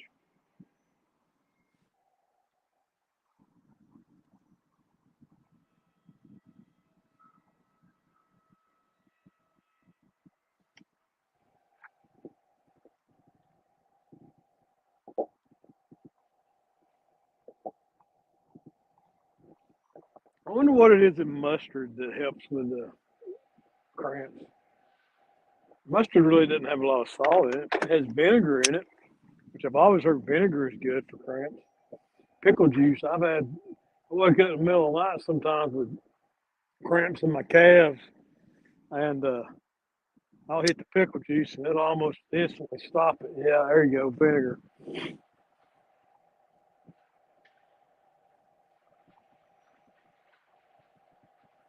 The Ohio's laying the smackdown on Indiana, huh?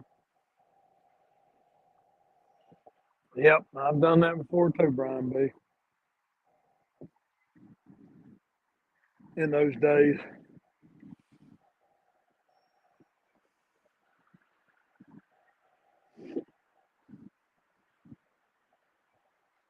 I'll tell you what else helps with a hangover. Don't drink.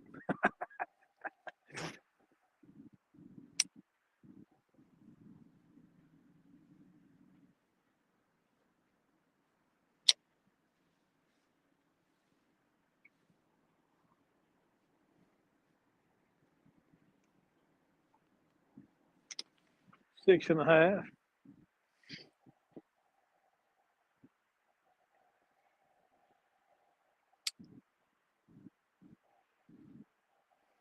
Man, I got to where I couldn't deal with it. The older I got, the harder they were.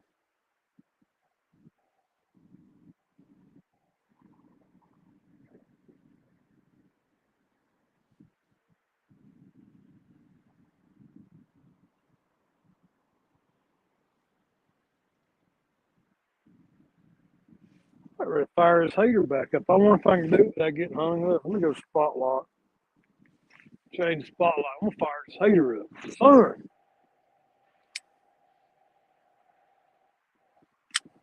Spotlight. Watch me hook up while I'm spotlight. That'd be funny.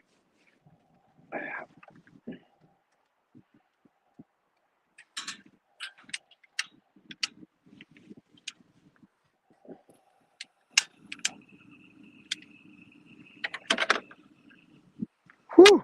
Be some heat on the situation. Good for you, buddy. Oh, yeah. Let's see. North Lock. There we go. Now we're cooking with gas. Fire up the wood burner. Getting cold, Ernie? I just fired up my propane heater. I'm sitting about 2 feet from it.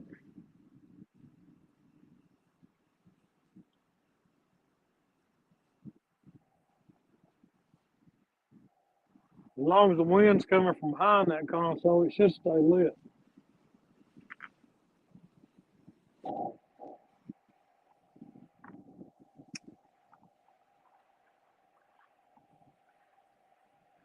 You missed nothing, Mark. Nothing. I had one takedown, one take, and that was it. But he didn't stay on.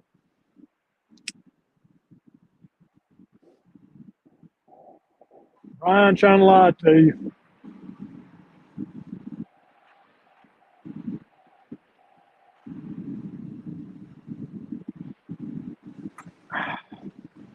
What happens if I do this?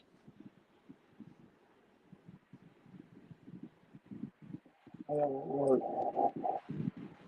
Ooh, that heater feels good. I got the heater right on my, well, I got it right someplace. Feels good though.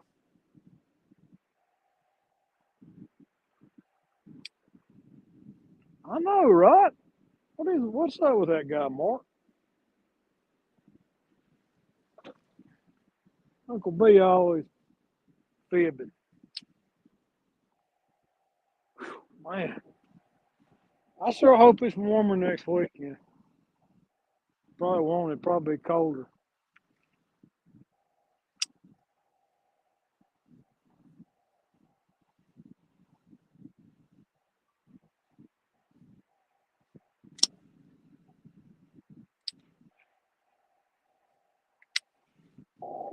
Huh?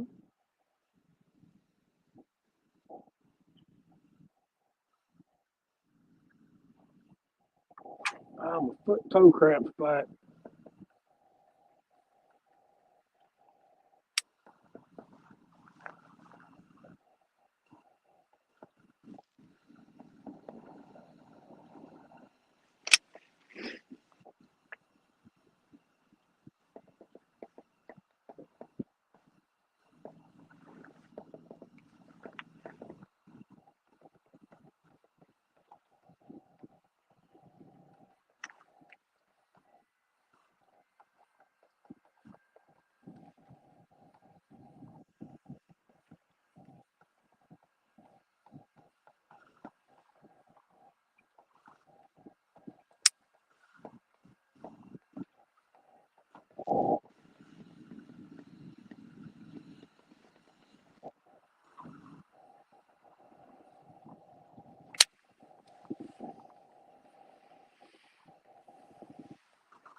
These guys over here running jugs this morning or what?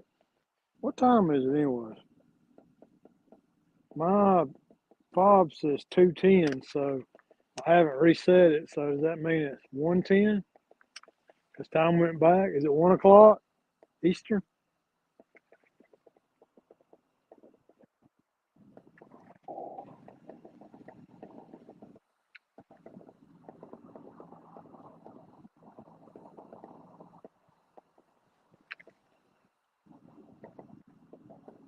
Here, kitty, kitty, kitty, kitty, kitty. Yep, yep. 1 o'clock Eastern. 1:10. Yeah, I've got the time on my iPod remote. I just need to change it. I hadn't set it back yet.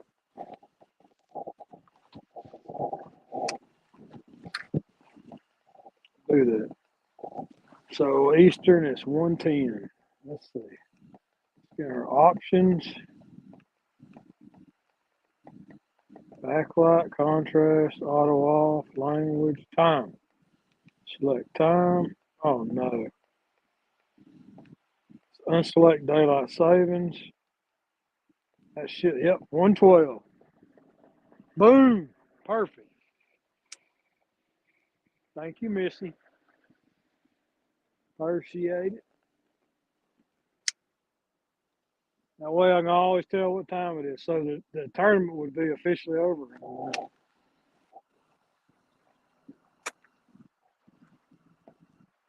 Just got buzzed by a fast boat. Lovely.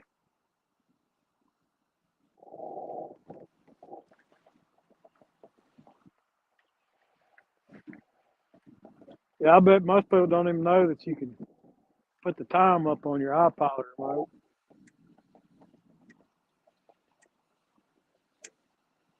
Of course, I wish they made everything bigger on it. This is an old unit.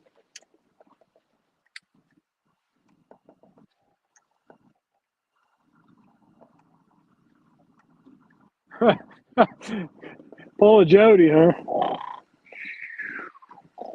Now I'll tell you the truth. I have been out here late at night bumping, and it's such a rhythmic thing.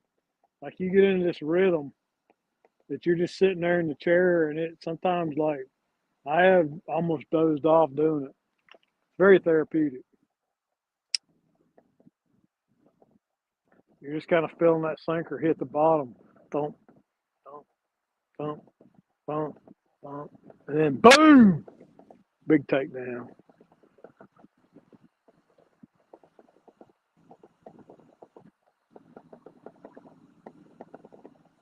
Yeah, I was under the impression Jody was coming to Chattanooga last night. She must have waited till this morning.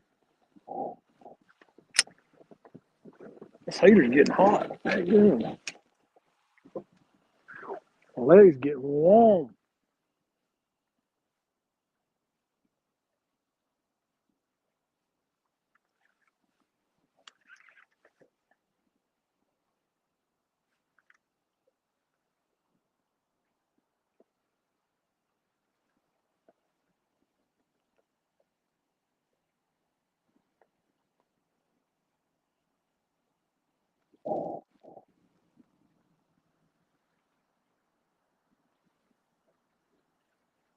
Have a boat with a cot on it, no doubt, Mark. I mean, a pontoon boat would be great for sleeping on, no doubt. But I'll tell you, Mark, that new boat, the Brandon got that 2472. You could put a queen size mattress in the floor of that boat. Like I would so see me doing that, like putting a cover or some kind of enclosure over top of it and putting a blow up mattress in it and sleeping on it.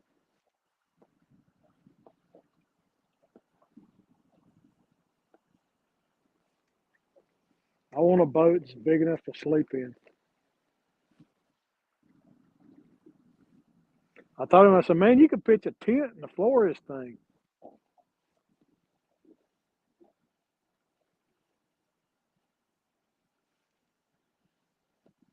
I told him I was in love with his boat. I was going to start leaving love letters around it. Every time I got in his boat, I was going to write love letters to it.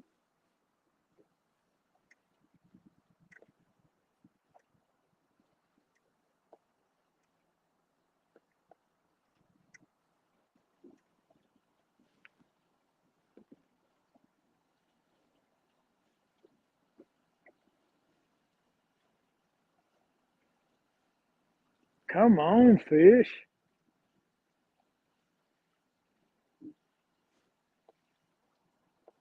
I want to call 1-800 Rent-A-Fish.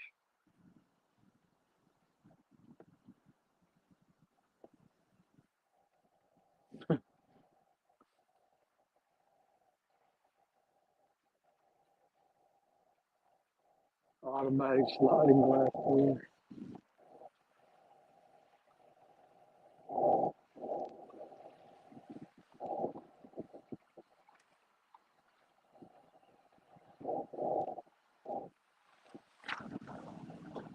Let this hand get warm for a while. I'm swapping hands with the rod. One hand in front of the heater, one hand on the rod.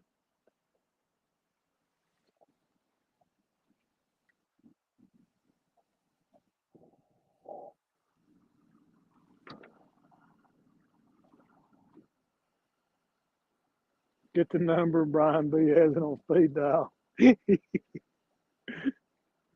1-800 Rent-A-Fish. Think about paying some divers next week to just sit here and put fish on my line.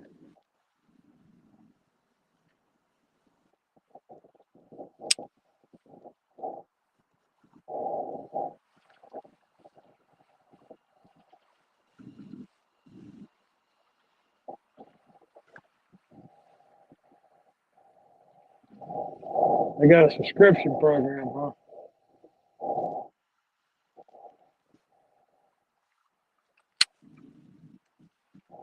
I might just do the free trial.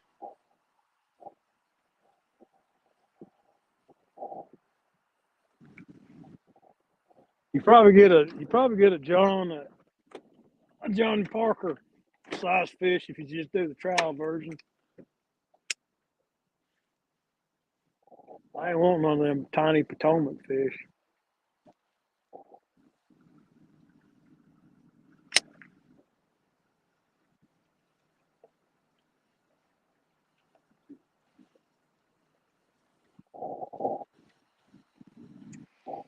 All right then.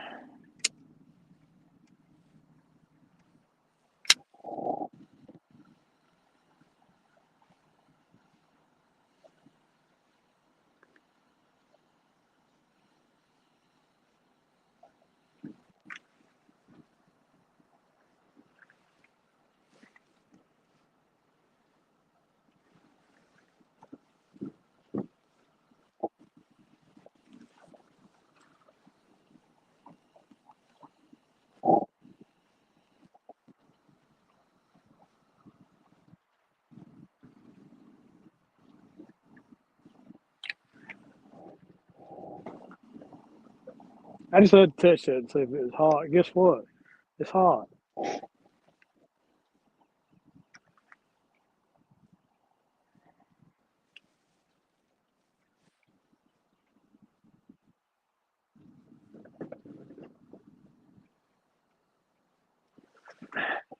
I need to look at this bracket to see who will face who next.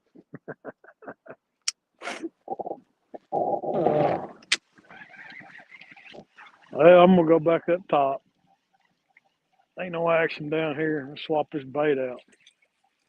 Maybe try a smaller piece. Maybe a smaller bait will entice a fish to bite. I don't know. Gosh.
Wow, that sucked. Kind of cast out and wrapped around the rod tip. Woo! Who is in the fish off tomorrow?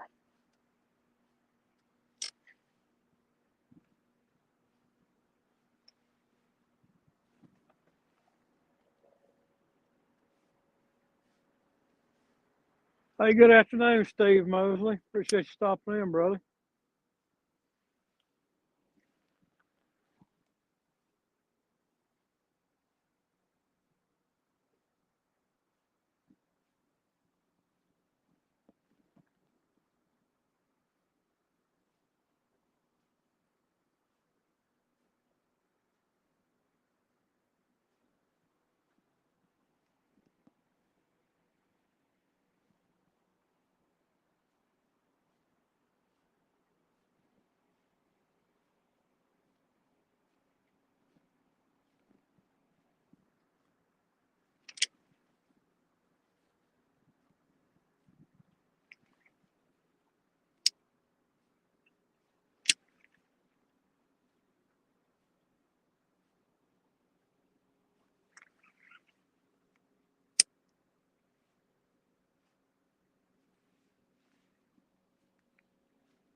I blowed my heater out. I can't light it with one hand. I wish I could. I would. It's not the Battle of the Rivers. No, the Battle of the Rivers next weekend is that Tennessee versus the James next Saturday.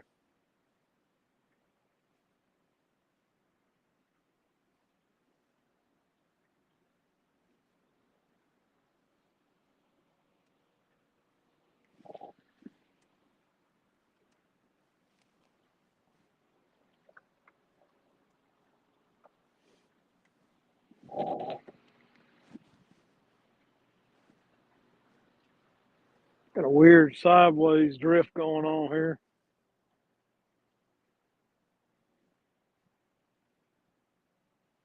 Try to hit the corner of that board if I can.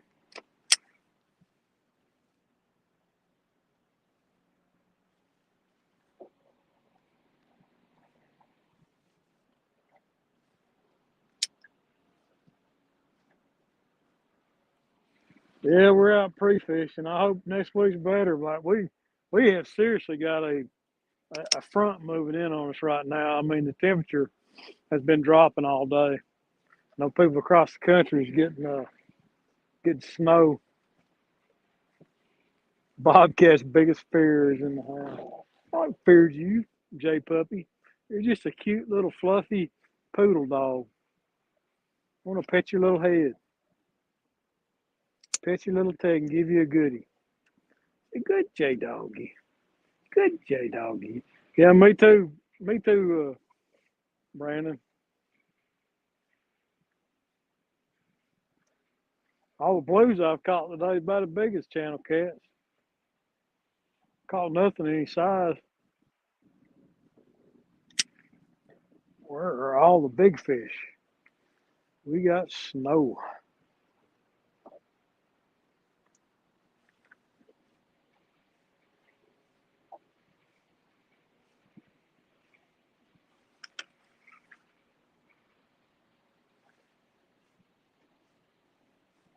Yeah, J Dog is in the house.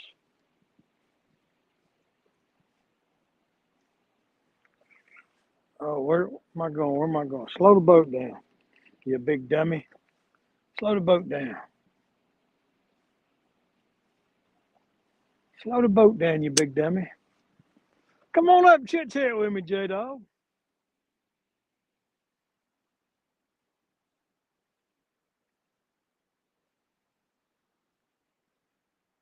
You want to say something to me? Say it to my face. Man.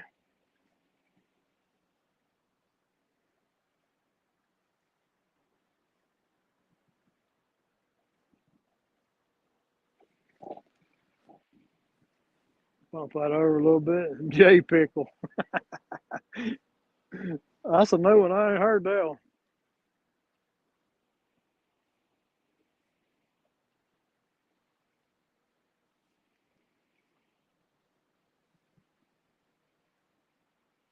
You're looking the other way. I'll turn around just for that, Jay.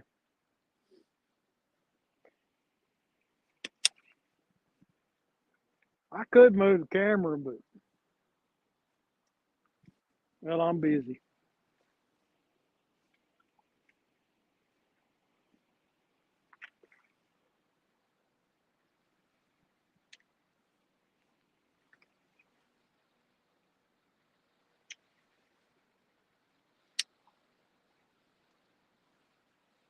Catfish and pickles. Hanging out at Pickle Park.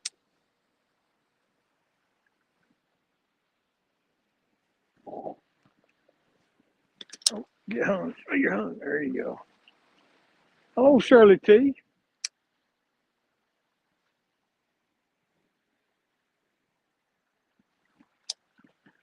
Hey, Mike Sampson. How you doing, buddy? Yeah, they're pouring concrete in that thing.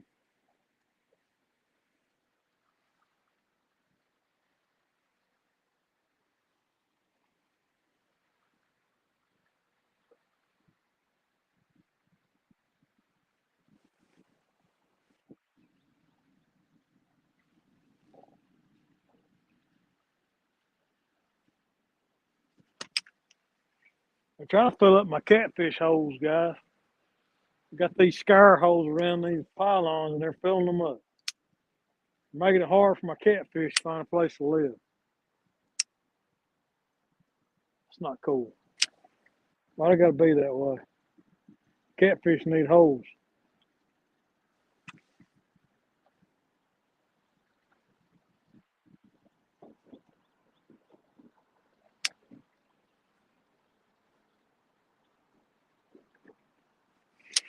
Dad, burn it.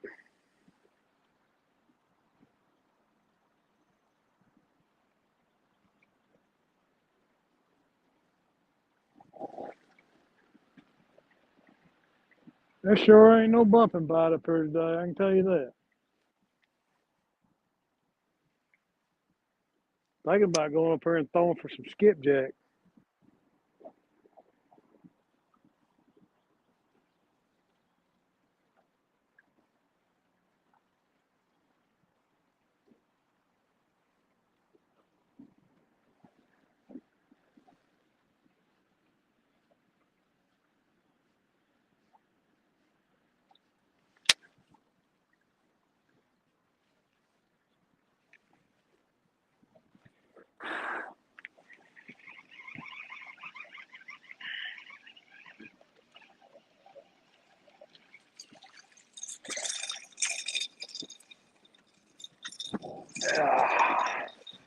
I'll be back in just a minute, guys.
Why you gotta be so crude, J Dog? How do you know that's what I was doing?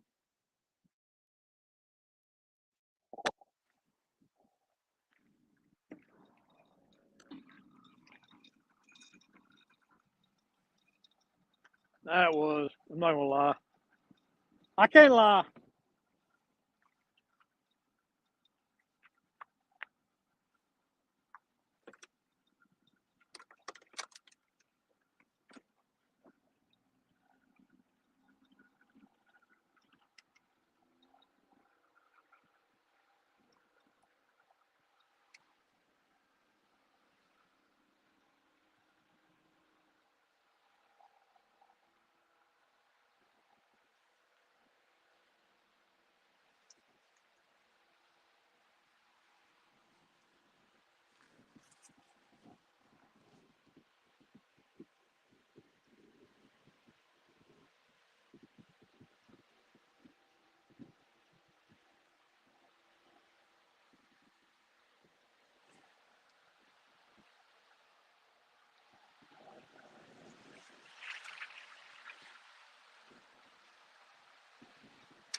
Whoa!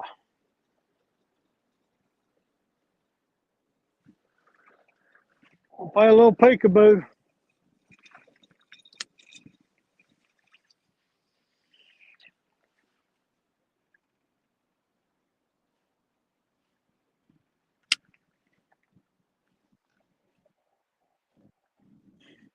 Why was that up on screen?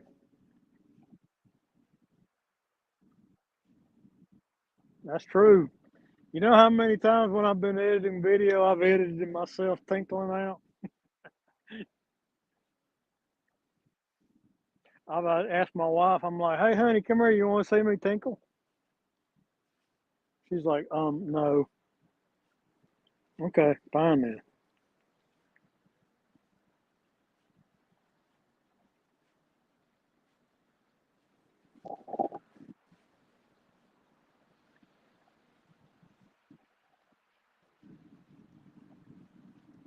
Yeah, I should have relit the heater. I didn't though.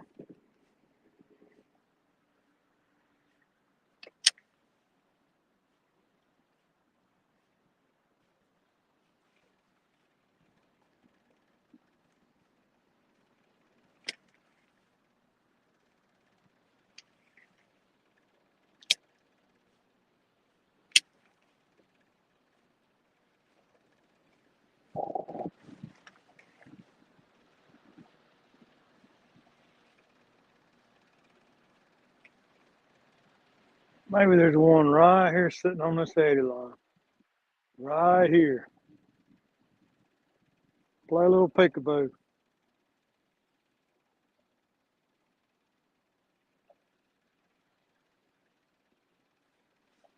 The stern of my boat is about 16 feet off this pylon. I'm just trying to take this bait and just bump it right along the eddy line.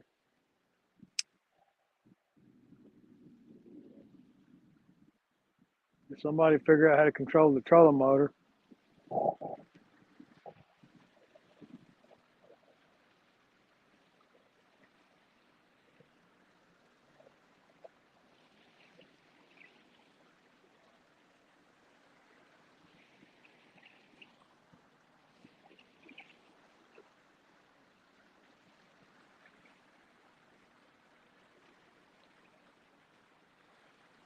How do I know what? S&T?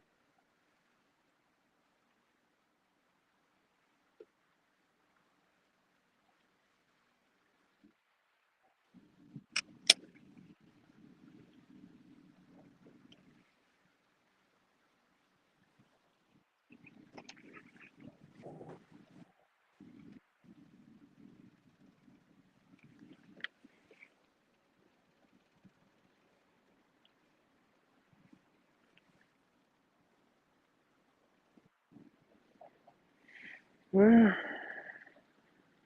nothing on that pass.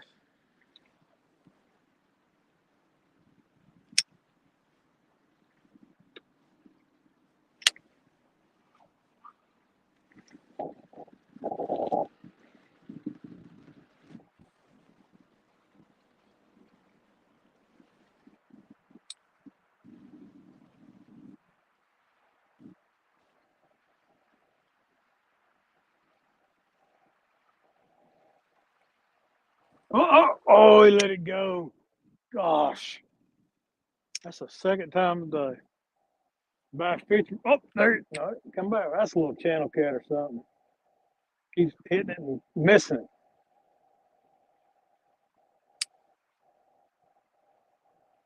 Come back for it. Take it again, you little snot-nosed catfish. At this point, I'll take a small one.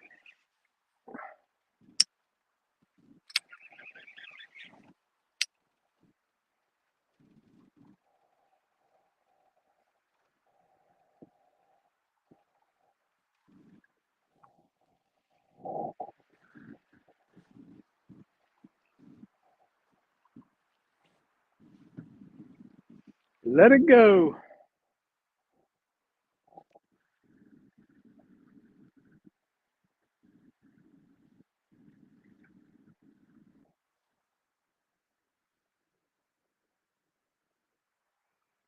I've been live for 5 hours, 8 minutes, and 54 seconds. Tacticat tomorrow. Yeah, that's right. I'll have to check in on that. Hey, good afternoon, Keith.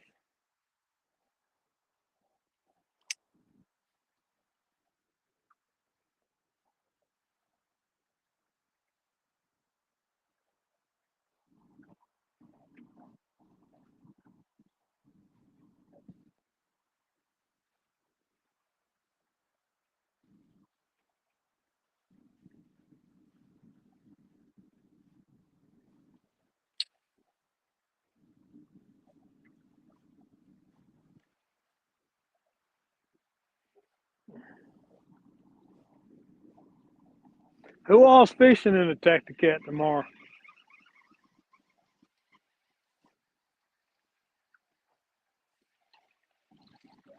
I'll freshen this bait up and try that other bridge pile on. Yeah, you can tell when you got little fish. Look at that. Keep attacking, ripping chunks of bait off there. It'll tore me up. They'll grab hold of the flesh from the ribs and just destroy it.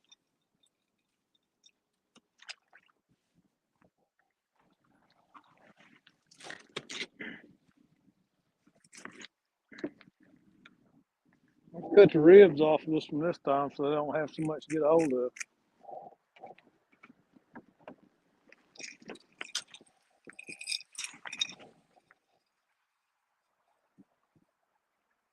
Hey, Alvin Lewis, how you doing, buddy? Appreciate you stopping in. There you go. Uncle B dropping them links. Ah.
Yeah, you gotta get out of bed earlier, J Puppy. Play a little more peekaboo here with a pylon. This one right here, I caught that 50 off of when Zach and Roger were down here.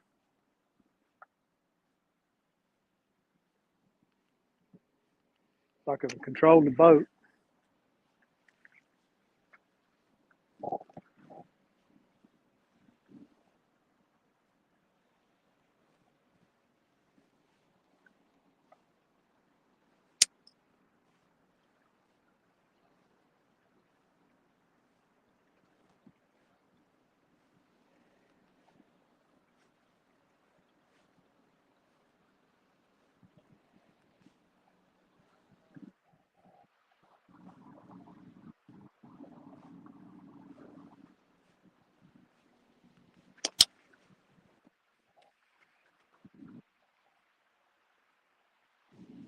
Come on now. Come on now.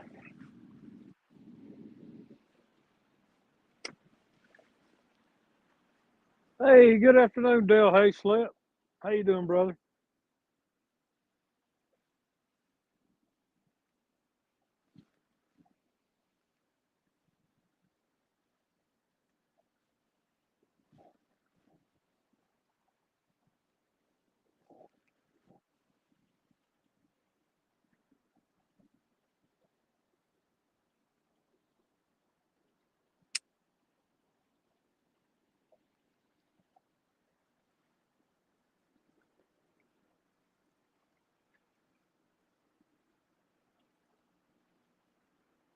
All night? I don't know about all night, Mark.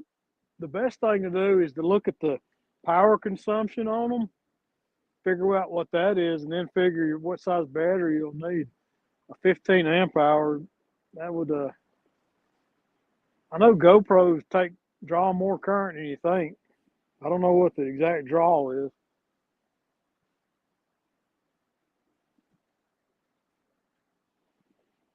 That little 5AA lithium ion battery I got will power that complex for about 3 hours.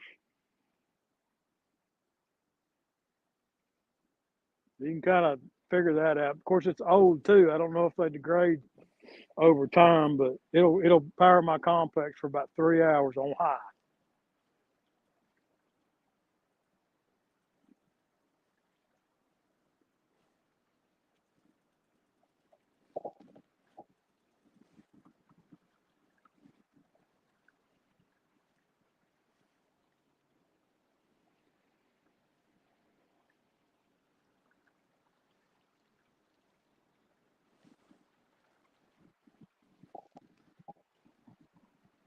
Probably do it less if you're running it like 50% or 25%.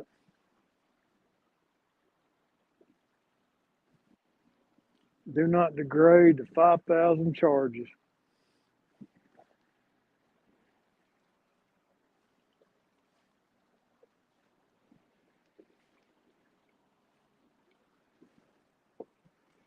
Yeah, do the math. I guarantee you online you can find out what a GoPro will pull amps and then just do the math on it. And then the complex, surely they got a amp draw on that one too. There's got to be a fish in this hole. Come on.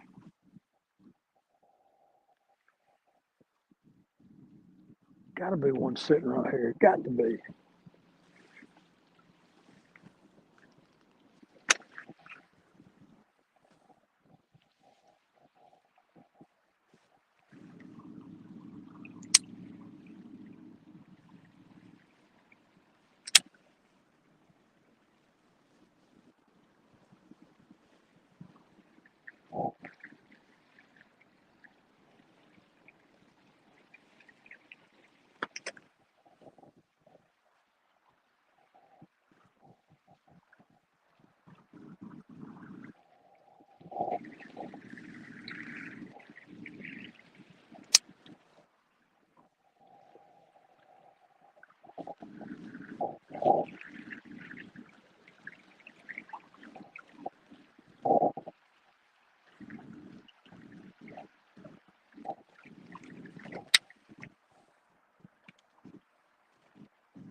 29 off from people still in the house. It kind of looks like they might have cut the water back. That's not what I wanted to see.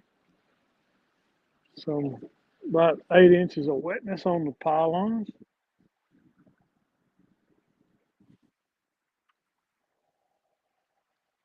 Nobody hanging out in this eddy either.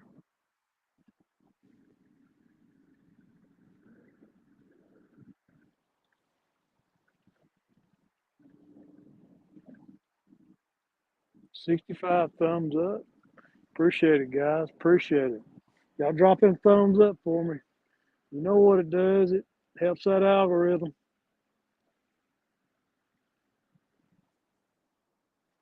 Well, let's go peekaboo. One more.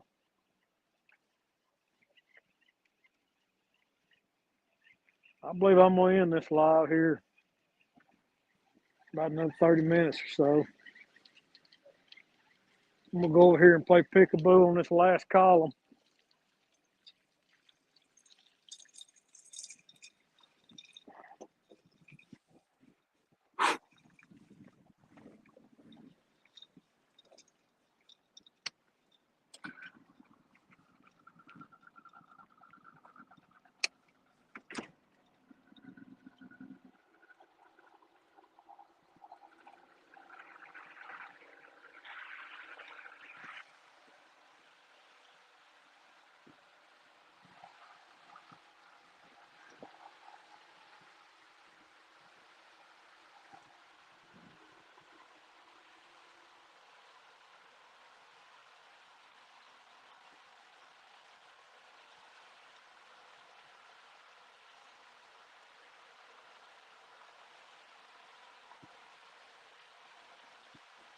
Well, maybe time you out, J Puppy.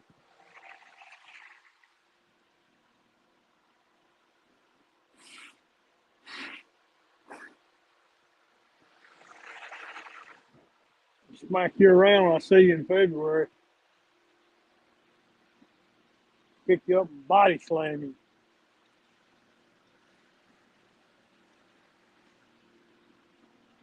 You ain't got the nerve. Oh, he did it.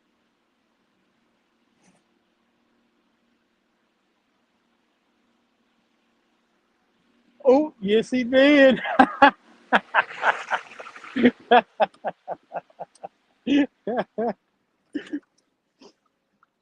Tell me I ain't got the nerve.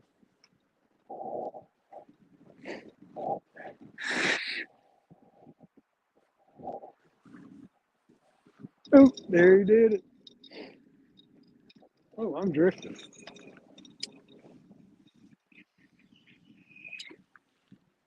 I'm drifting fast.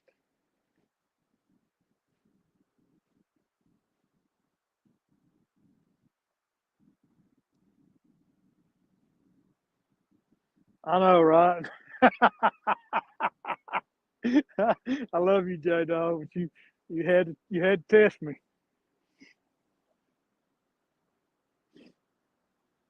All right, Mark. Appreciate it, brother.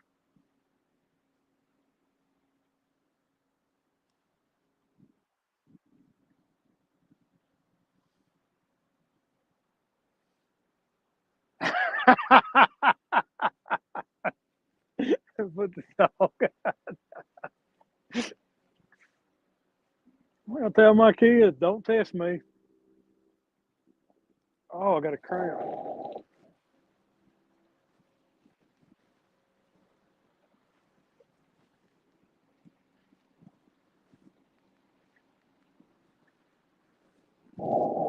Where you going, trolling motor?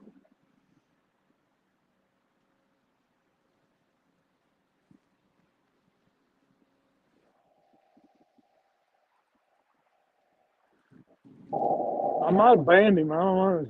I'm not good with it. I've never timed anybody out.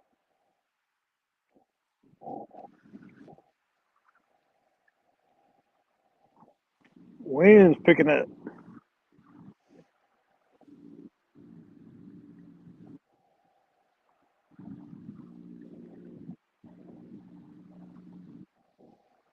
He probably won't come back in now. Woo!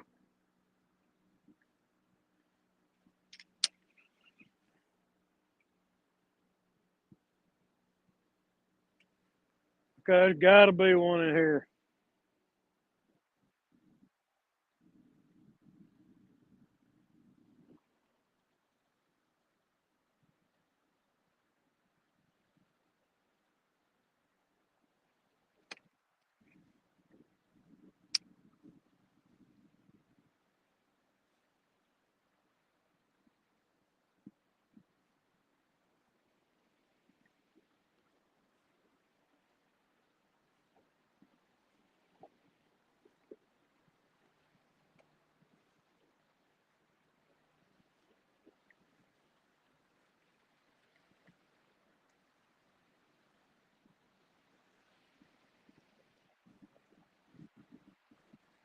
Come on. Come on, fish. Be there. Be there. Be there, fish.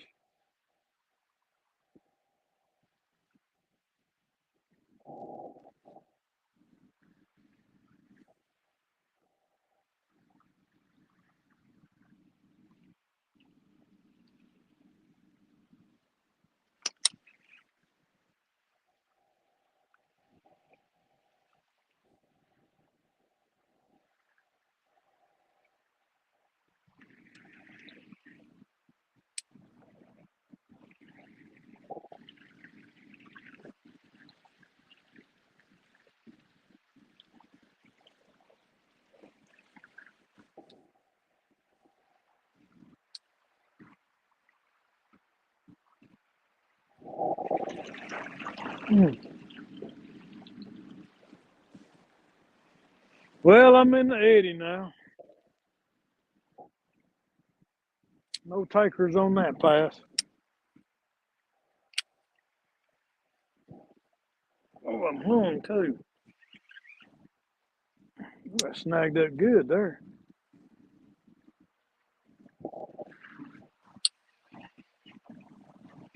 I didn't get a good pass on that. I want to do over.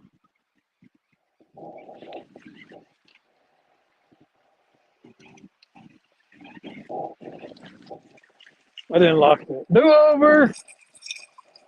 Do over.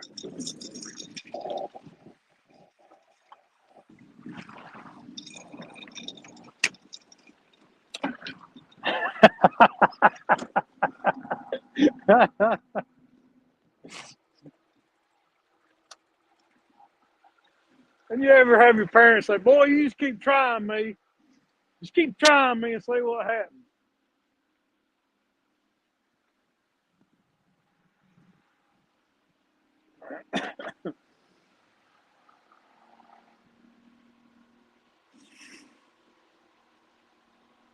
No, I didn't block him.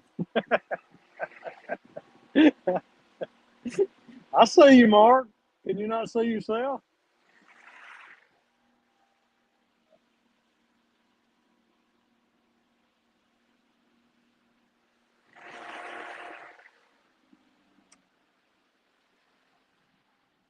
I'm only in 7 feet of water,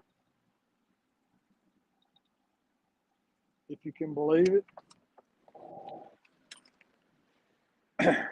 All right, buddy.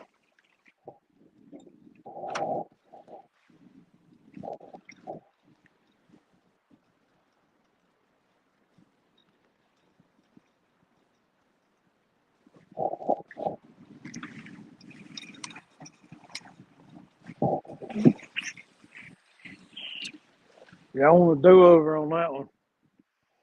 Thanks, Mark. Appreciate it, brother.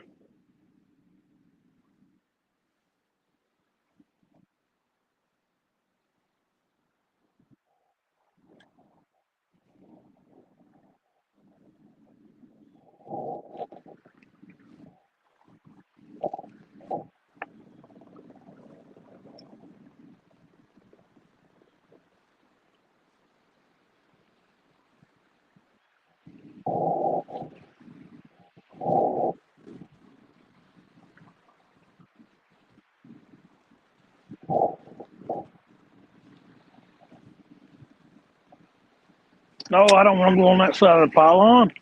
Come on.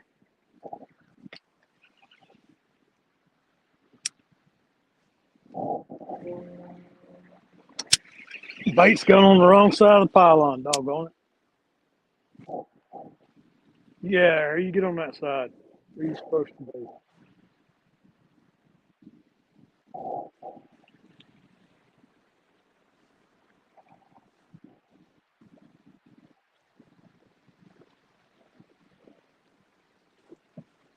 I'm messing up my do-over.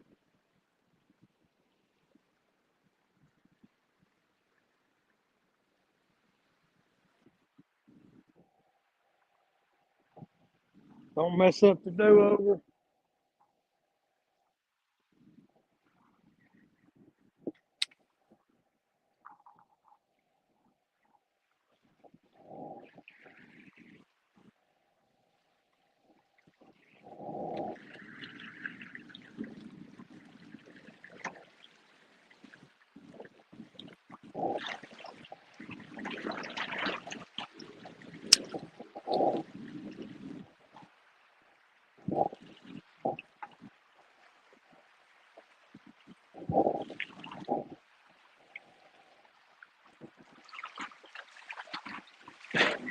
Yeah, J-Dog. It's okay now.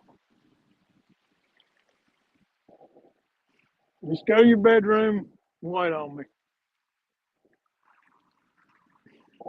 Whoa! Crap. Oh, bad news, bad news. Dang it. Man, that was scary. Daggone. I had the trolling motor off and that thing was sucking me back upstream. About hit a bridge.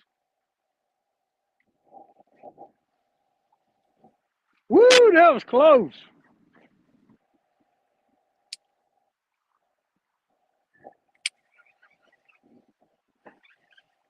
Now I'm hung.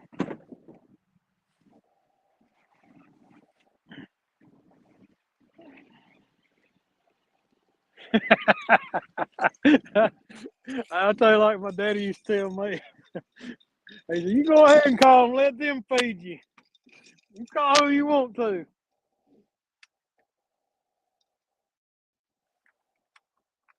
We only tried that once with my dad. So you're gonna call social services. He said some other things too that I won't repeat.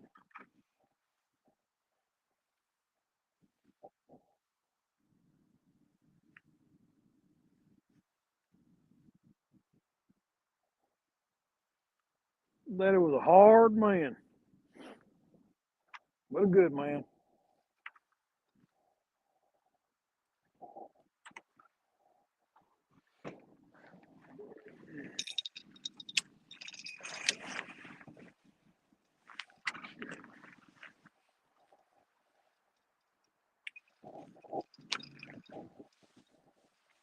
What the fish snatcher?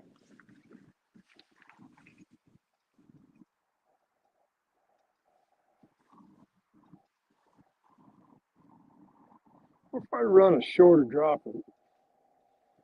We'll try that.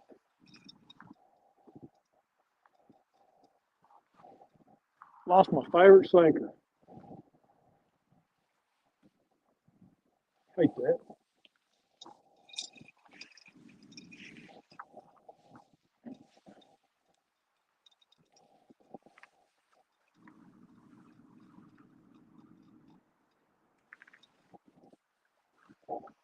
Favorite sinker. Let's go North Lock. Put that on 5. Let it drift. 3 ounces.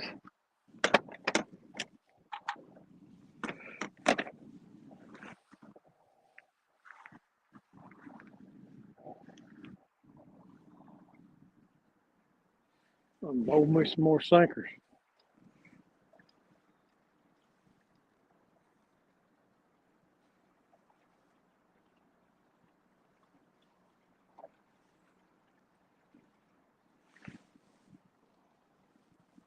Oh, man, I cannot get this sinker on here. My hands ain't working. At least the sun came out.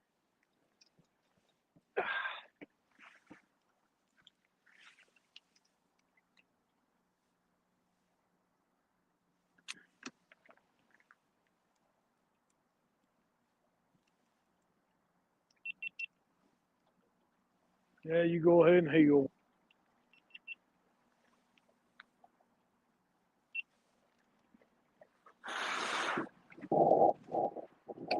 You go ahead and heal.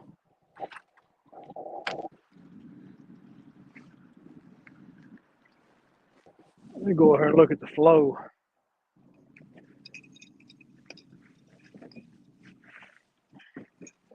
I don't think they've kicked it up any.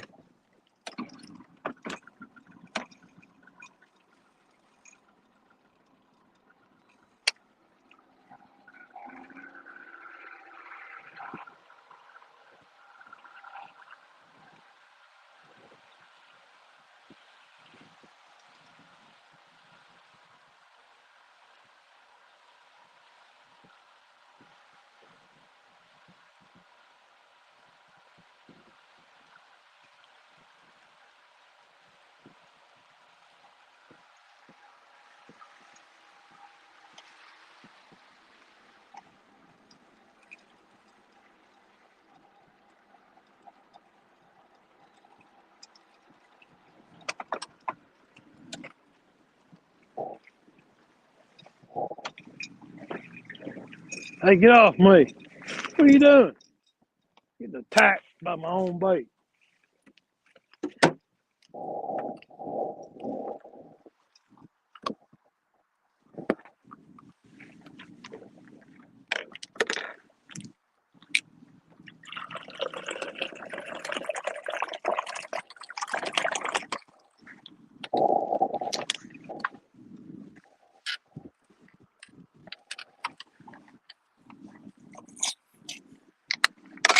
J-Dog, you was my only friend, and now you're ignoring me. I don't think I can handle that.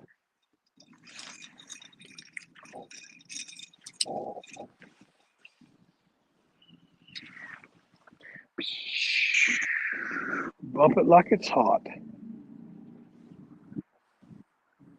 And we're on the bottom.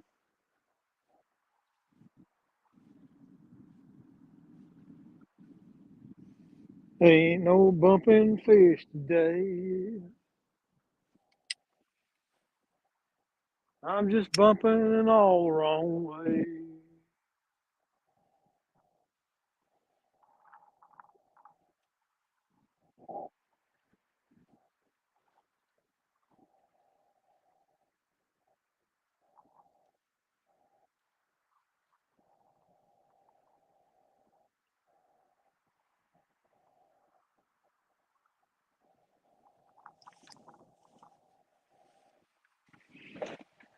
Oh, sit down and bump for a minute. Back's to hurt. Getting old. Ain't for the weak. At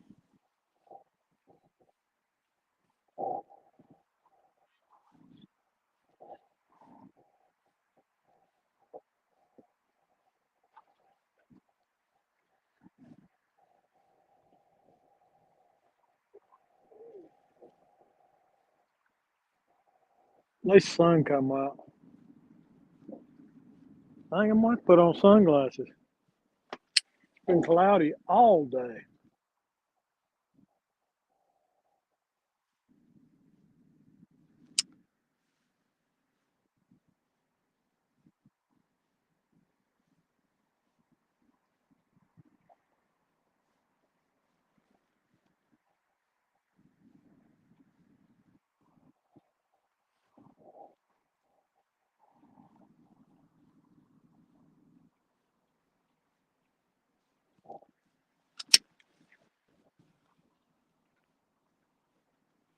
I gotta rig me up something where I can light this heater with one handed.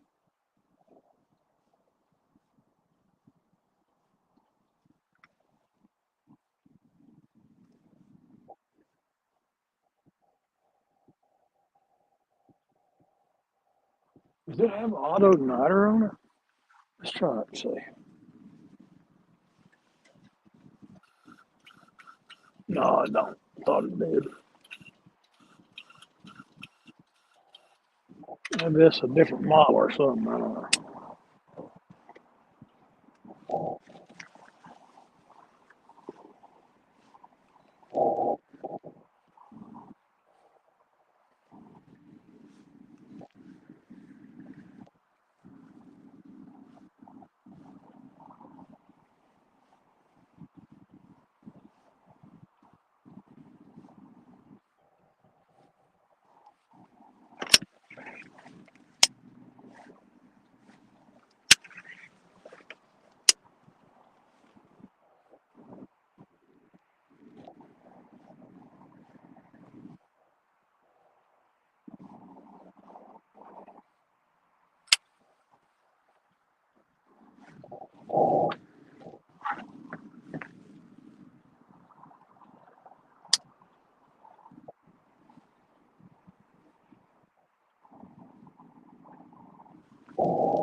Man, quit getting hung.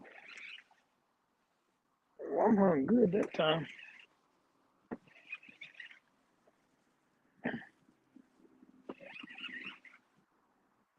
Am I hung or have I hung something? That ain't no fish. I guess I'm hung. What in the world?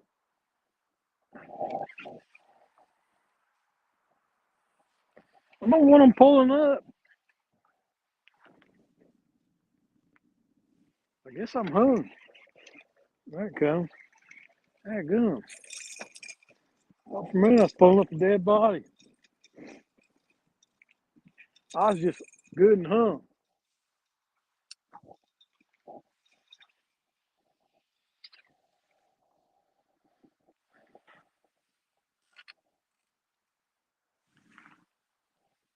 One spot out here that, man, you can get hung up real quick.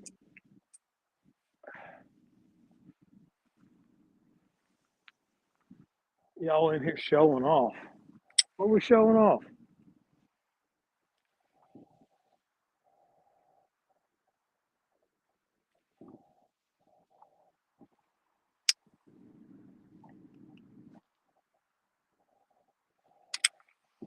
What are we showing off?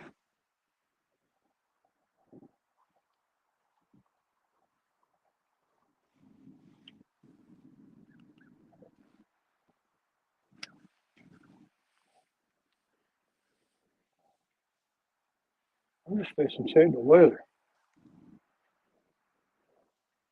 Do they have a weather app on this phone?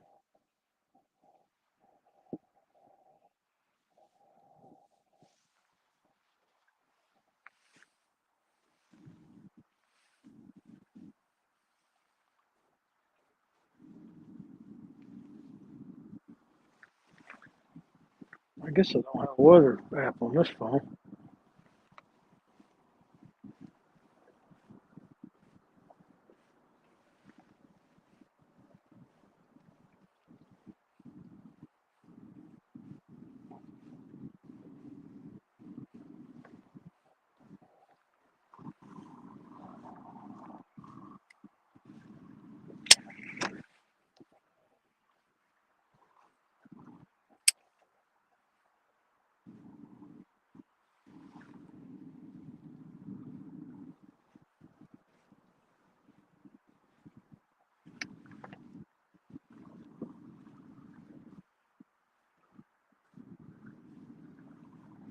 Hey, Brian, I finally figured out how to use a second device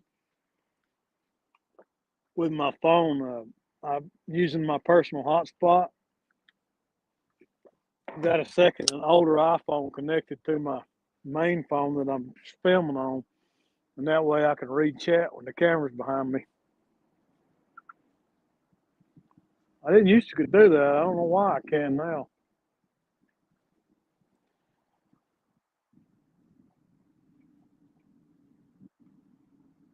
I can actually check weather and look at the gauges and stuff. Actually, it's pretty cool.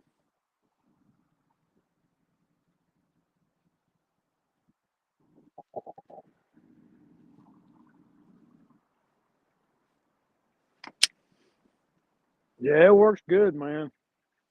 Like I actually see chat on the phone that's connected, that's a link before I see it on StreamYard.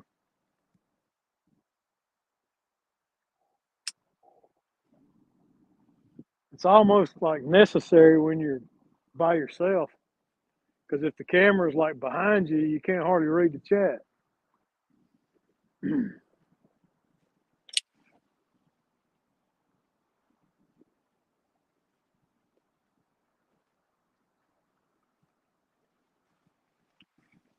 See if I can show y'all what I'm. Camera, back camera. That's what I'm bumping into right now.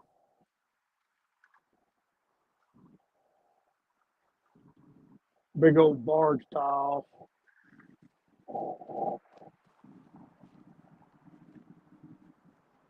By the time you'll get fished, it'll sit on the front side of those.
Yeah, fishy, fishy, fishy, fishy.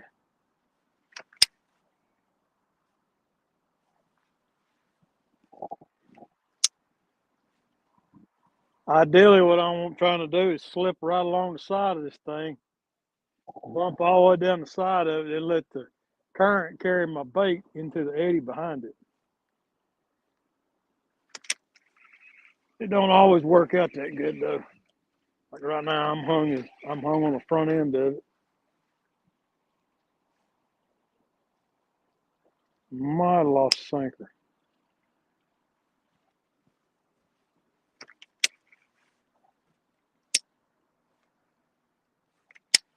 Yeah, I think I broke my sinker off.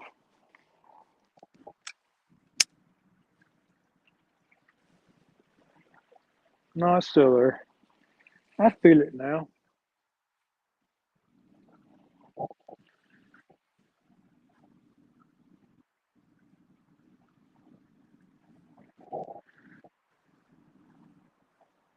I'm gonna bump the eddy line all down behind it here.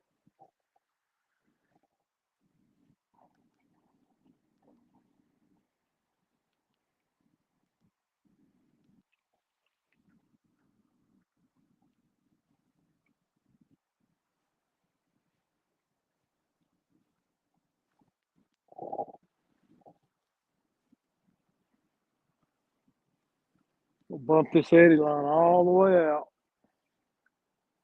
You'll get fish holding in the eddies right behind these things.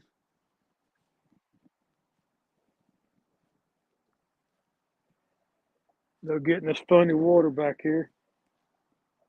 You see all that churning water behind the boat? That's where they like to hang out.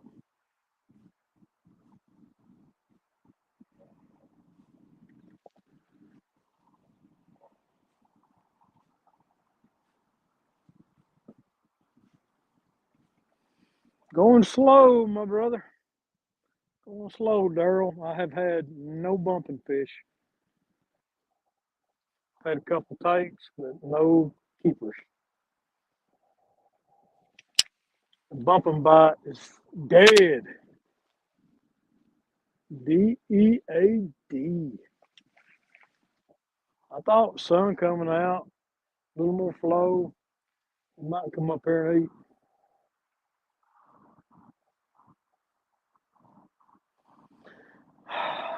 Three, four, I can't remember exactly. And they weren't nothing to be proud of. Little guys.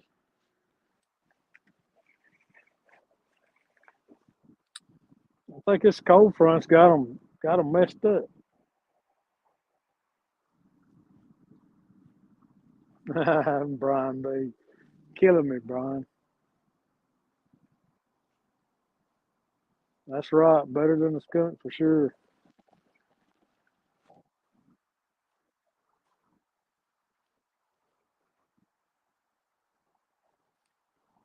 Not what I wanted today, but yeah, can't make them bite.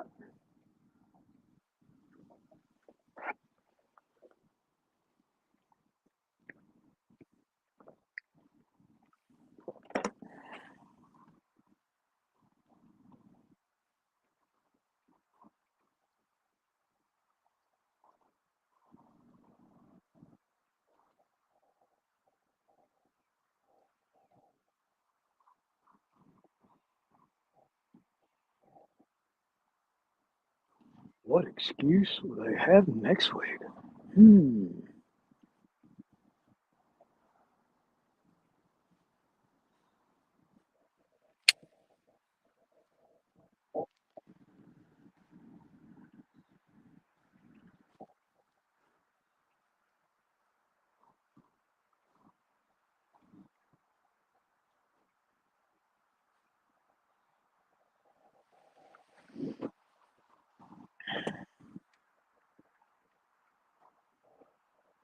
I know I caught at least 3. I think 4, but they were small fish.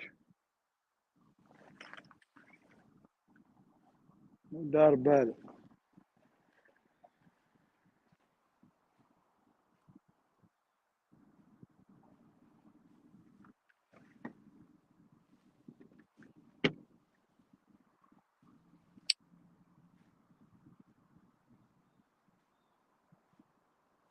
All I can say is we're going to give it all we got.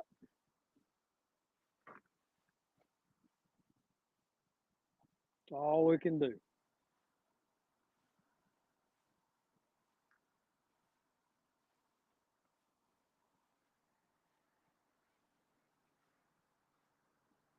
Yeah, I'm going to come back out probably Thursday evening, if not sooner, and try to get some fresh skipjack. If I can get for Shizzle to motivate it, we do a little night mission for some fresh skippies.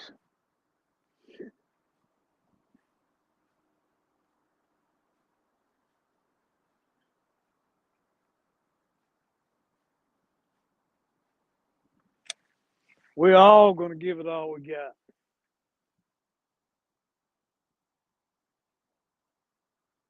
Oh, y'all fishing Friday? Well, he may not fish Thursday then.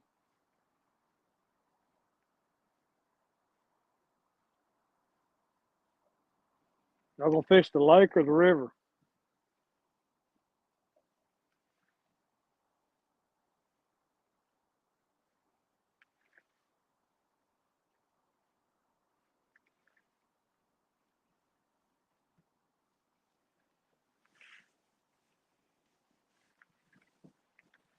Oh, man.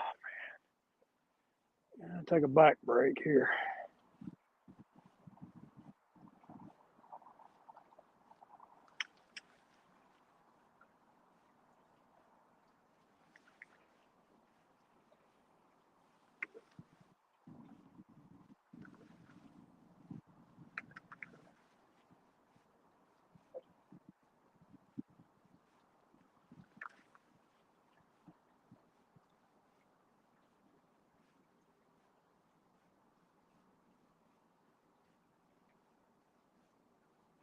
Some reason I thought you was fishing today.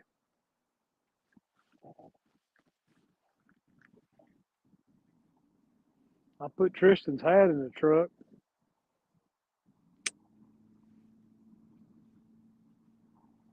And what made me think that?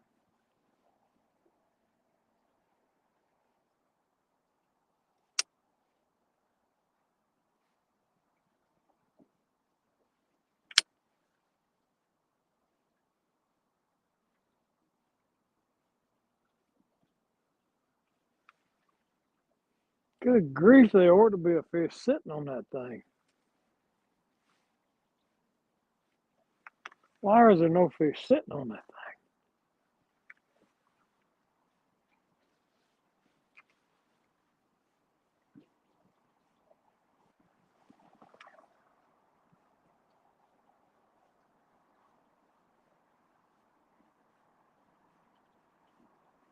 That's right, he's off on Friday.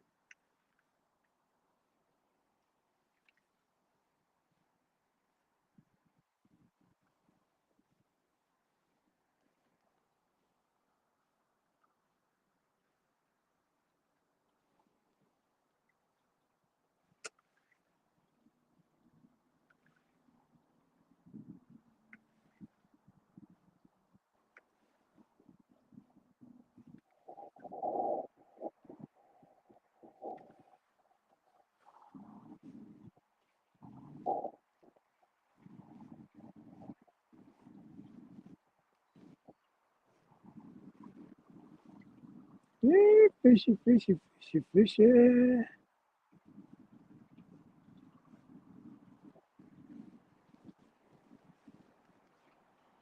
Yeah, we definitely need to find some fresh skips for the tournament.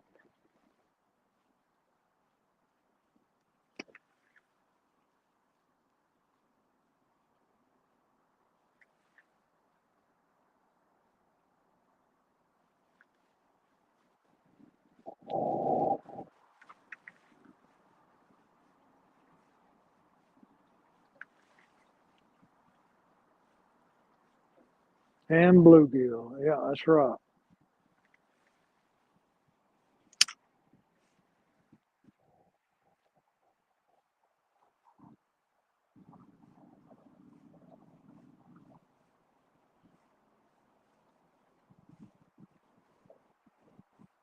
Let's play how close can I get to this pylon without hitting it.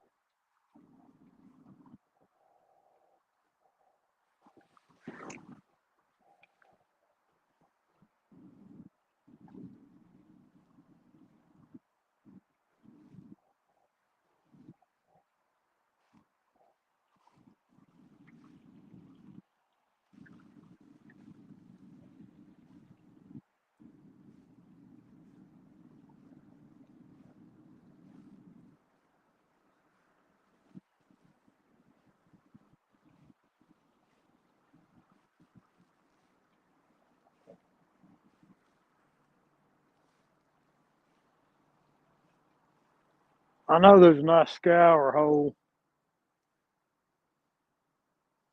There's a nice scour hole just to the left of this. I should have my bait in it right now.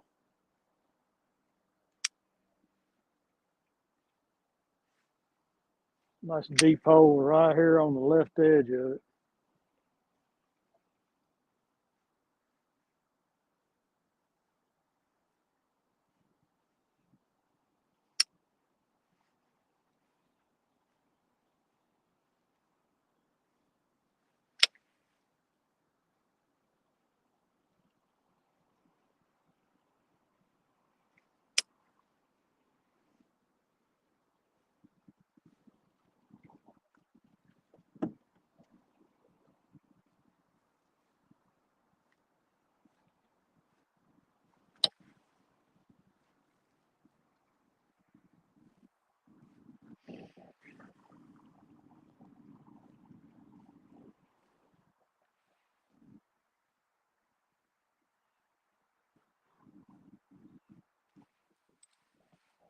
I just look at them pretty smackdown rod holes. Isn't that beautiful?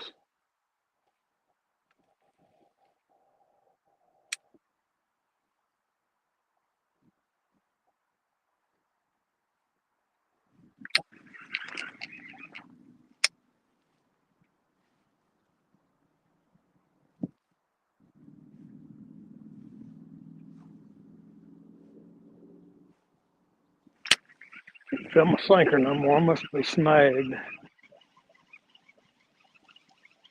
Nope, not snagged.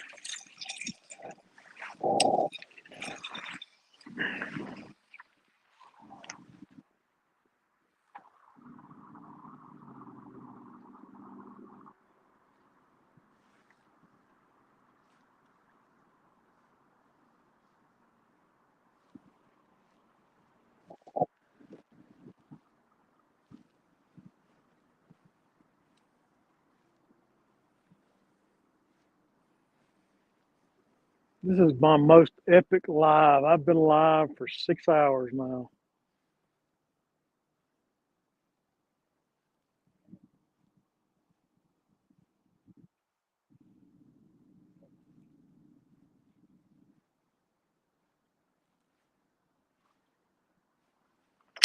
All I wanted, one more fish. Come on.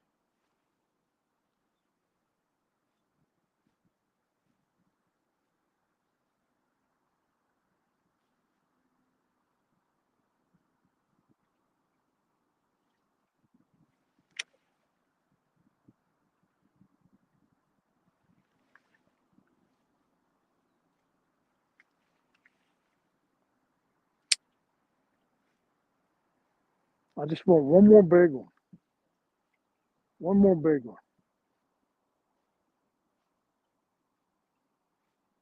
Is that too much to ask? One fish?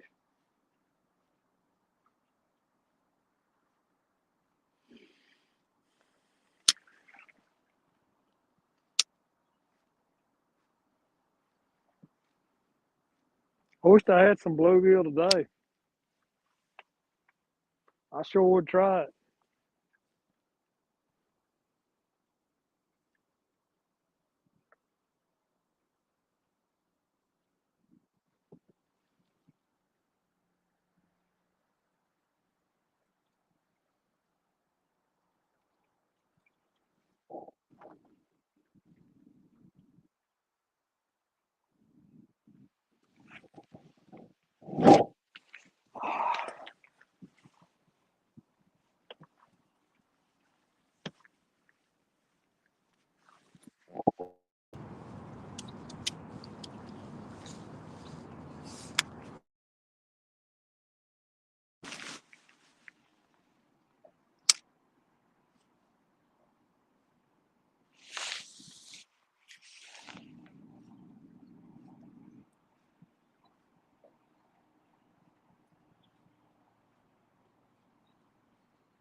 All right, back from the top.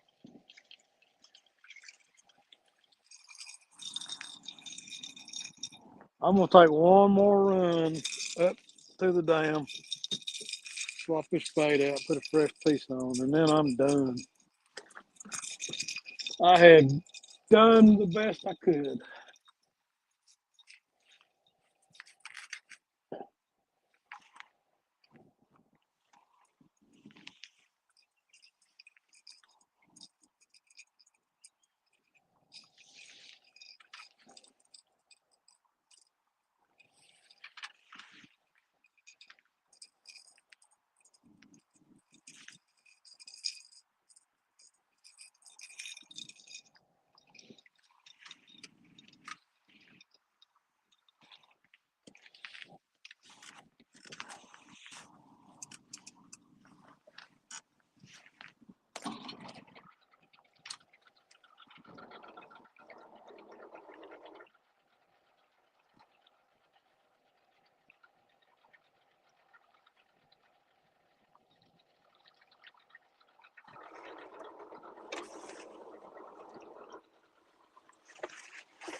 Ah,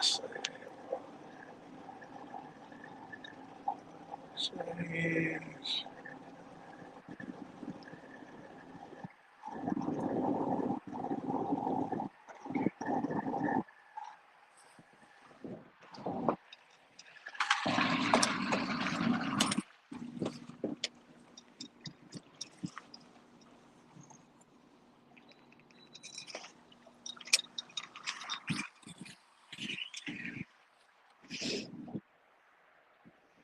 Yeah, the sun just came out catfishing dreams. It's been cloudy here all day long, but the clouds starting to break a little bit now.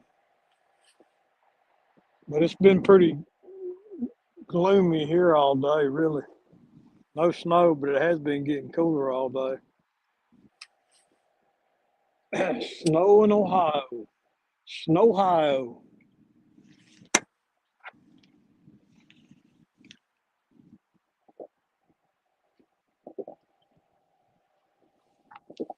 In the Snowhio.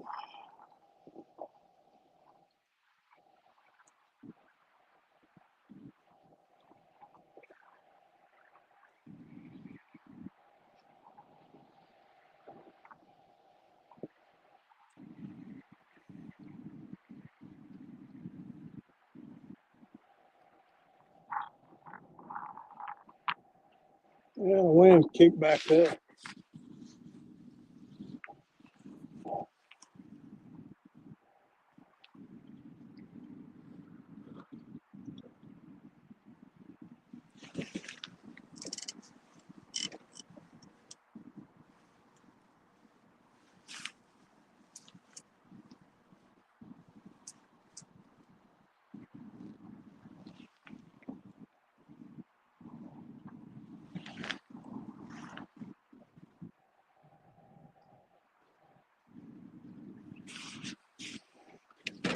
Might as well sit down and relax.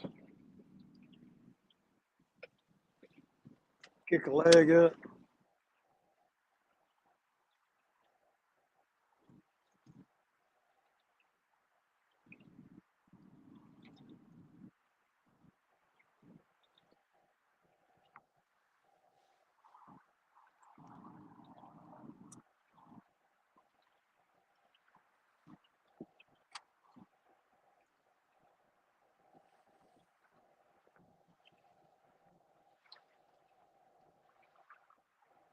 Now we got some more clouds moving in. Been very frontish here today. The wind kind of run me off the lake.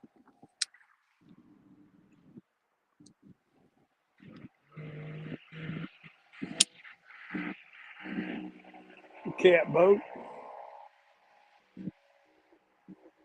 I've been up there fishing for skipjacks.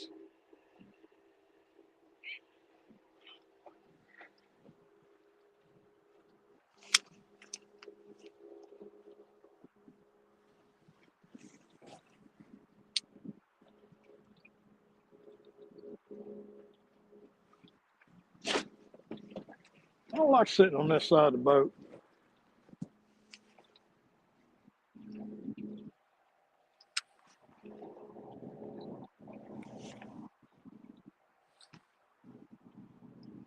I like sitting on the other side of the boat.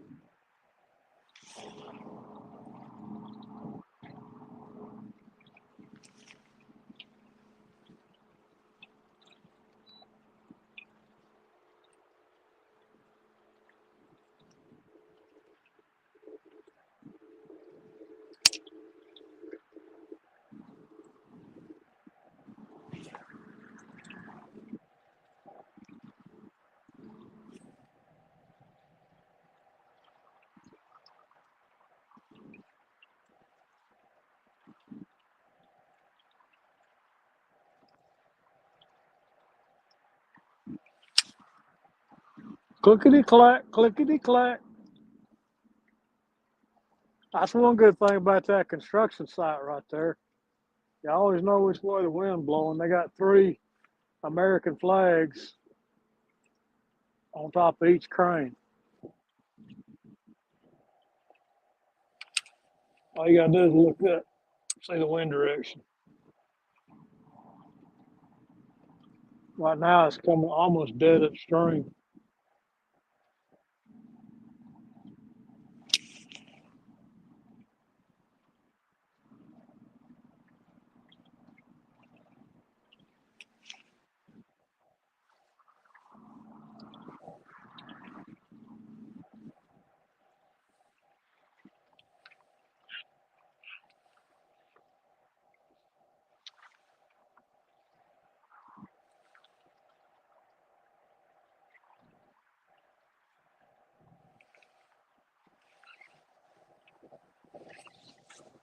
Man, that fish are my hung. Now I'm hung. I got hung good and quick too.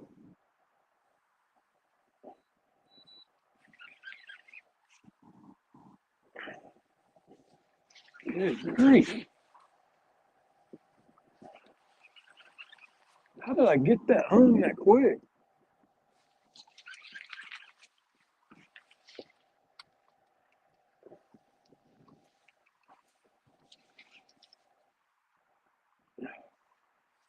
I guess I'm hung. I don't know. Yeah, I'm hung.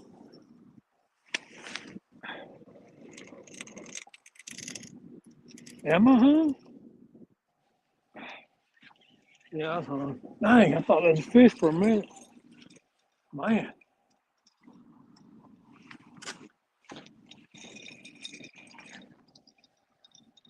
Ah.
Sick and tired of this wind today.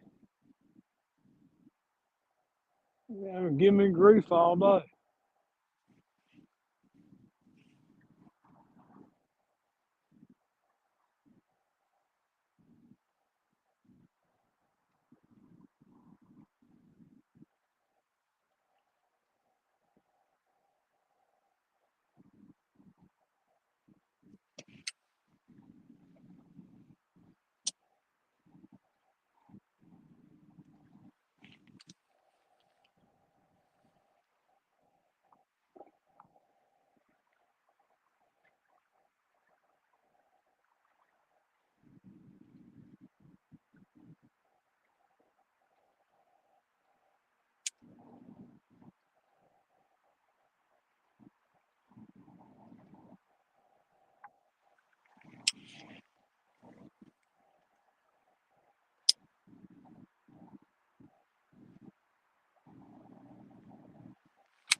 I know what's wrong. I ain't ate no pork rinds today.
I didn't think anybody wanted to hear me eat pork rinds, not even 9 of you.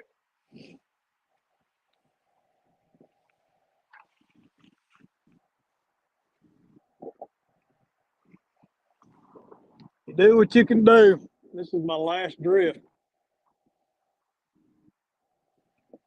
Take this rig, put it on the trailer. I've enjoyed myself today, even though I hadn't caught fish.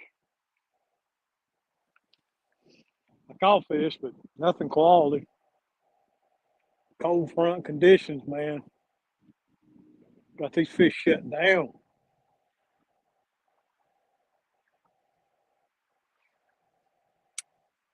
I'm interested to see how people who are guiding did today.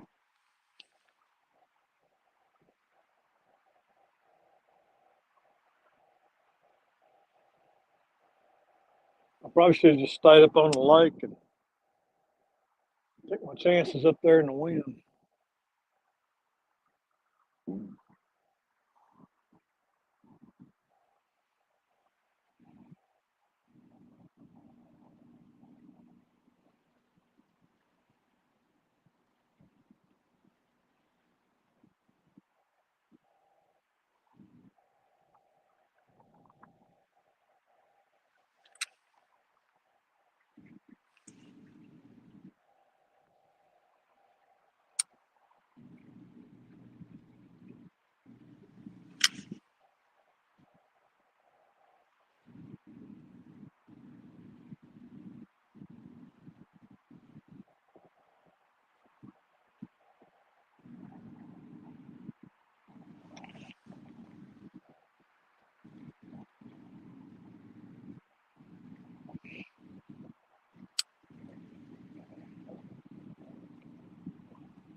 Gonna take your bumper rod away next.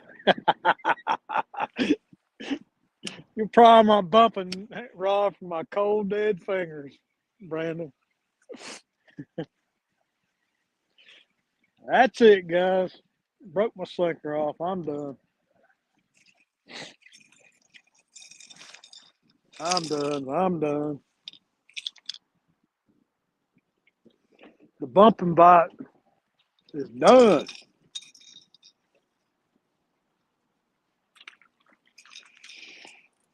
It is what it is.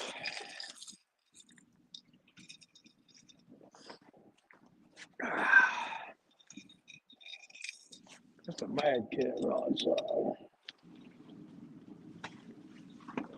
pry my bumping rod from my cold, dead, withered fingers.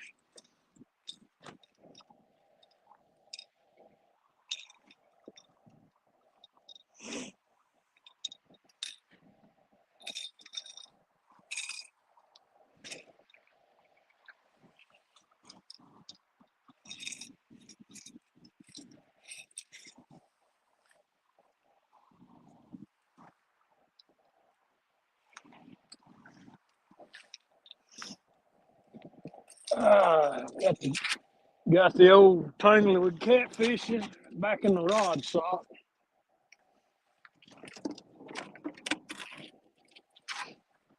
I'll go up there and throw for some skipjack.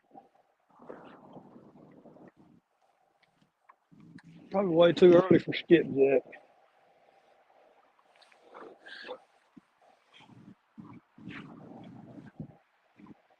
Cold dead fingers.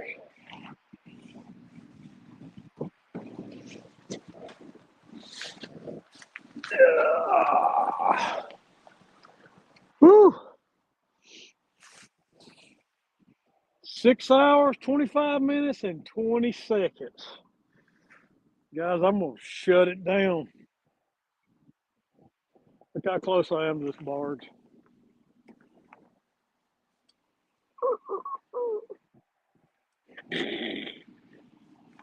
Reach out, touch someone.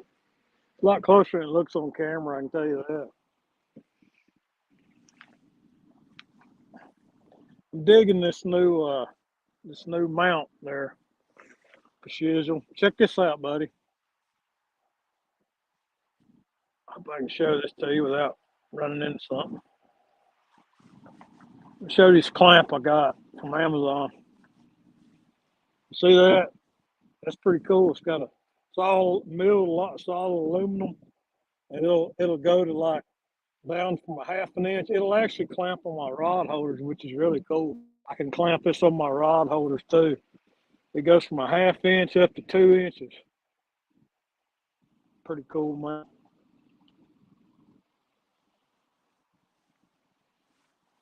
Crap, I'm fixing to hit this pylon.